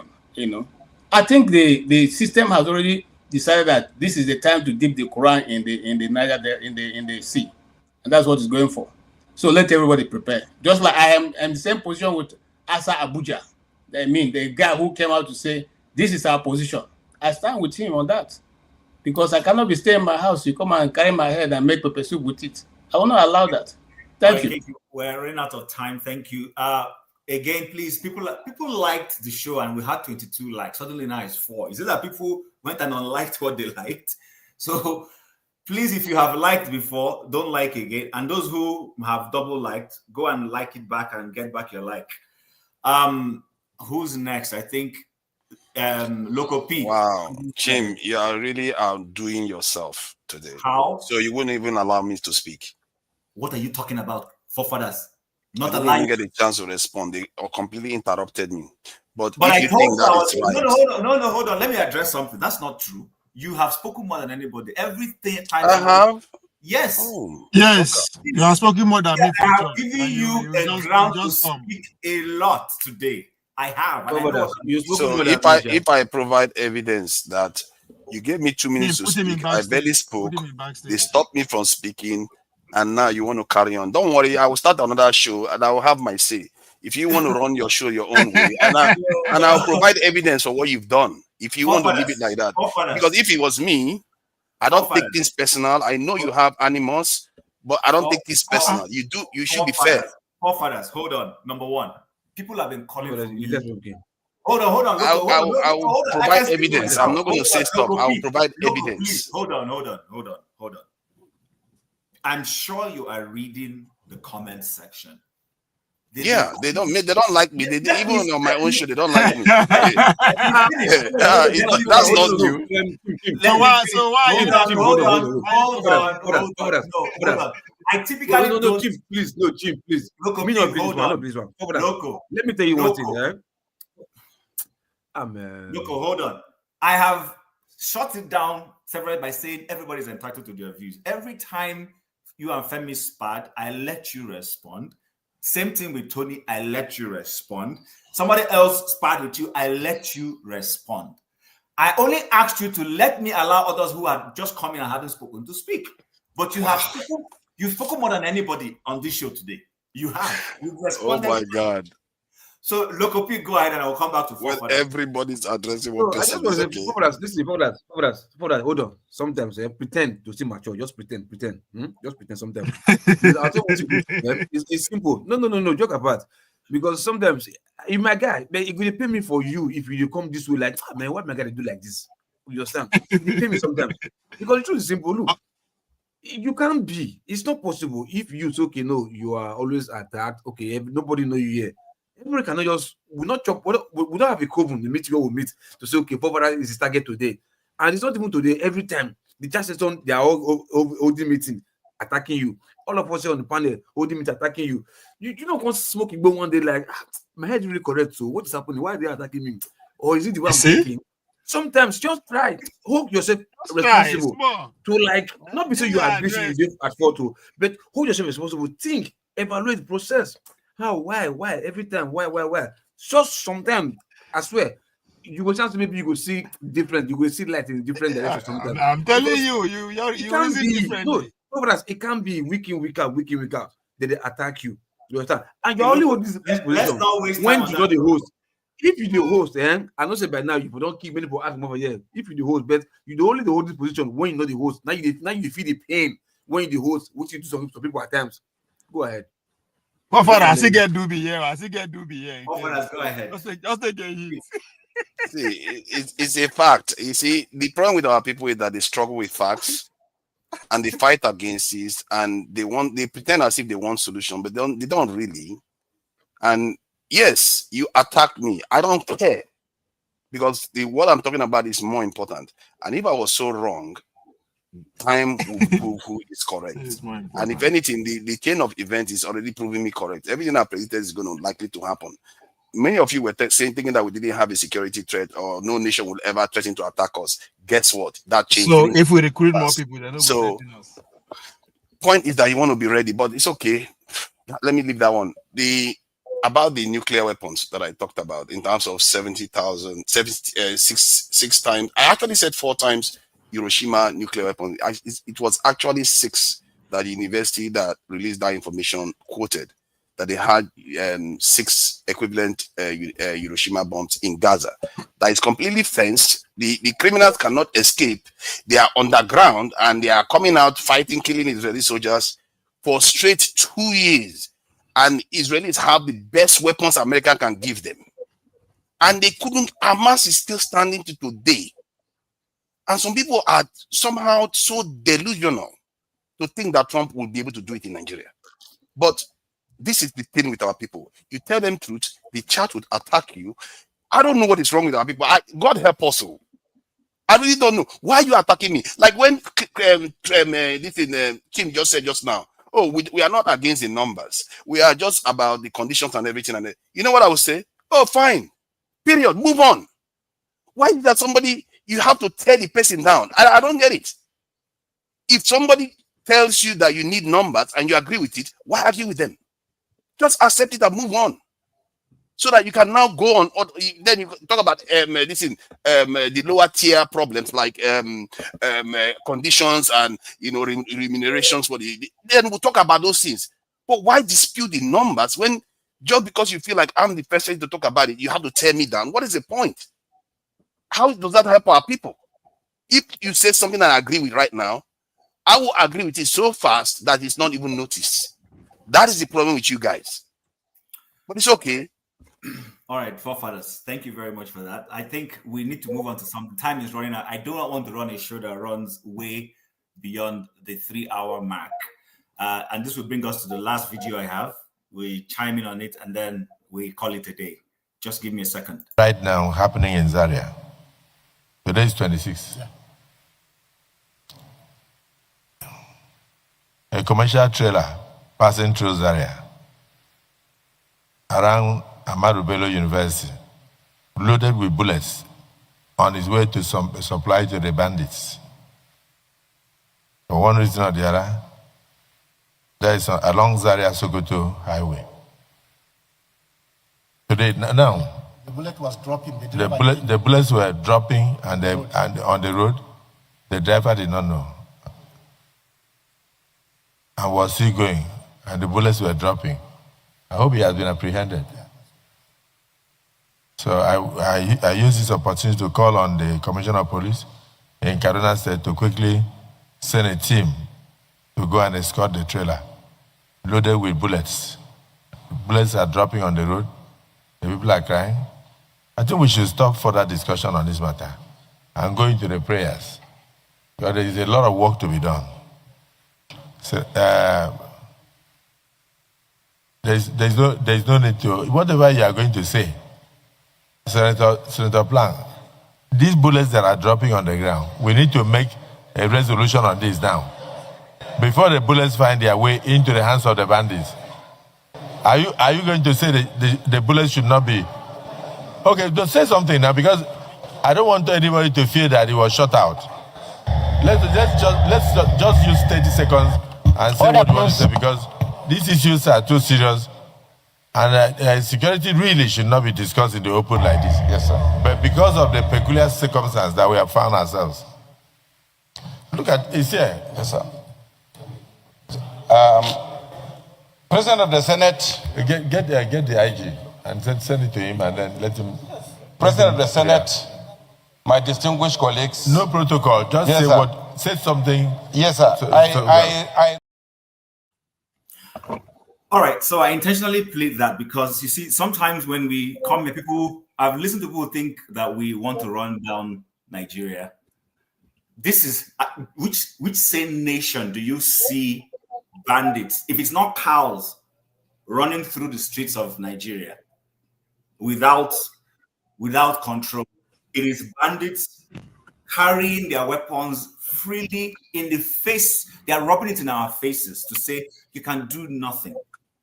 If those bullets were not dropping and somebody picked them up, and then that truck would have just go and deliver what it was supposed to deliver, and then you'll be wondering where these bandits get their weaponry from.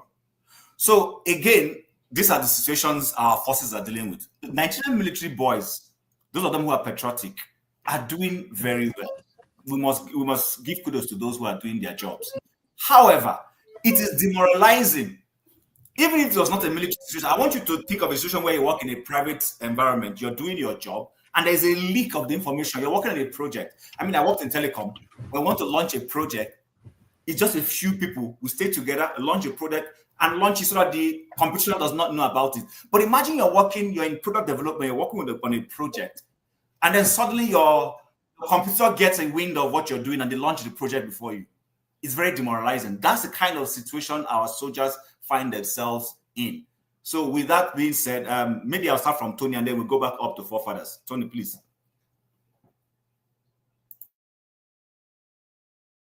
What else do you want me to say? Chim. Just a good night. Let me just yield my space to Pueblo, and I'm trying to put something together. So if you can give me back my time, I'm trying to put something together that I want to share with the platform, if you don't mind. All right, Lokopi, go ahead. We'll come back. Chim, I have 2 hours deposit. Yeah, where? Well, the only thing is, nice one that it was brought to their attention, but my problem is their reaction. That was my problem. That is the way they reacted. It's just a casual thing, like, oh, light bulb is not working in the senator's office. Let's go and change it, because if not, or there's electric spark. The socket, one of the sockets is sparking. Let's go and change it. That is how they took it. Because a very good day, look, even his dominion in his face, is happening in our country. Oh, let's go and ask them so that they will go. Like, this has been what is ravaging your country. Your people are getting to extinction. And now you are not hearing that there's a trailer, not even taxi or keke, maybe one container trailer, if minimum 6 ton or 8 ton trailer, you understand, taking bullets. So then you can't overfull. Now it's not, you can't throw for road. That means the country is finished.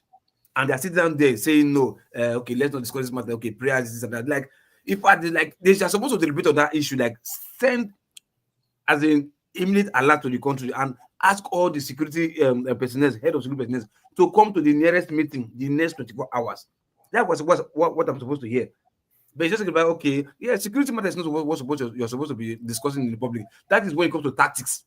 You can't discuss tactics or plans or whatever. But when it comes to like putting out a word for all these security chiefs to come the next day, in fact, that night for emergency meeting, that's what we're supposed to hear. So I will know that yes, these guys are taking us serious. But you're saying, okay, hope the bullet did not get to where they are. Okay, we should send security to go and follow the truck. To where? That's are you to tell them what to do? They know what to do if they know their job. But because of the state of emergency, call for emergency meeting this night now. Because now we've seen only one truck. How many trucks must have gone to that place? How many are still coming? We're almost seeing one. Bullet away for road. That means SS, they are ready for us. So it's a state of emergency. You're supposed to call for emergency meeting immediately. But your demeanor, the way you're even taking it, sounding, you're just talking as if now one socket, now the bomb for your office. Like Nigeria shouldn't worry, okay, don't worry. Security should go and meet them, and that's it. And you are talking about prayers. Prayers for what? Prayers for the same security issue, for the same security situation. No, prayer for something else.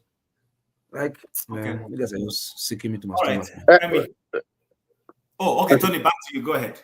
Yes, what I was trying to check is the claim by forefathers, because it's good for us to learn about the tonnage of the bomb that was dropped in Gaza.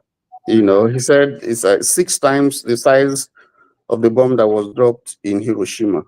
That's a statement that is credited to a professor from University of Bradford, from what I find, and the evidence here is that there is no estimate that while the 6 Hiroshima bomb estimate is not universally confirmed. I just took that. It's not, Google is saying that is not confirmed. There is no evidence to substantiate that claim, even though there's evidence that there was devastation in Gaza. But that claim cannot be substantiated. I just wanted to put that. But back to the question that you asked about the video you played, that we saw the Senate president. You see, this is just one aspect. The only reason why we saw this is because there were droppings as the vehicle was moving. Can you imagine, or maybe other similar incidents that the police and our security are unable to capture? There's so many. The borders are porous. Light arms are coming in, from the Sahel into the country. There's no check. So the other time we heard about shipload of some arms coming in from the south side, from Port Harcourt or something like that in the ship. These are the borders are unpoliced. Over 9,000, kilometers. So many routes that are not policed. So the problem really is that the intel, the level of intel and the utilization of intel that we have is very, very poor, because sometimes intel is given, but if the person who is bringing in this stuff is a big man from Ogaon at the top, they let it pass. We have had situations where custom officers were dismissed or sanctioned because they held certain consignments that were coming into the country. So it's the situation in the country is such that unless we're able to begin to take on some of these sponsors, when I say take on, I don't want to be vulgar or nasty here. If you take them on, because we know them. Why is the government unable to release the names of these people? They know them. They have consistently said. Jonathan said it. This government has said it. We know those people. There are governments that are willing to give us, or if they have not already given names, but the government does not have the political will to be able to release these names. They can't. And we have instances where people have spoken, have pointed fingers at A, B, C, D, and their lives are threatened. Some of them killed. So we know these things. If we really want to deal with insurgency, You have to have a government that is determined, not the president that is afraid to die. You have to have, a government that is determined to, because this thing is affecting everybody, even themselves. Unless we have a government that is ready and prepared to deal with this thing, it's going to be a lose-lose for everybody. Let me stop there. All right, thank you very much. So I guess you're advocating that we have a BB kind of in Nigeria, because if we have it now, then suddenly some people will start screaming that the person is also going out of bounds. But I'll leave that for Femi to interject. Femi, go ahead. So I will take it from where Mr. Tony stopped at. And something as well that comes to mind while saying this, Mr. KG mentioned as well. But in doing so, I want to let forefathers know that we do agree on some things when topics come up. It doesn't mean that we're always going to agree. That's the way I rule. I don't say what I'm not convinced about. I'm not trying to be friends with anybody. You understand? And that's the beauty of this. But to think that there's just one solution and every other person is wrong, that's something, even at my job, they know me. And I train people as well. And there's times when I go back, even there's a guy I'm going to be training this evening. There's times I go back. Trust me, it's not fun when you realize you're wrong, but it's also a good thing if you can go back. I'm not saying it's wrong though. There's times I go back to check myself, and I go back and I tell the person, man, I messed up. Something I told you yesterday was wrong, and I correct it, because otherwise I'm jeopardizing the person and myself, my reputation as well when it comes to that thing. So I just wanted to clear that with forefathers, right? Now, and even if you do your next this show, I'll still come. So don't worry, I'll come. Now, that said, now that I cleared that, I still want to emphasize something. Now picking back to what Mr. Tony said, that even when you look at the fact that you have open borders and then you're fighting on all fronts. You have the issue of terrorism, you have the issue of kidnapping, you have the issue of banditry, you have the issue of even cultism, you have all kind of issues already on top of what we had previously. But now it's no longer even armed robbery. I don't think anybody is even bothered about armed robbery anymore because we have greater problems. I don't think too many people are bothered about Yahoo or maybe other social vices as well. You also have a despondent nation generally. We're already divided anyway, Now, that said, it's like we're just building on already bad structures, bad foundations, so that when you now have the fact, like you rightly said previously, that even if we had one, is it a country where lower ranks are complaining about how monies that are due to them are not being paid? They are not even motivated. Is it that country you want to add more people to? And plus, of course, there's always a saying that you want to start with low-hanging fruits. See, I have a lot of equipments that are not even expensive that would count for what could be deployed to what's it called? For surveillance. I have a lot of, but I'm just trying to limit it. In fact, DIC, KJ, DIC in Kaduna. I promise you, a lot of the guys, some of the best brains, they've left. They're tired. DIC had a reputation before I was born, even during when I was born, where they were manufacturing things. I saw it. It's not like I wasn't told. So there are things we can do, even when you link it up with the likes of what Dr. Damages has mentioned in the past about how things are wasting away in our educational facilities. But and I'm not blaming this government. It's just when you look back and you look at the issue of how we got here, because we didn't just get here one day. It's been building up on top of each other. So the longer angry fruits for me would have been, if they were going to listen and if they were actually interested in doing anything, would have been, among other things, trying to at least incorporate as much technology. I don't want to put too much, I don't want to keep emphasizing on this technology, but it's not just, and then there's intelligence. With this technology we help with, there's a lot of things out there that are easier to do with technology. Is it all those on that almost how many percent of the nuts that is not covered that you want to cover with men? Where are you going to find the men? It's just because we're not serious. And then on top of that, there's also the case of sabotage. There's a lot going on, and we're just unserious. Just look at that video that you said in summary. It tells you all you need to know.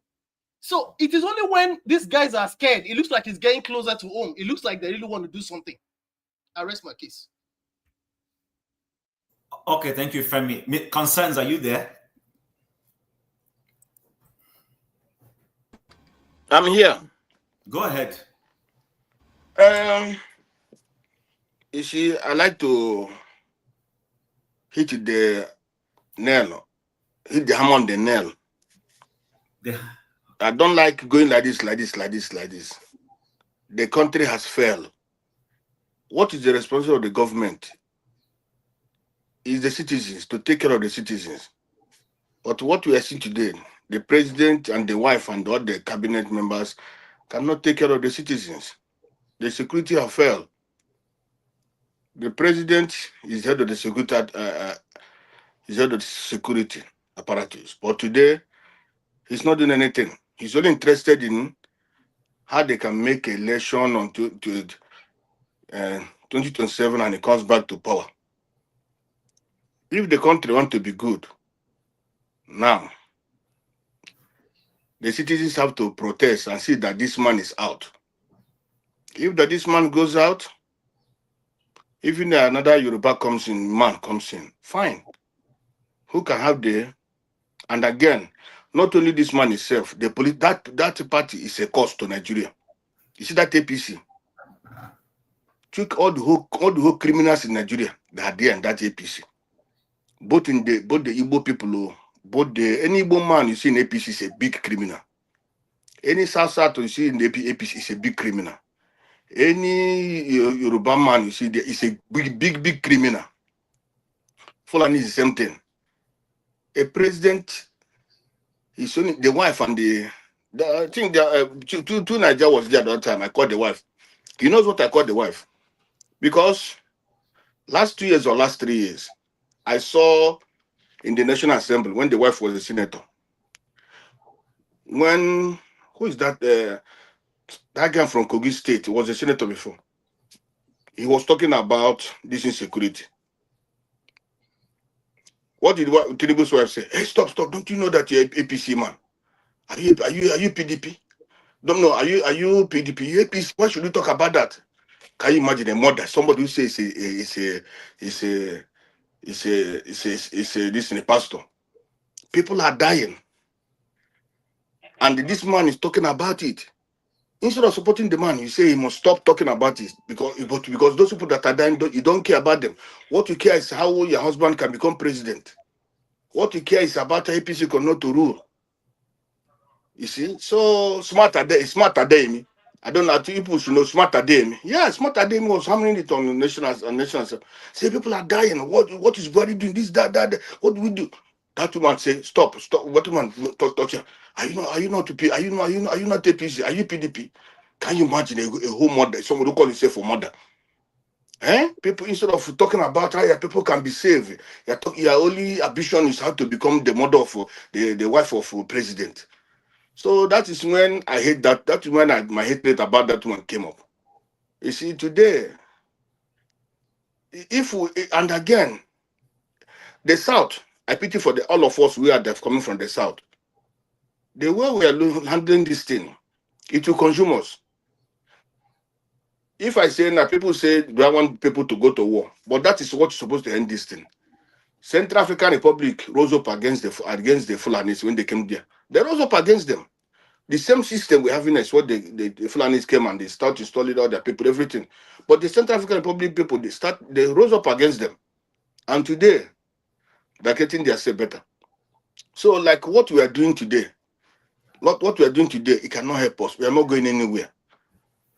Everything is about the Fulanis. Everything is about the Fulani. They're in control of that military apparatus. They're in control. Tinubu also doesn't want to offend them. He wants 2027. He wants to return as a president.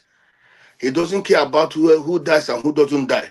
His children are protected. His wife is protected. Himself is protected. Others can die. Others can go to hell. He doesn't care. The people in the assembly, those people think they are protected, but they will also smell the distance very soon because these people are coming for them. So in everything we are doing here, either the Yorubas rose up and say enough is enough. Because if the Yorubas stand up today to protest against Tribu will not, he will not go against them. He will not. If they don't want to do that, let the whole country stand up against these Fulanis. But it's very, very shameful that a common Fulanis are holding us to ransom. Very, very shameful. Honestly speaking, it doesn't show us that we the South or we are really people. A small group holding us to ransom, killing everywhere, going everywhere, killing, going everywhere, killing. You go to Benin, Fulani, go to Enugu. Yesterday, they kidnapped some people in Enugu, in Kogi, in every road, even in Asaba, everywhere. It's Fulani, Fulani, Fulani, Fulani, Fulani, Fulani. And we just keep like we are not concerned, or we are dead, or we are not human beings. How can a small group of people destroying us, destroying the country? How much have we invested in this security for how many years now? How many years are the country this ransom we are paying? Even the name our name is being destroyed everywhere in the world. Nigeria is a terrorist place. Nigeria is people have been. Oh my God! So I don't know. Nigeria is a first. I've said it. It's failed already. It's failed. Completely failed. Thank you very much. Thank you. All right. Okpabolo, what's your view? We're rounding up, please. Well, I think we because now we be media now. We don't begin to sound like CNN, BBC, and the rest. Because I think this is not they go on now for almost 20 years. So as a Nigerian, we should understand there are like three things at play at the same time. And I say they sound like CNN because the international media or the mainstream narrative is like, nah, terrorism they happen. And that's true, that's a fact, but that's not the entire story. And that's why the thing will keep going on. What's the story? Because now, yeah, Boko Haram, right? The narrative is they reject Western education, they want their own caliphate and all that. But that's fine. Those ones exist. There is the Islamic State of West Africa, the ISWAP. Their own is that they want their own government, they want their own taxation, they want their own Sharia court. And that's also going on at the same time too. We also classify those ones as also terrorism. They carry out the act that you can also justify them to be terrorism organization. Then they are the Fulani militia, the bandits who want land, revenge, and money. Those are a group of people which Gumi they speak for, right? But for some kind of reason, we are be able to jam everybody together as a terrorist. So even if they kidnap anybody for anywhere. Hold on, sorry. Then you continue. What are you suggesting? Are you saying that anybody who is using clandestine methods to ravage a population, take their land, shouldn't be termed a terrorist? Is that what you're suggesting? Somebody where they do a kidnap a student for maybe Edo State or Enugu or Port Harcourt, maybe for some money or all that. How you will classify those ones as terrorists? You tell me, no be terror act be that. Now there's that's what I said. You can classify them like that. You are not wrong.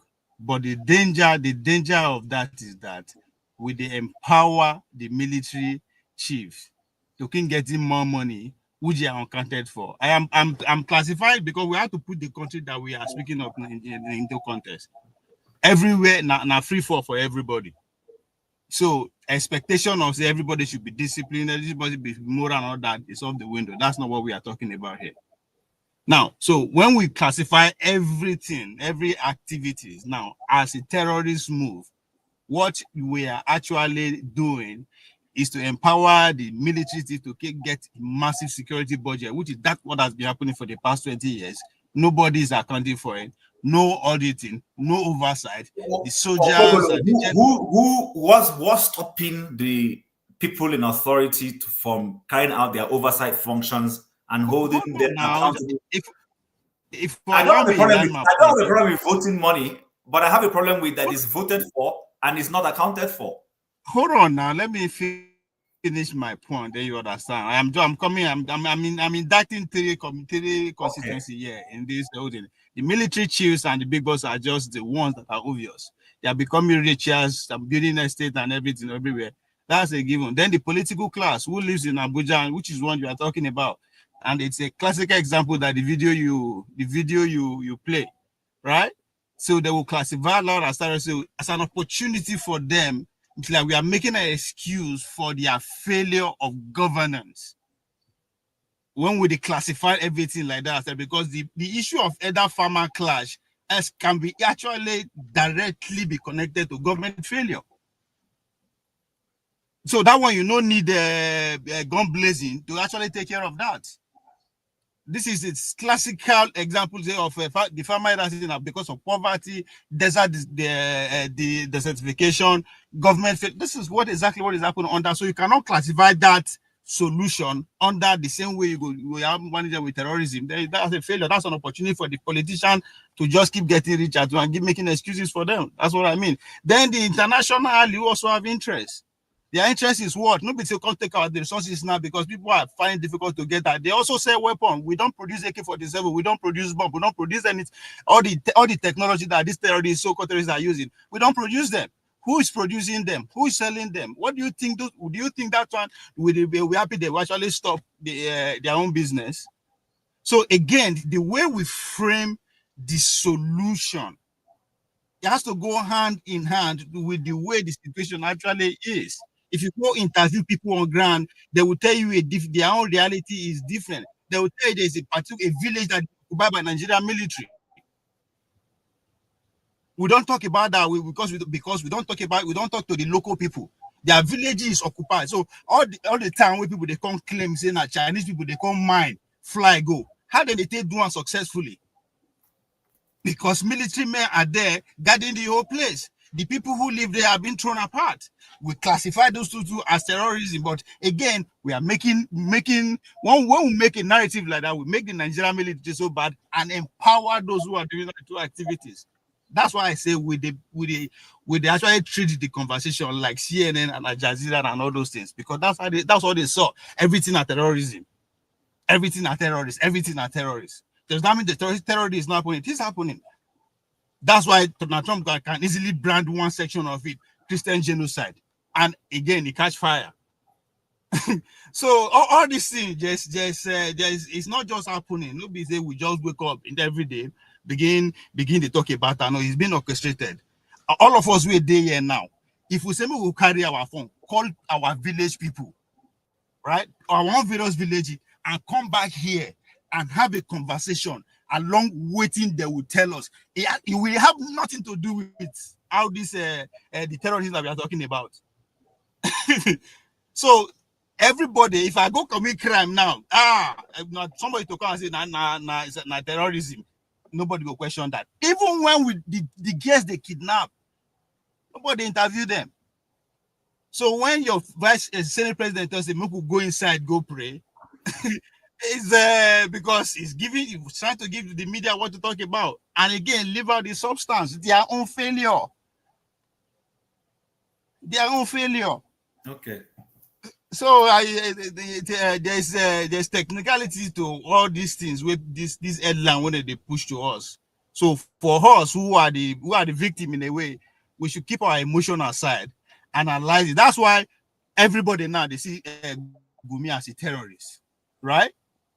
But in real sense, he's not making case for everything that is happening there. If you indict him as a terrorist, you have to indict Obasanjo too. You have to indict all those people that actually followed him to where those Fulani herders and farmers actually lives. You understand? So there's a reason why they jam everything together like that. As every act na terrorist is a terrorist act. It's a big business. Thank you very much. So I want to give the last two speakers time to air their views, and then we call it a day. KJ. Thank you so much. Thank you very, very much, and for your patience also. I will just make a few comments, right? A bit of a lot of comment actually. I will start with where Ovie stopped. Ovie, I want to refuse with you. It is a genocide. I repeat myself, genocide going on. If you want to put it more accurately, it is a Christian genocide. Look at my face. The first story I did on that was far back as 2002, 202 in Nigeria. If you go to a community and in that community, you wipe out 501 persons in that same community, what do you call that? And then you go to the next one, you wipe out 300 people. What do you call it?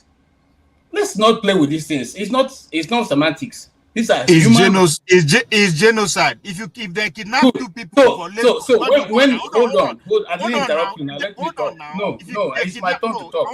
You are spoken. Let me speak. No, I just want to ask you a question. No. If they kidnap people for Lagos, what do you call that? Terrorism too? Ovia, let him finish. When he finishes, if we still have enough time, I'll allow you to interrogate him. Listen. No, let we him are not talking about kidnapping people. There are many. Criminality can always take a different form because one set of people have started it. Other people who have criminal minds can, lash in on that and do whatever they want to do and say it is that also. But this is not what we're talking about. We are talking about what have been going on for decades in northern Nigeria. And then you call Obasanjo should also be. Obasanjo was a president, and in the government is the only authority that has monopoly of violence. Consequently, if the government feels that a particular, just like they are doing now in the southeast, they are violating everybody there, okay?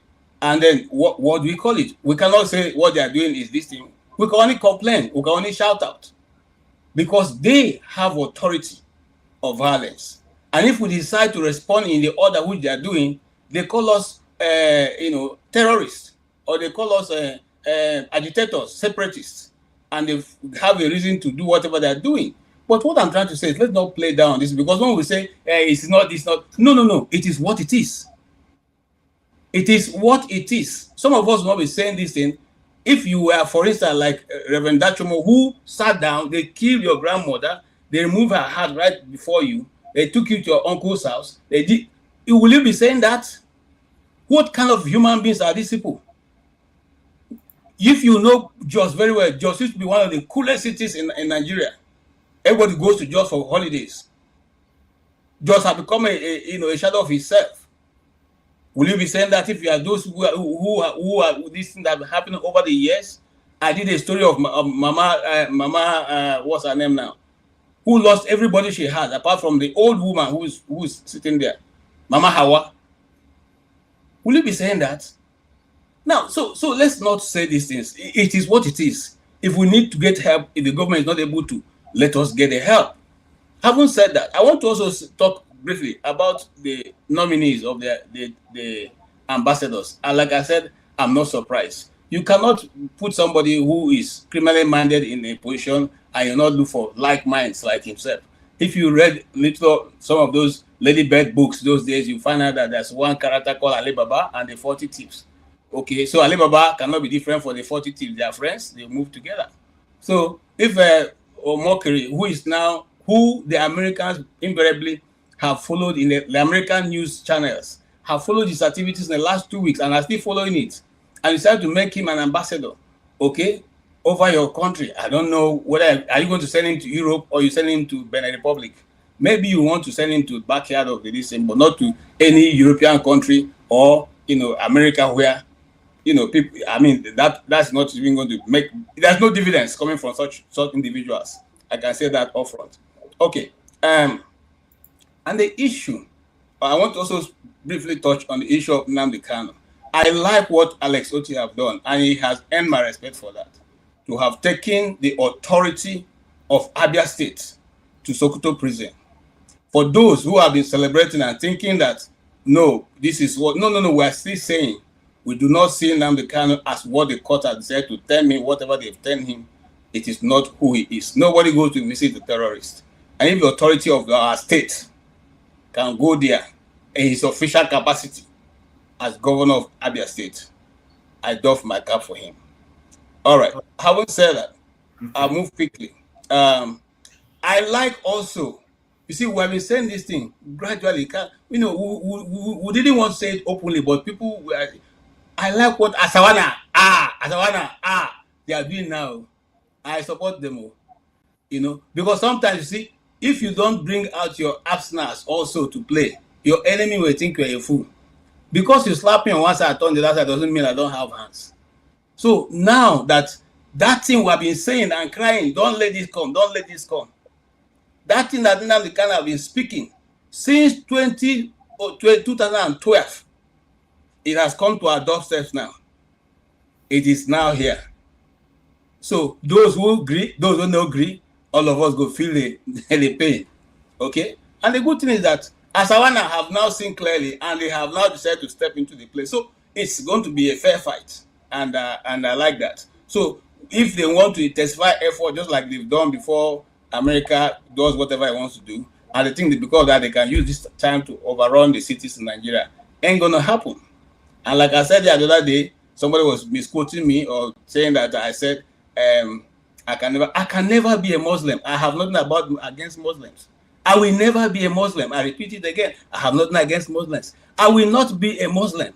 I will never be a Muslim. Not in this world, not in this next world, not after the world after, not even when I come back 10 times. And I will continue to be Igbo. Okay? Right. On the change. Oh, hold on 1 minute before I finally finish. Okay, so it is time for us to have this national discourse, whether we want to be a country or not. You see, I keep saying this because if you're a lover of biography and history like myself, if you go through the development of nations, none of them went in this direction. None. You don't make laws and implement it, haphazardly over the space of the country. You don't make more laws and make one set of citizens above the other ones. You apply everything equally. See, the countries will call, this is a great country, this country have done so, all those countries, the ones that Fofana are giving an example of the great people who worked Singapore and worked all this, none of those countries were their leaders applying the law differently. They were, because the people saw they were straight, the people were also called to be straight. If you put a man who is straight, people under him will be straight. When Peter Obi went to Anambra State, not all the people who he had just the last administration was from a very, I won't say corrupt, but a man who is not straight. But when he went there, everybody straightened up because he's not chopping. If your guy is not chopping, you cannot chop now. And if you see your guy chop, once you dip your hand to the cookie jar, every other person following you will also find how to benefit himself. This is why we're not moving forward. So let's get it straight. It's not because the Nigerian people cannot move forward. It's not because the system cannot work. The system has been killed not to work. Okay, and one person decided to write Nigerian constitution. Why are we not refusing to change it? I called his name here, Professor Yadudu. Okay, was the only single-handedly who was given the audition to write it. I took other people with him. So today we are in a democracy, 100 years after which we are amalgamated. Why is that we are refusing to discuss the national question and allow other tribes that are not being nationally represented to come into the fore, and so that everybody can get the same equal treatment? So okay, I'm finished with this. 1 minute. I'm giving you 1 minute, like 2-3 times. I beg. No, you're not going to reach 1 minute. Delaware here is one of the smallest states in America, but very powerful. It has produced presidents. Okay, that's where Biden comes from. It's a very small state. Okay, so in the way the American people have built their system is that the smaller people get even more authority than the bigger people. What is wrong with us? Are we not human beings? Can't we think? What's wrong with sitting there and talking? KJ, let's try. I don't want us to go into. Hold on, Chim. KJ, know this favor which Chim give you now. He allow you talk. When you reach your time to host, do the same. Yeah. I'm surprised that you are talking like this. You look what hold on. You see, Chim. If you just say I hit him now, you hit him. Let's say hit him below the bed. See, when they give you this paper now, you talk. You say, he allow you speak. You say, You say like four times. He allow you talk, and you can't finish. When it's your turn to host, do the same. That's just I'm asking. All right. Let's. It was supposed to be after forefathers. I have. Chim, give me 1 minute. We're running out of time. How many seconds? Minutes. Yeah. All right. First of all, the idea is no country start with law hazardly. Now, like the country that you live in today started like that. Not until 1960, black people no fit vote. Not until 1980s, the women no fit vote. So right, no they quote waiting, no they accurate. But That is what different from Christ applying the law differently. That is different. you said We are no talking about countries All right, follow. when you guys. sit Okay, in guys. a court. No, Hold on I now. beg, Make I I speak beg, now. Hold one on we're moderator, now. not going to allow two us of you to to do read this. it. Hold on, hold on. Oh, we could have calm down. Please, forefathers, Chim, your mic. sorry, can I? No, no, Sorry, that's not you have what I wanted to spoken. respond to. That's not what I wanted to respond to. You just put But back. you I use your time to I wanted to complete. clarify something. Sorry. 10 seconds. I wanted to clarify something. You use your time wisely. If you wake up tomorrow morning, you can't see headline.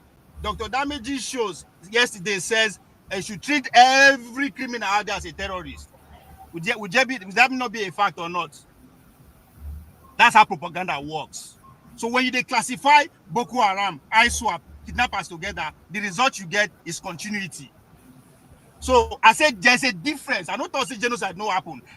I'm just saying we are doing ourselves injustice by trying to apply one treatment to different injuries. They class everything as a terrorist. So now propaganda, that's how propaganda work. If you wake up tomorrow morning, they say Dr. Damage's show says every criminal on the street in Nigeria should be treated as a terrorist. You cannot deny that. But that is not the official statement of the platform. But it's a fact. That's how But we propaganda works. say that. You are the one saying that. Okay, Now, guys, I need to move on. I need to move on. Forefathers, Chim, please, I'm asking. At least everybody has spoken two times here. I've not spoken. I don't speak long grammar. Let me just say what I want to say, and I log off because I'm too busy today. Can you do that? Can you do that in 1 minute so that I can go to forefathers and? No. Why would my own be 1 minute? Why should it be 1 minute? Yeah. Quickly, go ahead, sir. You see, they remember how you give more than 1 minute for your own session, no? Okay. Oh yeah, quickly, sir. You want me to go or forefather? Go ahead. Okay, thank you, forefather, for letting me go, first of all, and Chim for allowing me to speak. Like I said, I don't speak too much grammar. The only thing I want to say is that I want to start from the issue of the ambassador that we are nominated. First of all, it does what we saw is how deep you have fallen into the gutters. You know, that's to tell you the level of falling that the country called Nigeria has fallen. You know, where you have the names of the people that they made ambassadors. Governor Ugwanyo of Enugu State, Ibazo of Abia State. You know, these are criminals that are supposed to be under lock and key in the prison. Omokari, or what do they call him? Femi Fanekayode, Yakubu, who have destroyed the democracy that we were supposed to be enjoying in Nigeria today. The chairman of INEC, after all the things he has committed against Nigeria, he has been penciled out for ambassadorial position. That is to tell you that this country you call Nigeria will never survive. Because it has gone to the point where they are telling you, me and you can't do anything. You can only shout on Dr. Damage's platform, but you cannot change nothing. Because that is the message, right? That's the message. You know, that's the message that has been sent to everybody, every Nigerian. You can talk and shout, and at the end of the day, they are the people that they have the yam, they have the knife. Whosoever they cut the yam and give you it. That's where we are in Nigeria. That's why I tell you, we are falling into the gutters to the point that there is no remedy to bring anybody out of it. And also for people who are saying what is going on in Nigeria is genocide. I don't care whatever you think. I don't care who you represent. If people like Ronald Omokari can become ambassador today, most of us in this platform are also going to become ambassador tomorrow. Because that's what the man in Asorok want. You're looking for loyalty. The loyalty is not real loyalty, but the people that he know that he can always manipulate, that are the people that he's looking for. And they are the people that will become the face of Nigeria, representing a country, in Nigeria, 250 million people. He gathered the criminals and political chameleons. He gathered them to give them ambassadorial position. That's your country. And for people who are saying that we need more people in the army, first of all, Let all the major generals in Nigeria, all the people who are military officers, let their children start registering for become soldiers. Let every family member of their family begin to register to become soldiers in Nigeria, including forefathers. You, first of all, you have to travel to Nigeria, register to become a soldier, become a military man, and then you bring your friends, all the whole of your security network. All of you will first of all begin to go back to Nigeria and register to become, to join the army. Then people like us will follow you at the back. But you cannot live at your comfort zone in London and you're saying you don't have enough soldiers in Nigeria. Those countries who would have a little one, they still can run their country because of technology. So I am advising all the military retired, whether retired or serving, their family, their children, their daughters, those ones that are enjoying their life in Canada and US and other parts of the world, they should first of all bring them back to Nigeria. Let them go to join, register, and we see them that they have registered. Then now I can tell my son, listen, if I've seen the son of Babangida, he has gone back to the military, or the forefather has gone to join the military. Listen, you have to leave. You have to leave whatever you are doing in where you live. You have to go back to Nigeria and join the military, because that is what it is. So I think that Nigeria, I don't know how we are going to save Nigeria. First of all, I will end like this, Chim. We have America, London, and France. Three most important strategic countries in diplomacy. You have only one Hausa and two Yorubas that are sent to America, Great Britain, and France. And you are talking about Wazobia. So this is just to tell you that all these things we come here, we are trying to force ourselves to be Nigeria. We are trying to say we want to be Nigeria. But the people you are trying to force yourself to belong to, they don't even want you at all. So I am ending by saying, Chim, thank you for giving me the little opportunity to say my mind. And finally, forefather said that they throw Hiroshima bomb in Palestinian. It's a lie. I don't know where you get your information. It's a complete lie. And remember that a lot of people are watching this program. So when you want to do all these things in order to convince me to believe what you are saying, every time you bring Palestinian to every discussion we're having here, there is no such bomb that was thrown in Palestinian. Please. Thank you. I wish all of you the best of the new week until we see next week. God bless all of you.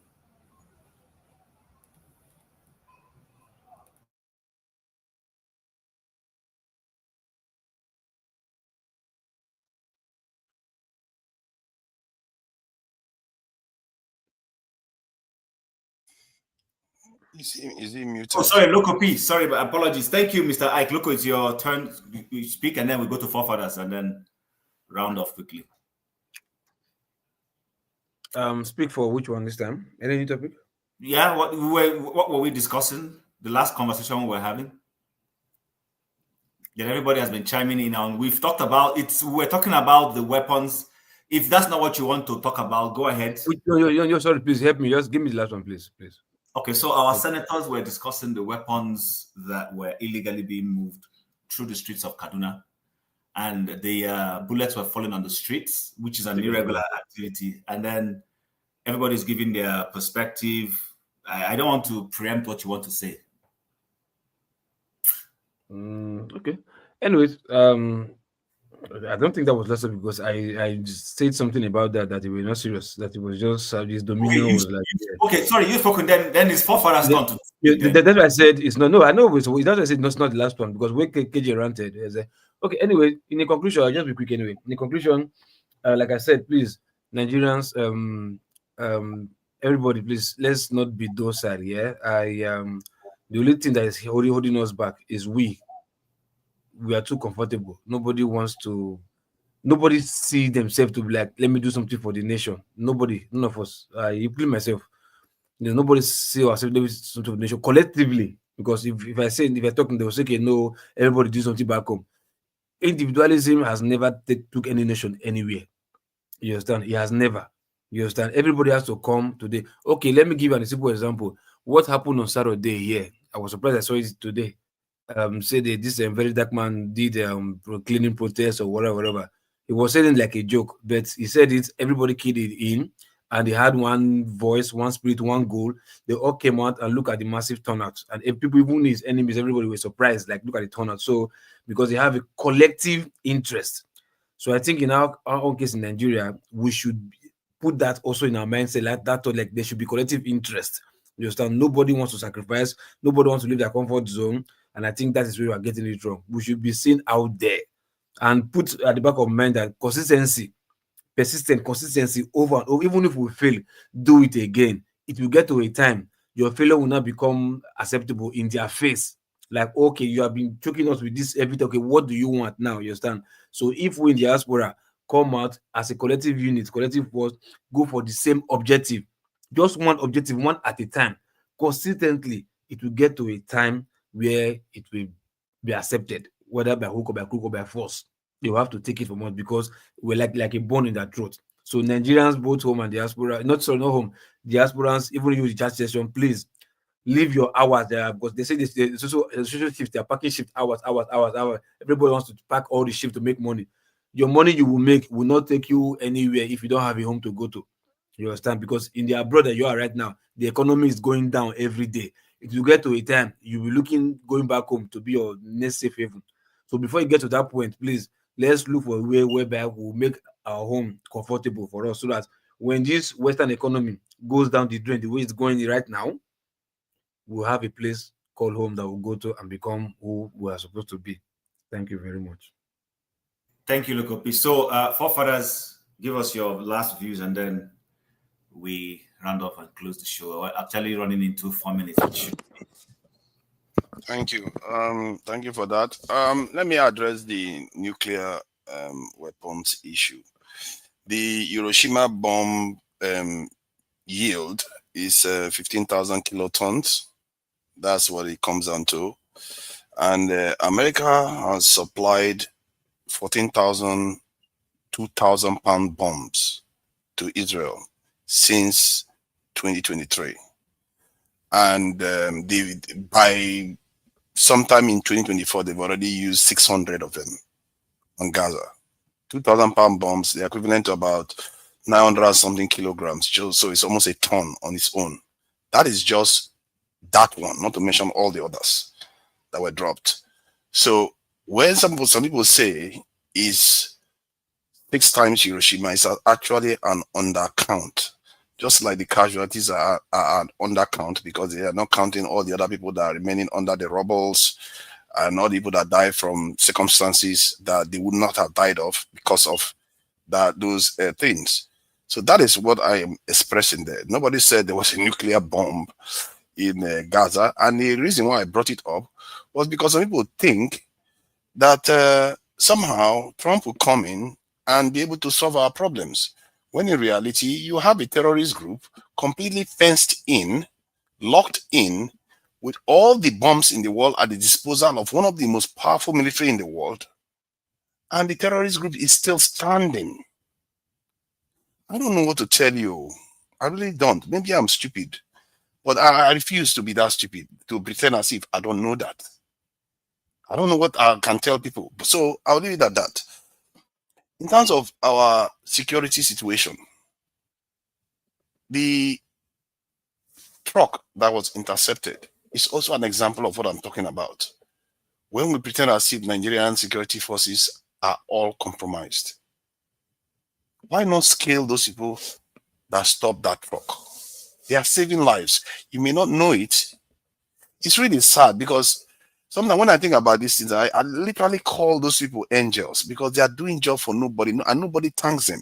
And a lot of our people sit here and they talk down about them. This is the weirdest thing. You pretend as if you care about those good ones, but everything else you talk about is against them. You say you want to be straight. You see one terrorist on one side and you see your own, you treat it differently. How is that straight? Is that not crooked? The mind, I don't know, maybe it's just me, maybe I'm ADHD. I know I come across as I know it all, but You're talking in innuendos. What terrorists is being excused somewhere and another one not being excused? I'm lost. If you want me to be direct, I will talk about the terrorists in the north, and they have caused loss of lives, and they are also being killed. Like in the case of Sheikh, he died, but Nnamdi Kanu didn't die. And if the court is to be believed, there's a lot of loss of life that was as a result of his actions. So, and then you will see people say, "Oh, that side is real terrorism, or mine is not real terrorists, or mine didn't cause the loss of life." I don't know what to tell you about that. That is not being straight. Criminals are criminals. If you want to be straight, treat all criminals as criminals. I'm not for negotiating with anybody. Okay, can I ask you a question as you round off? Because I don't want any of the things you're saying to get lost or thrown away. Now, okay, let's concede to your let's agree without necessarily conceding. So we have you understand the modus operandi and the essence of what the guys in Boko Haram were trying to fight for. You also understand, I know I don't have the facts, but let's go by the information out there in the media, that there are people who say they are fighting for their cattle, for their right to be able to graze. And that because some people are not allowing them graze, they will forcefully entrench their grazing demands by sacking villages so that their cows can graze. And there is a group in the Borno axis that has mobilized from Boko Haram to ISWAP and Co., who say that they are against Western education and that they will force everybody who is in trying to imbibe Western education to stop. That's what those ones are saying. Now, let's agree with you without conceding that IPOB is a terrorist organization. What is their modus operandi? IPOB says we want a referendum. We want the people indigenous of the place they have referred to as Biafra to have the right to self-determination. They terrorize their own people, as I mean, the argument you're making, their own people of the same ethnic stock within that axis to agree with their objectives. They have not strayed into Ogun State. They have not strayed into Kwara. They have not strayed into Benue. They have not even strayed into their closest neighbors, Rivers, Cross River, Akwa Ibom. But we've had people stray into Ondo State, kill people, stray into Kwara State, take people hostage, stray into somewhere in Oyo State, and even in Enugu State. Now, going by your argument, would you say that when the military have tried to fight them, you had the military go and do Operation Python Dance in Umuahia, not just in Umuahia, in exactly where Nnamdi Kanu, he was at home. They went to his father's house and created mayhem. So in the light of all of this, how do you situate what you're saying? The Southeast, clearly you are right. They didn't go into anybody's neighborhood. It doesn't matter. And, You hold on. You terrorize Nigerians. I hate when you want to keep I'm in not one trying place to excuse it. to say no, hold on. I'm just talking about what Chim is saying. I would like you say because they did not go to other states. So I agree with you. No, hold on. Look, okay, I agree with you. But what I'm saying is this: because of the way he was going about, that's why I'm asking. That's when I'm breaking it down in that perspective. So please go ahead, sir.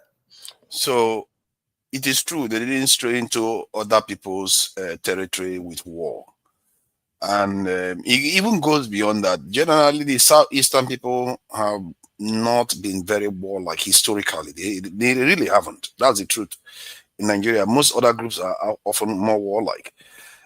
So yes, it's true they remain in their areas, and there is an element of not being equivalent. You can say the Niger Delta groups to do the same thing. They remain in their own areas. So there are differences in the nature, and the Fulanis or the herders, the nature of the work they do means, or the way they live means that they have to traverse the nation. Maybe that's why they show up in so many different areas.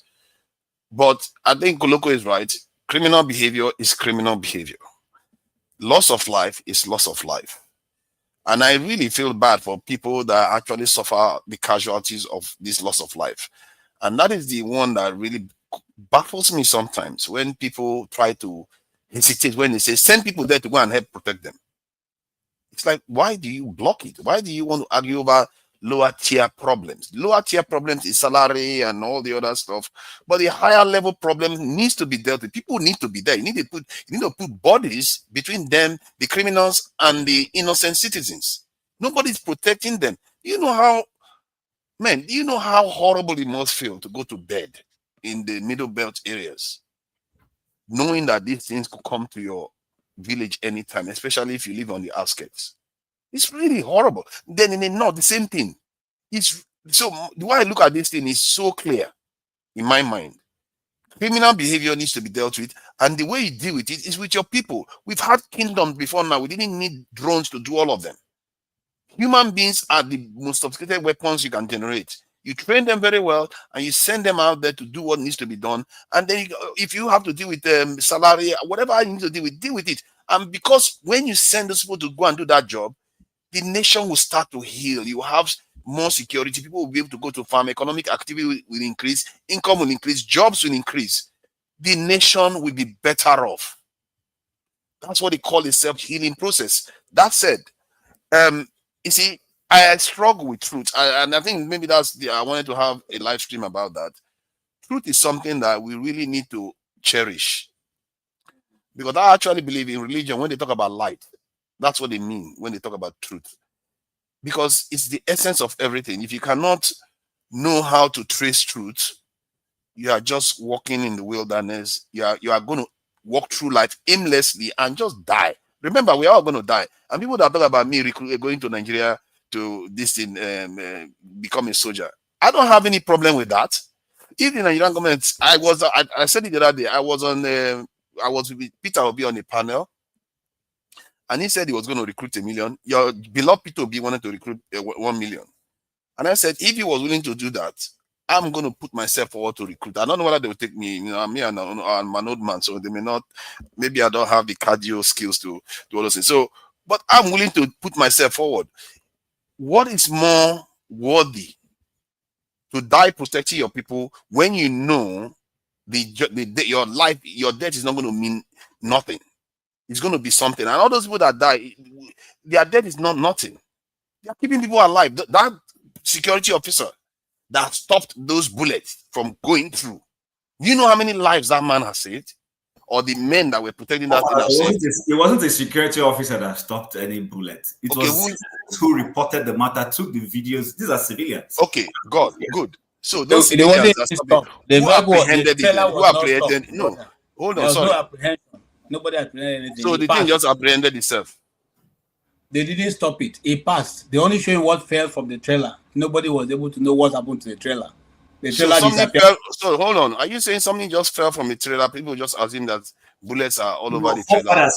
Forefathers, a trailer was passing through. Imagine the trailer passing the street where you live, and bullets are falling out of the truck of that, and it's not a military truck. Clearly, these people are going somewhere to deliver these weapons to whoever is going to use it.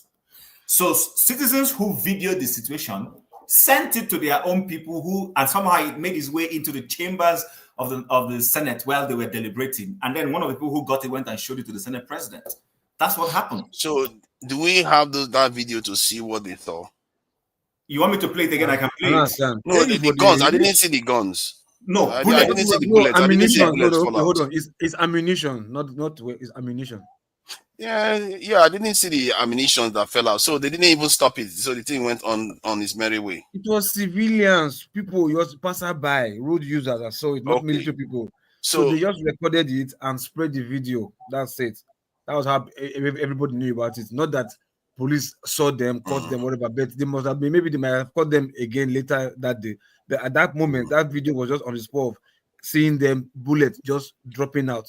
You understand? Based on what you just reported just now, then you cannot run into conclusion. You don't know who the weapon is for. You don't know whether it's the military. Who gives a fuck? Who is it for? Who gives a fuck who the ammunition is for? Who cares? In the same country, now so they carry bullet waka. What they do you now? No. I think. See, the idea of saying, you see, sometimes things are done in the cloak and dagger manner. It's not always clear. I don't know why KJ is there jubilating whenever people talk things that are actually not factual. Whenever somebody is trying to get to the truth of things, he just goes like as if. Hold on. Let me paint a picture. Hold on, let me paint a picture. Just imagine now. I did drive 911. I cover the full back now with nets. Everything fill up. But as I drive, they go. I just overtake you. Small now, my normal driver. I just overtake you. Maybe you want that, but then your camera or your eyes see me say, at the edge of my truck, at the edge, the bucket. Now twinkling sound you dey hear. You know what it be? You hear the hear twinkling. When you can't drive closer, you can just say, some brass color, brass look alike, some bullet shape like brass golden color. Just the tray follow me, they go. Then you can't begin carry phone, they record me, they go. When you can't pick one, you can't go closer. You can't say ammunition they fall, loss of it they fall. Meanwhile, the bucket's full. No, you don't need rocket science to tell you, say, probably, perhaps, now the full bullet, now the full bucket. Whether the half or whatever. But as you are driving along beside me, now so the bullets, they drop. Not even one. Chunks of it in batches, they drop, follow me. After they drive, they go. You just recorded and spread the video. You don't know whether police catch me or not. That was it all. But now bullets, now full, and did that truck. Which in a sense society, that vehicle is not branded military, not top secret, not nothing. It's just like any regular 911 Aboki truck where they carry number, just the same type of truck. But you are surprised that bullets just they fall from the car as the truck as they go following you. That is cause for alarm. You understand? So no, I understand that. I understand the cause for alarm. 911 first. You don't know what 911. Sorry. 911. No, okay, no problem. If you know, go You have ask explained yourself. what's 911. Guys, we need to start rounding off. You have explained yourself, but let me finish my own explanation, because the moment I say one thing, people start talking. Okay, so I just explained to you what was happening. Minute and a half to please do that. See, my point is that if you don't have the full picture, you don't have the full picture. And this is the issue I have with the way we talk. When I say something, often I have evidence to back it up. You can't keep pretending as if you know the truth when you have, yes, what he said was disturbing, but we don't know the full picture yet. And whatever, anyway, the people that still have to face that bullet, let's say it belongs to bandits and the worst terrorists under the sun, are still this same Nigerian police and military that has to stand and face them. One man to 1,000 citizens to protect. That is what we are subjecting them to. And we say they are not performing. Personally, I think they are overperforming. You go and try doing that kind of job. Like this situation you described now. You have to defend a country where all this is happening. I don't even know the kind of things those people go through. I can't even start thinking about it. Sorry, let me ask you one question. Have you seen any video on YouTube, any video on YouTube of a Nigerian soldier in the forefront crying about manpower? But there's no more boots on the ground. Any video at all, just even one? Yeah, I have. Can you find that video and play it out? Like I'll find it. Because hold on. Not because they don't because they're complaining. The only thing they're complaining about is they don't have enough men, not welfare, not ammunition, not food, not whatever, not vehicle. No, just number of soldiers. Of course, they complain about everything. Everything. No. I want you to show me the one that they complain about numbers of soldiers not being on ground, enough on ground. I just want Hold on. Do you think when you send military officers that are relatively low ranking into battlefield, they will tell you that they will understand the ratio of military that is supposed to be there? Most of them don't understand those concepts. And even you that's not a military man, you know better than those that they will send to the field. They did not complain that they don't have enough men. They complain about they don't have enough good weapon, ammunition, and bad truck. That's what they complain about, because they are the ones practically on the field, on the ground. They know who they are facing. You that is sitting down in front of a computer, you are saying no, they are because they are on low soldiers, so they don't know the scope of people they are attacking. I'm going to have to cut both of you because we're running out of time. We have one person. He is stopping me from talking, and you are not stopping him. Then you come and stop me. I won't talk again. He keeps interrupting me. He doesn't let me finish. Land on your views, please. Land on your views. So, when you don't defend your people, don't be surprised you see the country that you are seeing now. And truths are beyond any human being. This is what I was talking about. And the next stream is going to be about that. Truth, let me repeat that again, is beyond every human being. If you can find the truth that other nations secure their people better with more people, soldiers, even when they have more technology than you, they still use, why do they still need more people? And then you also find out that same nation where they are very rich, They have more, like in the case of the UK, they have 1 million criminal convictions every year. When Nigeria that is poor, riddled with crime and lawlessness, they do 30-something thousand convictions every year. It shows you that the way you are looking at society is completely warped, because you are thinking that it's because we are poor, that is why you see criminality. But in the UK, they sentence people 1.something million every year for criminal conviction every year in the UK here, where they have all this wealth. So now, let me just finish my point, please. Let me talk, please. So when you come to national security, you see the figures in other countries. They tell you that they employ 1 soldier to 150. In the case of America, it's 1 soldier to 150 citizens. Many countries are within that range. When you come to Nigeria, if you look at the actual fighting soldiers, if you remove paramilitary, it's 1 soldier to more than 1,500 even. If you include the paramilitary, which is forest guard and other people, it's 1 soldier to 1,000. Is that kind to your own people when you subject your own soldiers to that kind of stuff and expect them to perform? And then you come here and fight for them. You say, oh, you want the people to be secure. The population that. Then when somebody tells you that this is what your people are suffering, the people that are keeping your people alive, they are trying to do that. They don't have manpower. Those people don't understand those things. Like I spoke to a colonel here, a retired colonel here. I asked him whether Nigerians have enemies. He says no, that we don't need external security. This thing, we don't need it. And I asked, when we talk about national security, most of us, I don't know whether our mind is broken or our threat assessment antenna is broken. Maybe that's why we're colonized. No, just give me a minute, please. Yeah, let me just have my say. I've been very quiet and obedient and everything. So let me do. I dictate. The show is closing now. So the point is, those people, that colonel didn't know, and I told him that any nation that is technologically, militarily, and economically more advanced than you are a potential threat. He said, but we don't have any of that. I said, so you are waiting until they threaten you before you start. That is not what you do. You prepare before it comes. And because we do that in our houses every day, we buy locks and burglary proof and everything, not because a thief has already come to your house. You do it because you don't want the thief to come. But yet, when I present these common concepts to our Nigerians, they reject it outright. Is that not a problem? Thank you. All right, thank you, forefathers. Victory, can you in 1 minute, because we're shorting, I just want you had come into the studio, that's why I'm allowing you to speak. Just give your perspective in 1 minute, and then I will round off and we'll close, please. All right. Yeah, thank you, Chim, and it's nice to see you again. And KJ Maoga, I greet you. And forefather, as usual, here doing this thing. I haven't been here in a while, but sometimes I've been watching from the backstage, just hear people say a lot of things, and I don't even know what is honestly, I don't know what is the issue with you. Whether it's because you are neurodiverse and the way you say things is completely different. I don't know whether that's the issue with you, but I think most Nigerians they are suffering from the disability of the mind, because you hear them say things and you wonder that this thing doesn't make sense. And forefather is a classic example of this. And like I said, I'm not here to attack you, but maybe because you're neurodiverse and you see things from a different perspective. And we didn't need people like you to be in the room when we're having a discussion so that we can get different perspective. I don't know what people are arguing about. It's obvious that the Nigerian government is complicit about what is happening in Nigeria regarding the killings.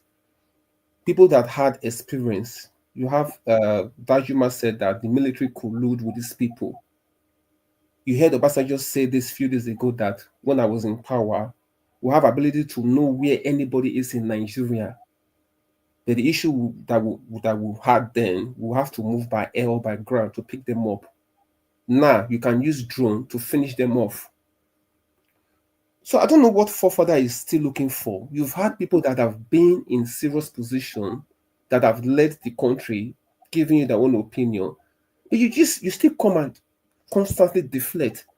And You know, you call me neurodiverse. Are you blind and deaf? Have you not read the data in the world? I thought you were a man of data. I'm going far. I'm making my statement. Can you let me finish my thought process? You're because you're calling me neurodiverse, but are you deaf and dumb or something? No, I'm not. Because you can read the data online everywhere, can't you? Yes. If you can read the data online, why are you come here to lie to your people? What am I lying about? Victory, because other countries have more security personnel than Nigeria, but you come here and posture because you want to score stupid points while your people die. Father, let me finish my That's what you people do. Stupid points while your people die. No, don't. Father, let me finish my statement, right? So it's like example, like I recently I was in talking like in October, and everybody's going about doing their business. People are enjoying themselves. The place is secured. And I always ask questions. I always ask the local. I ask them certain questions. Oh, what's the minimum wage? Oh, obviously I can see light is steady. People can go about doing their business. And just a few days ago, I just came from Nairobi as well, Kenya. People are going about doing their business. This place is secure. Nobody will come and harass you. So the bottom point is that Nigeria is really a disgraced country. There's no way you can't spin, no matter how you spin it, right? Even with the little security that we have, if we want to solve the issue that we have on ground, we can solve it. But the government is deliberately complicit about what is happening. That's why what is going on has been going on for years. That's all I have to say anyway. Thank you, Chim. All right, thank you, Victory. I want to say thank you to everybody who has been part of this program. But by way of rounding off, I want to say that when forefathers mentioned that, some of these nations that have technology still have manpower and all that, and that the UK has, you mentioned a certain number of convictions every year. That is because the UK respects data, accepts data, picks data, and provides accurate data. You cannot say the same. Anybody who is a Nigerian, you can be patriotic about Nigeria, but also say the truth. The Nigerian society loads data. A certain segment of the country does not want data. There is no nation in the world where they intentionally sit down, at least that I know of in modern times. Canada has not sat down to say they are doing a census. But as people are being born every day, you collect the data of all new births, collect the data of those who have died, you do the net off, and you know your population every year. It is very simple. You don't even need advanced technology. It's as simple as just being detailed. Every hospital record in Canada, in Calgary here, every year we even do, let me tell you what happens. We even do the most popular name given to new births. At this December 31st, now they will tell us which name ranked the highest, boy versus girl, and generally. This is done. This is not even census. So the point I'm making is this. New births are being born. Even in the uttermost part of Kavanchan, the deepest place you may know, those data gets to the responsible authorities, and that way they know what's going on. We live in a country where the man who is in office, I'm not going to mask it, said to us during campaign, now data, we go shop. All of us were alive. I'm not making up that story. So when you come here and you say these things, are you telling me the Nigerian state is deliberately, intentionally keeping data? The fact is no, you can't. There is no way you tell me convictions in Nigeria. If Nigeria is really serious, it's just 35 per annum. That's not correct. But that tells you that we're not even taking the data seriously.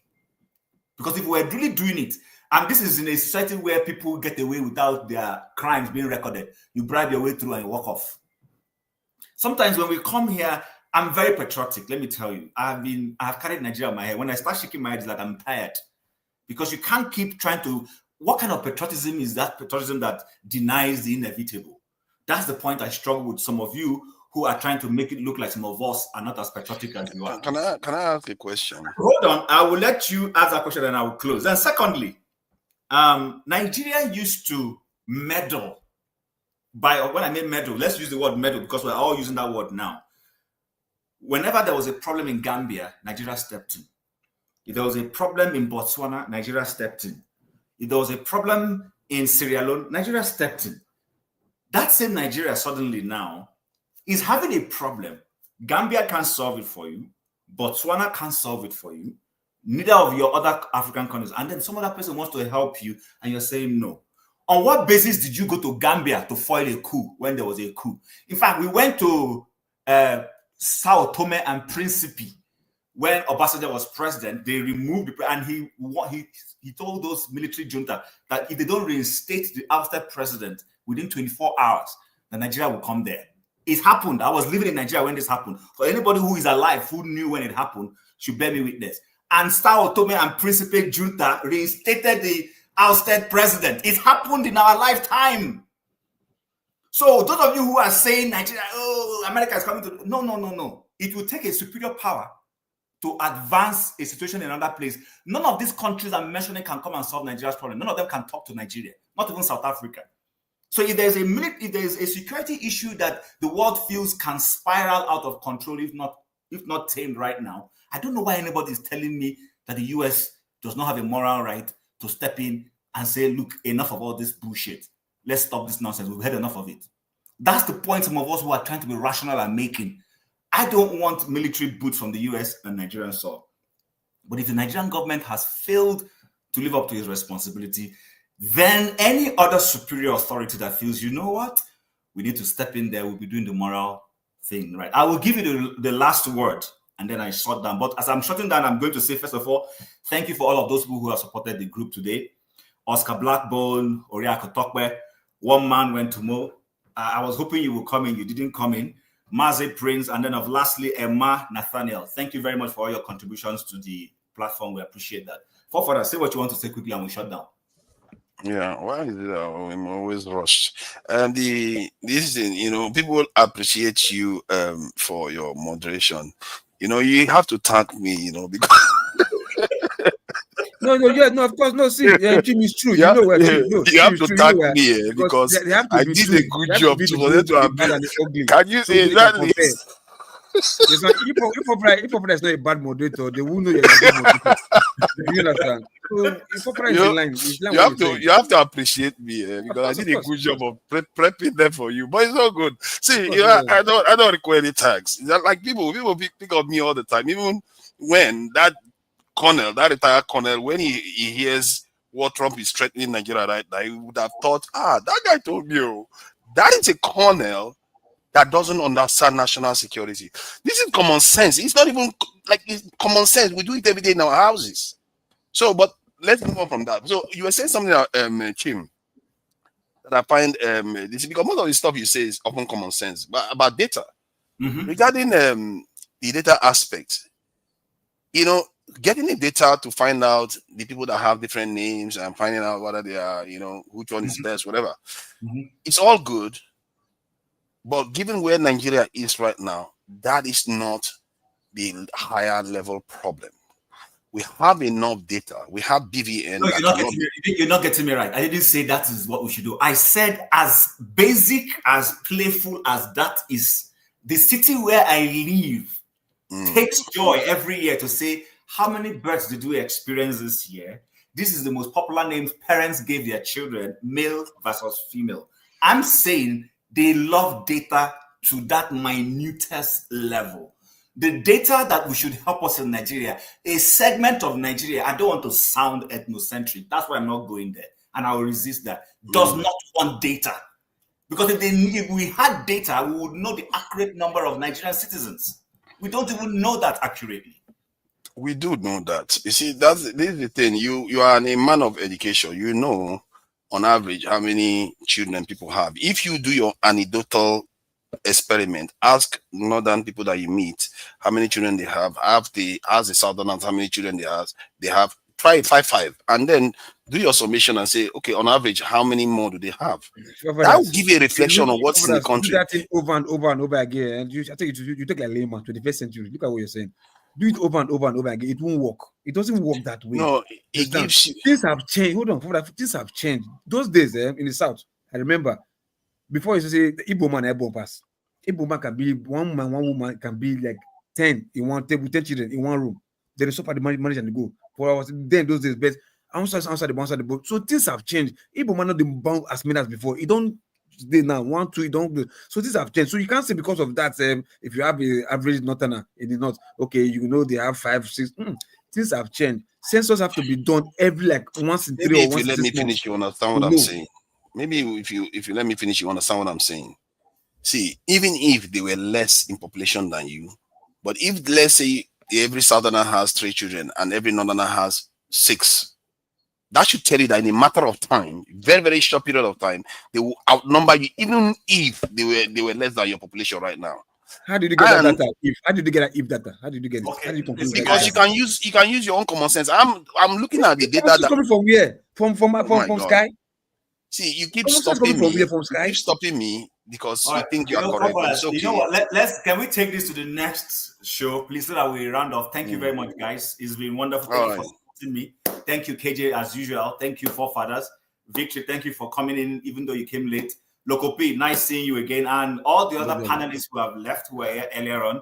And a great thank you to all our side commentators on the group chat. I appreciate everybody all. Have a wonderful week.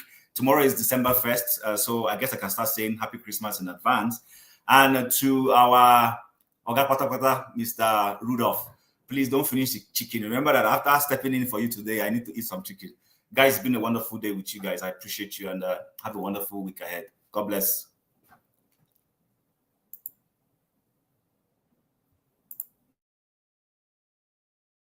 Thank you so much for watching. Thank you. Have you subscribed? Yes, you. Have you subscribed? You. Yeah, before you go, click. It's free. Click. Just that's it. Have you subscribed? You're laughing. Have you subscribed? Have you subscribed? Thank you. Thank you. Thank you. Hey, madam. Thank you so much. I can see you. We have to get to 100,000 subscribers. This by the end of the year. How are we going to do that if you don't subscribe? Yes, you. Yes, you're about to click off. Why? Have you subscribed? It's free. If you don't, ask your son, ask your daughter how to. Just one click. Thank you. Thank you. I see you. Aha. Thank you very much. Thank you very much. I'll see you tomorrow.